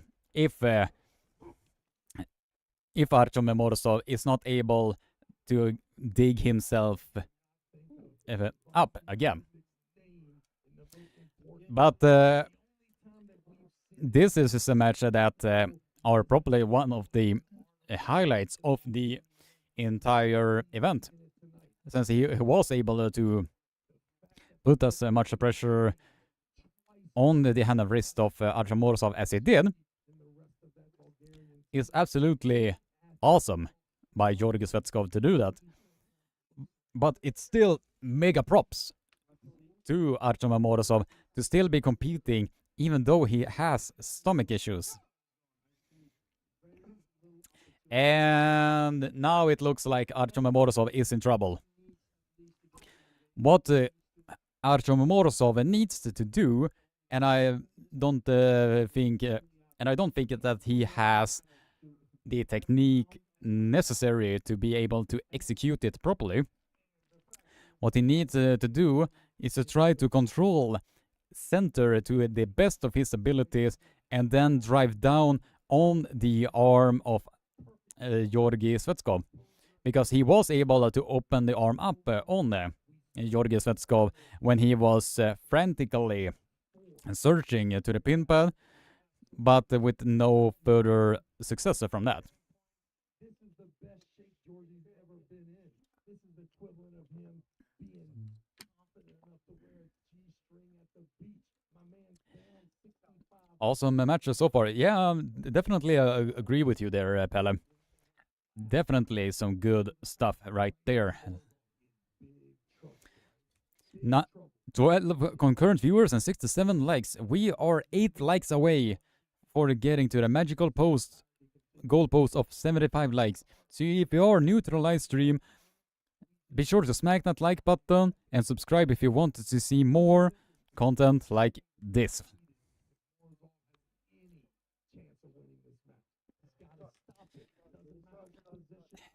As Travis Pagent just said in the pay-per-view here, he needs to put the stop as soon as possible. And also, Morozov needs to control center to the best of his abilities.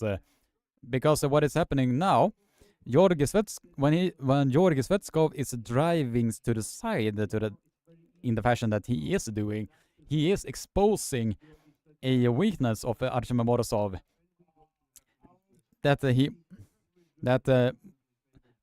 When Morozov is going sideways, this is the hand positioning that he is having. What he needs more to do to get more to the center. In that fashion, he probably can do a lot more. And as Pelle wrote in the chat here, he needs to row like this and to keep his pronation as to the best of his abilities. And there is a much better pulling from Artem Morozov. Now he is diving directly in with the press. Now he is diving down to that press. Georgi Svetskov are trying to keep himself alive in this match. But how Artem Morozov is keeping himself alive and alive in this match is absolutely phenomenal. Despite the stomach issues that Artem Morozov had coming into this match, how he is still giving Georgi Svetskov, the current WEF World Champion, a great match as he is doing. It's absolutely phenomenal. But that was a really awesome battle, and some excellent technical adjustment from Georgi Svetskov to be able to do this kind of damage against the Terminator himself, in the name of Artyom Morozov. Absolutely phenomenal stuff, ladies and gentlemen. Absolutely phenomenal. Right now, we needed to see what is gonna be happening as we speak.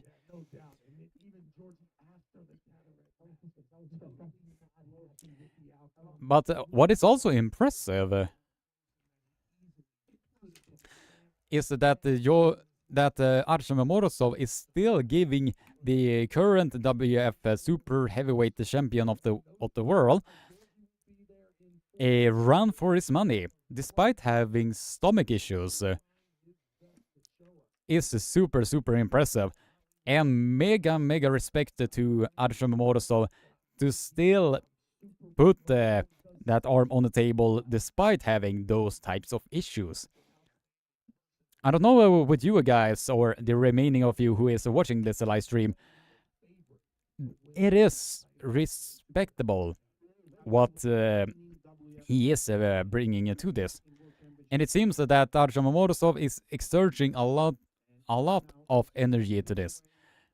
So if Artem Morozov can maybe stick to it and put as much pressure as possible on that gigantic arm of Georgi Svetskov, it is, as Pelle wrote in the chat, if Morozov can just stick it to that dragging side motion and making sure that he does not lose his pronator, we are gonna be in for a battle, ladies and gentlemen. Svetskov did what he needed to do. Exactly, Pelle. Exactly. If he can just stick to that, because apparently it is working, and if it is working, why does it need to be fixed? Maybe a lot of pressure being off. Keeping the match in such short notice, showing your commitment to East Coast West, your friendship with the great Indian Jersey, and now. Absolutely amazing stuff that is happening at East versus West. Absolutely phenomenal stuff.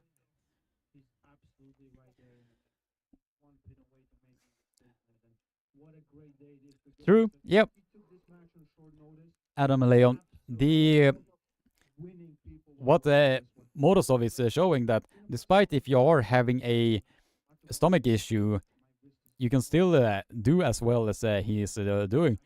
But it is super impressive, nonetheless, by Morozov that he is able to do this amount of damage on Georgi Svetskov that he is doing. Absolutely phenomenal. I am super impressed by him. Not gonna lie.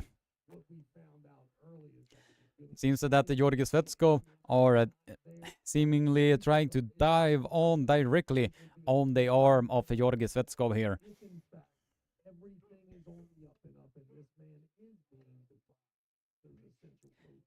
Now,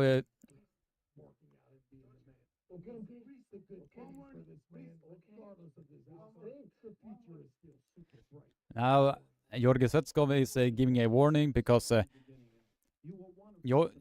Artem Morozov needs to raw and press. And now he is keeping himself alive and alive, diving directly on the arm of Georgi Svetskov. He just needs to apply the pressure. And Oh, These shoulder pads, right? It's much easier to cross the center line with your shoulder, oh, and that's what Artem Morozov was crossing the where the disadvantage the center line. because when you want to press Imagine if they are gonna apply that to Jerry Cadorette. turn your body in, Huh. it's way more easier to get I don't know if they are gonna be successful with that. But now we are in for a battle, ladies and gentlemen.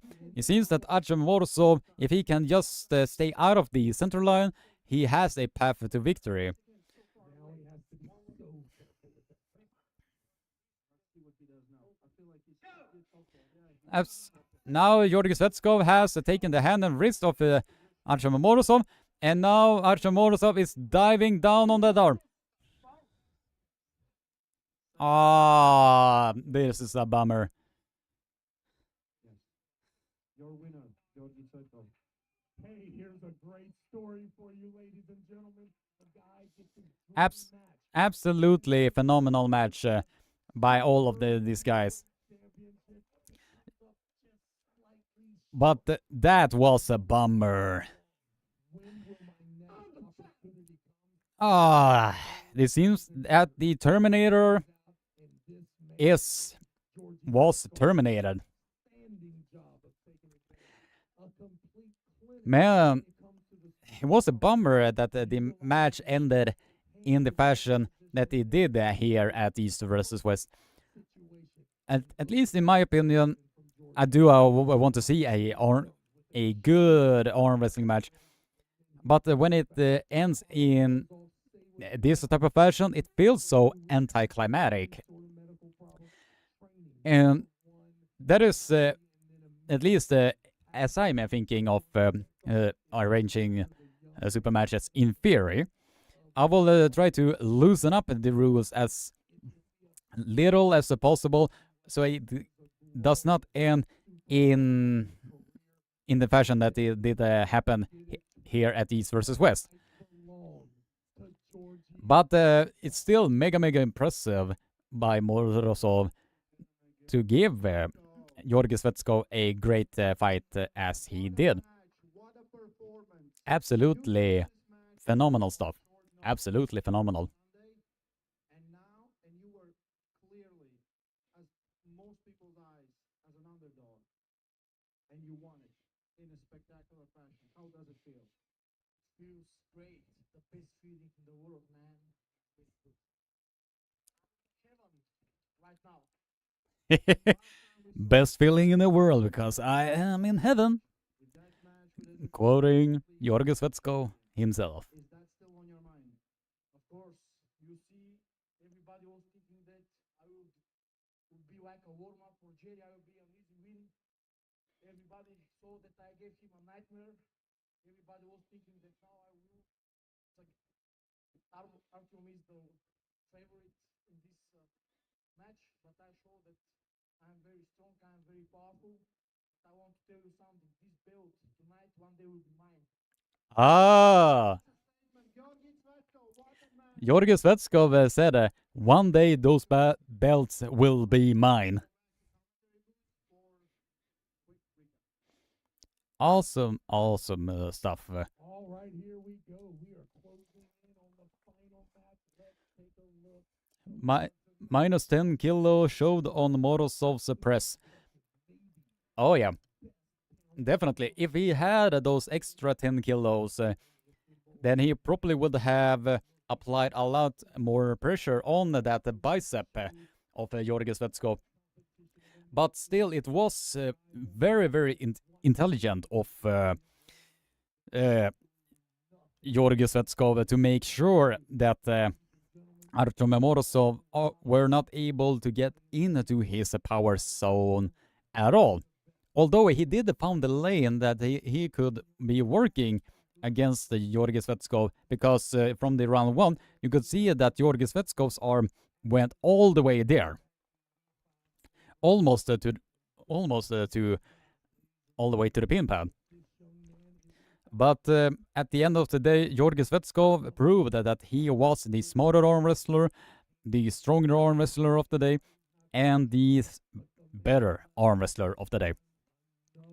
But a rematch between Artem Morozov and Georgi Svetskov would be very interesting to see when Artem Morozov does not have his stomach issues, because that might be an indicator that he was not fully well. But even though it is still very impressive by Artem Morozov to give as much of a fight against Georgi Svetskov that he did. And also you have to take into consideration that Georgi Svetskov took this match in the last minute. So that in on itself, super impressive. Super impressive by both parties on this. Absolutely awesome stuff here at East versus West. Not a bad outing for Pablo, but make no mistake about it. One of the future superstars. 191 votes says that, are you excited for East versus West 8? Absolutely. And now, ladies and gentlemen, we are here. We are now here to see a phenomenal match that is Ermes Gasparini and Jerry Big Daddy Cadorette. I have been personally been looking forward to this match for a long time. If you can see on the replay here, Wagner Bortolato completely tore apart the table. Absolutely phenomenal stuff.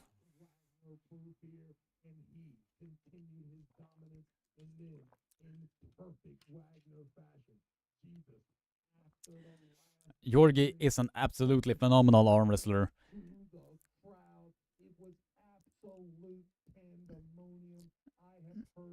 Absolutely phenomenal stuff from all parties involved.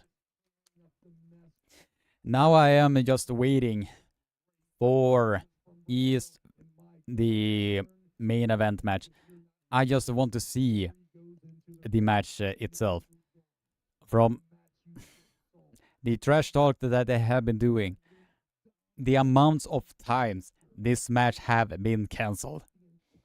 Now we are able to see what will happen now at East versus West 8.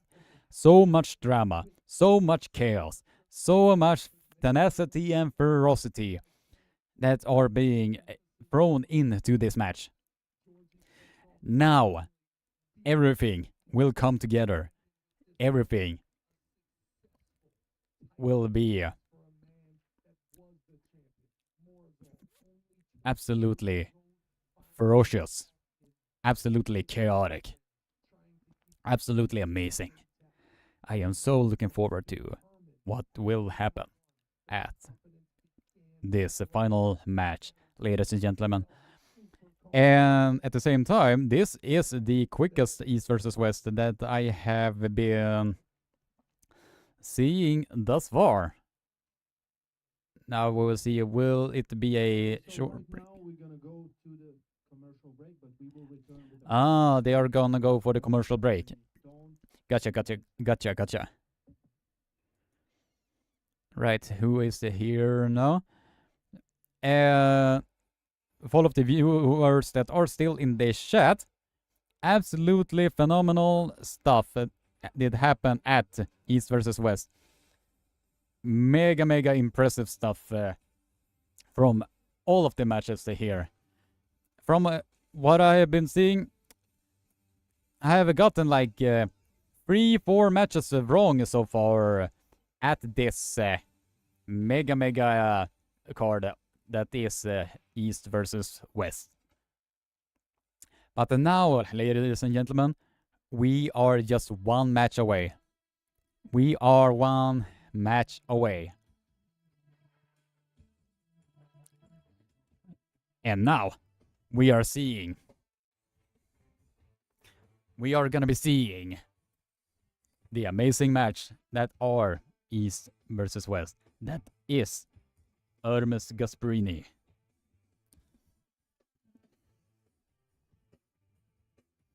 Monty Caps. The belly is called Roof's Blow. Alright. Royd's Blow. I don't know what you were going with that one, Monty Caps.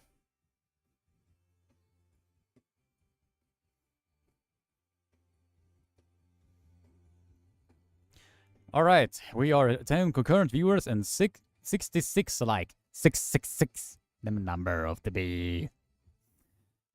Alright, if you're new to the live stream and have not liked this live stream yet, we are trying to reach 75 likes before the match of Ermes Gasparini and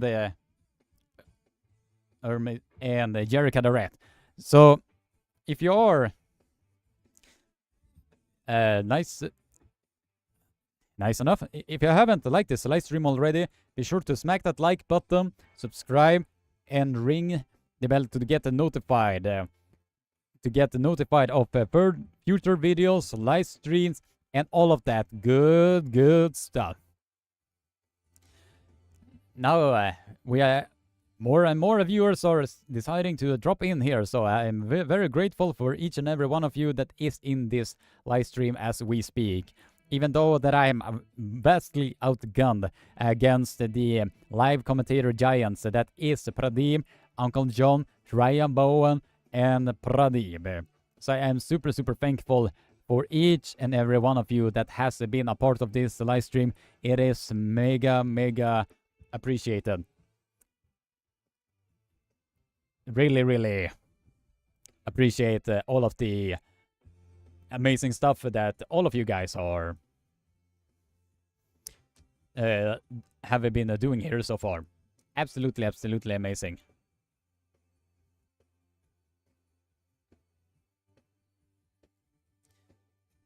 Alright, now we'll see. Haha, triple burger. Depending on what type of a burger, are you talking about the Big Macs? Are you talking about something else entirely? Alright. Now I'm just waiting for all of the amazing match. I mean, this commercial is ridiculously long. I mean, sure, it is one of the main sponsors of this whole event, but it does feel long. It's gonna be fascinating stuff now, but now, ladies and gentlemen, we are now at the final match of the day. The final match of East versus West.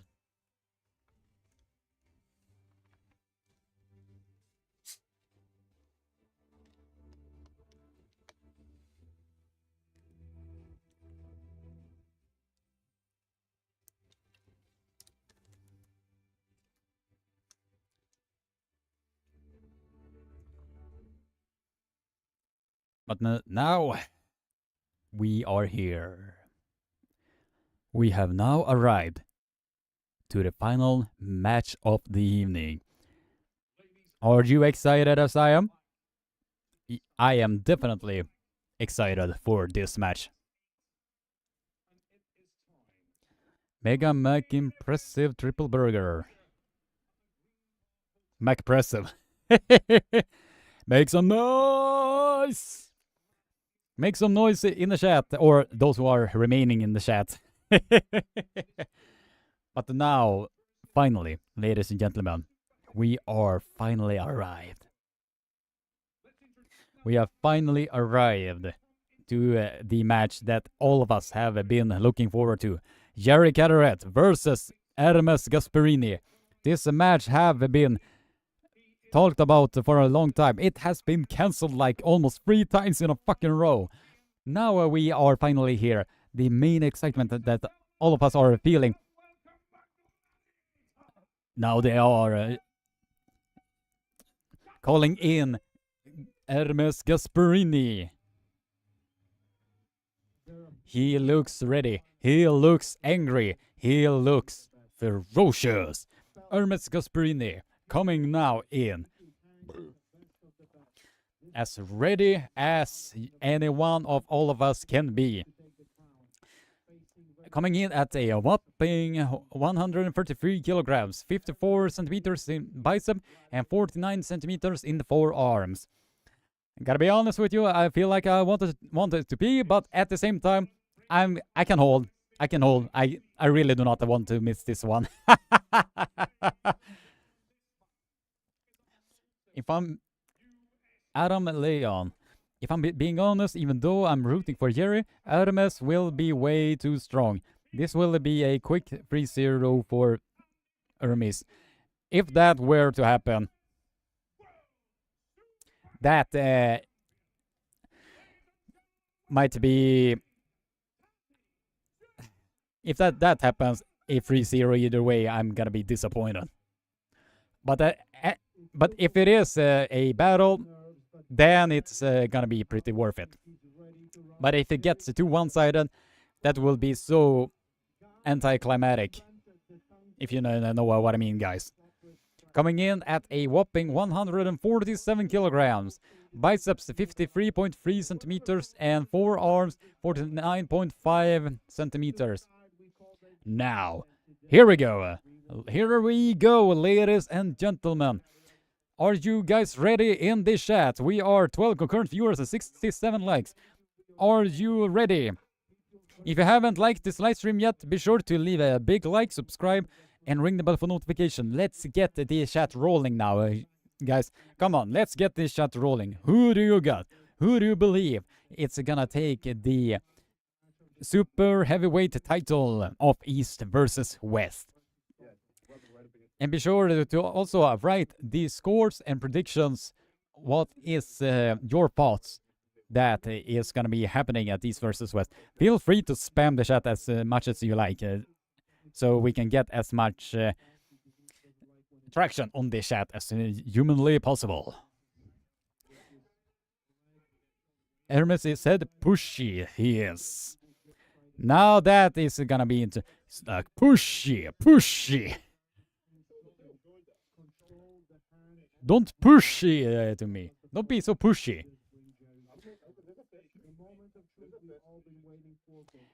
Seems that Ermes Gasparini is feeling that he is not on the center at all. Now he is very, very cautious that he has all of the center table necessary to get in to the... that is a very intelligent move by Ermes Gasparini there. He is making sure that the hand... That's not straight. My wrist is not straight. It was straight. You gotta do it straight.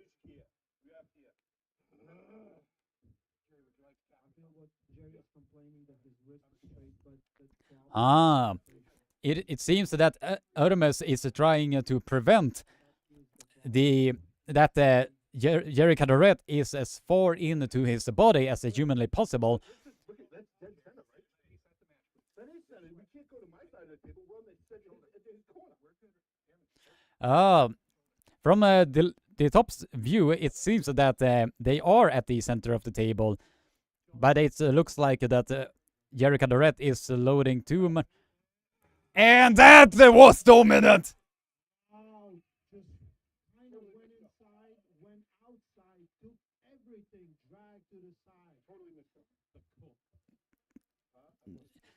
Man, I really hope that Jerry Cadorette has something else in the bag. Because if that was way too easy. Yeah, it did seems like that he was trying to get out of a dodge, but he had no idea how to deal with that, because from the looks of it, Ermes Gasparini was shooting almost in a high hook, and then when Jerry Cadorette was trying to slip out, he just was able to top roll him. Wow. Absolutely interesting stuff here, ladies and gentlemen. Absolutely, absolutely phenomenal. Impressive performance by Ermes Gasparini. If he can just keep himself and if he can keep himself away from the power that Jerry Cadorette has, it's gonna be a very, very interesting match, this indeed. But if this keeps up, unfortunately, we are looking at a 3-nail victory here for Ermes Gasparini. Very tactical stuff of Ermes Gasparini to make sure that he is not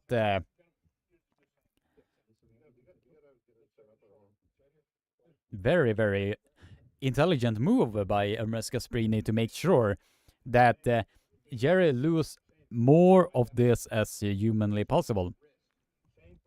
Because the key of beating Jerry Cadorette is to keep him outside of the shoulder line. But as soon as Jerry Cadorette does gets to either arm to arm or gets that press down, he is a force to be reckoned with.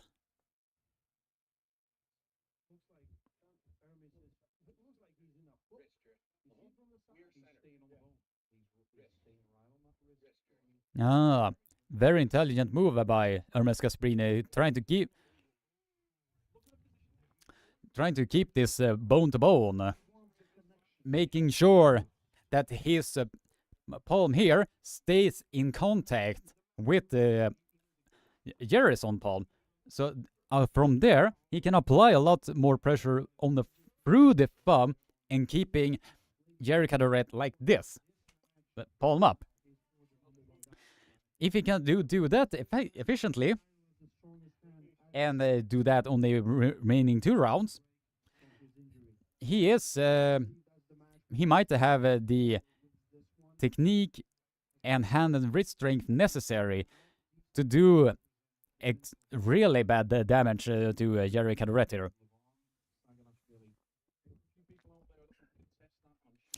Jerry better need thumb. Yes, my point exactly. From the setup that Ermes Gasparini is doing right here, he is pushing this part of the hand on the opponent's part of the hand to have a lot more access through the thumb. And we will now see if that is going to be the case. And that is exactly what, as Coach Ray just said there, that is the technique that Jerry Cadorette needs to get access to. If he can get the press down, then we are seeing something exceptional here, ladies and gentlemen. But if this keeps up, we might see a whitewash. But I'm praying to the arm wrestling gods that are out there that we are seeing a match here.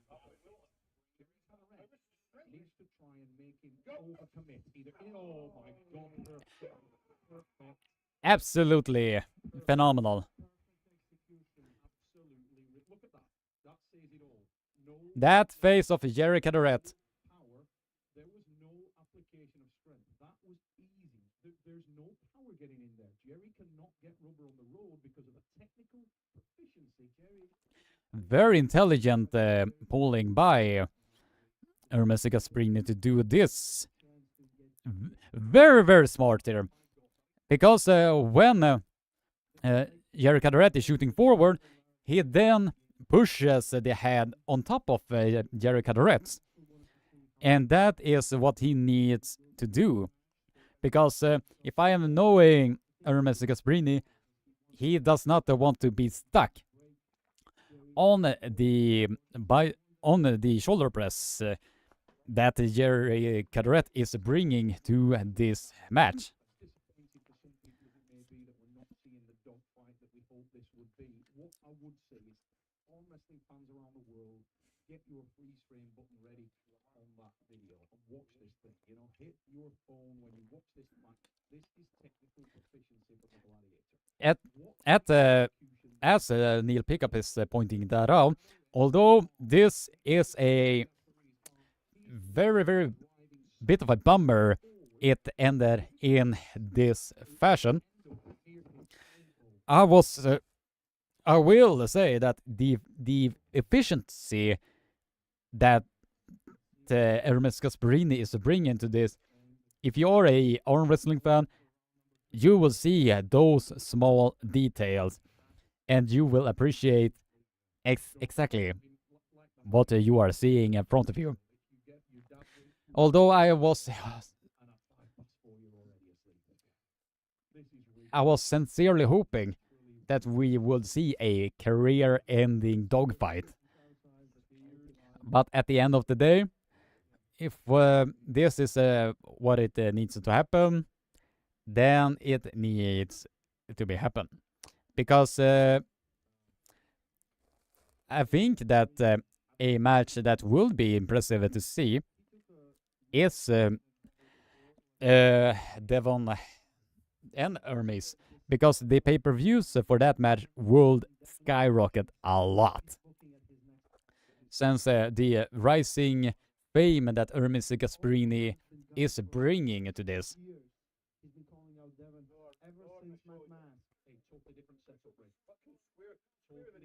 Mr. Perfect. From Gladiator to Mr. Perfect. Or perfect. It needs to be perfect. He's watching this as well, and Travis just said he needs to be careful if he's going to try and make a statement. Yes, he does, but you did get the feeling there that there's enough confidence in this Italian arm wrestler that he was going to leave his arm there. Yeah. This Ermes Gasparini that has shown up to East versus West is a force to be reckoned with. The aggressiveness that Ermes Gasparini is going to be bringing to this is, as I think, but I do agree with the Neil Pickup here that Ermes Gasparini are looking for doing a statement here. He is doing everything in his power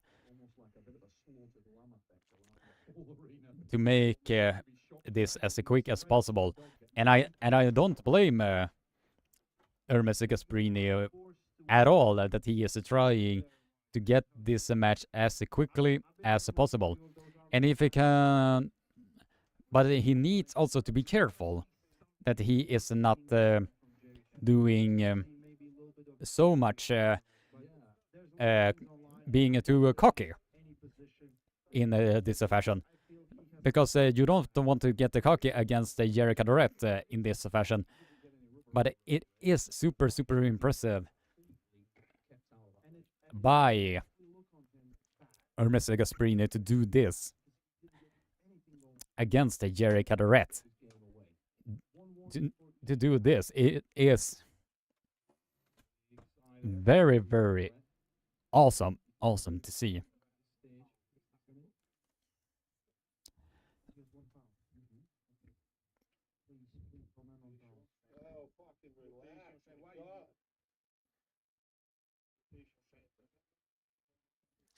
But I am severely hoping that this does not end on a foul.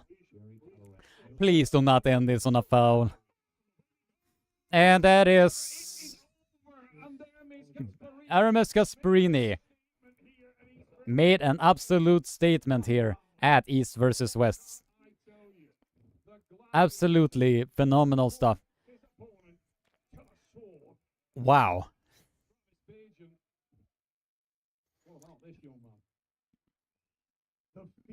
Although it ended in the fashion that it did. Thank you, everyone that has been joining in. Adam Legelon, you are the man. You are the man. But for him to do this, wow. For him, Ermes Gasparini to do this against Jerry Cadorette, he made sure that Jerry Cadorette was not able to get into his power at all. I mean, for the arm wrestling fans, this might be pretty disappointing to see. But if you are a arm wrestling fan, you and see the technicalities and the tacticalities that was present in this match, because Ermes Gasparini was pulling super intelligently against Jerry Cadorette to make sure that he does not get into his power zone at all. But for now, the best match, in my honest opinion, was Artyom Morsov versus Georgi Svetskov. Absolutely phenomenal stuff. Let's get to the middle of the stage. Ermes Gasparini, Levan Saginashvili. And also, there's some gifts. I do predict that I think that Ermes Gasparini might call out Demolaret.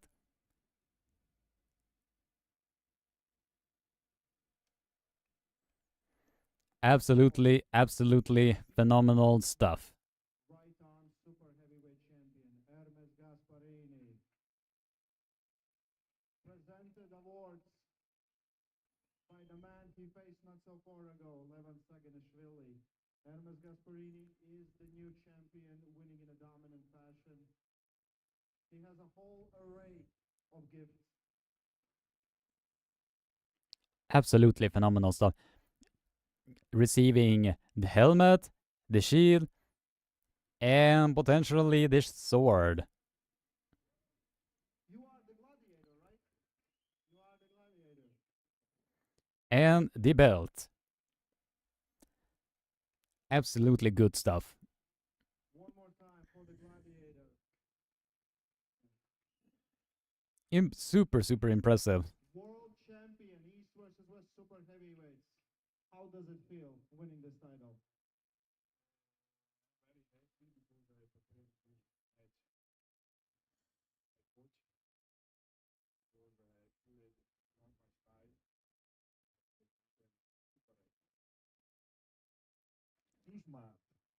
Absolutely phenomenal stuff. You didn't get anything going. You didn't let Jerry get engaged in any of those matches. It was perfect display of arm wrestling.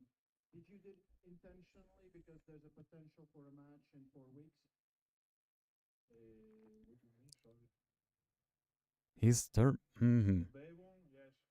Now I See a lot of screenshots here, so but the second match when he started before than me, I feel a little bit of my shoulder. And I was he's saying that he was having a bit of pain. here.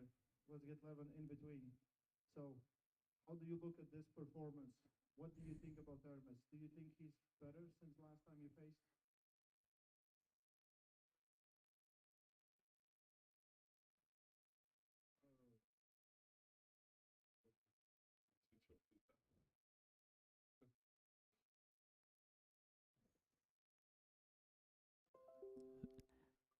Just waiting here. I think they are waiting for the translator. And Roman just jumped in.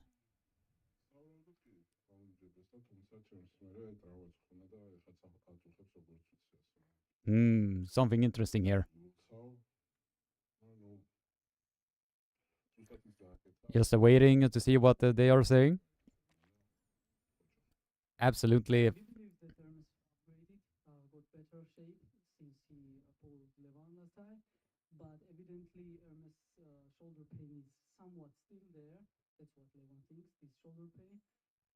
And That's a shoulder pain from. the way Ermes pulled, he thinks Levan thinks is the best way, and that's the way he should have pulled. So he executed it properly. Nice there. Saginashvili, applause to him. We'll have a little bit more talk with Ermes. So right Come on, Hermes. Call out Devon. he is little bit Trust me, you will earn a lot from that. what you wanted to do. At this point, you are the best in the world. Thank you so much. Everybody, me and Cadorette, thank you so much. Ermes Gasparini. Bit of a bummer, but yeah, it is what it is. Really great performance right now. If we go back to commentary. Yep, thank you everybody that was joining into this amazing live stream. Every one of you. I'm sending love and kisses and hugs to every single one of you. So, ladies and gentlemen, have a nice day. Stay safe. Don't be a surpuppa. And keeping us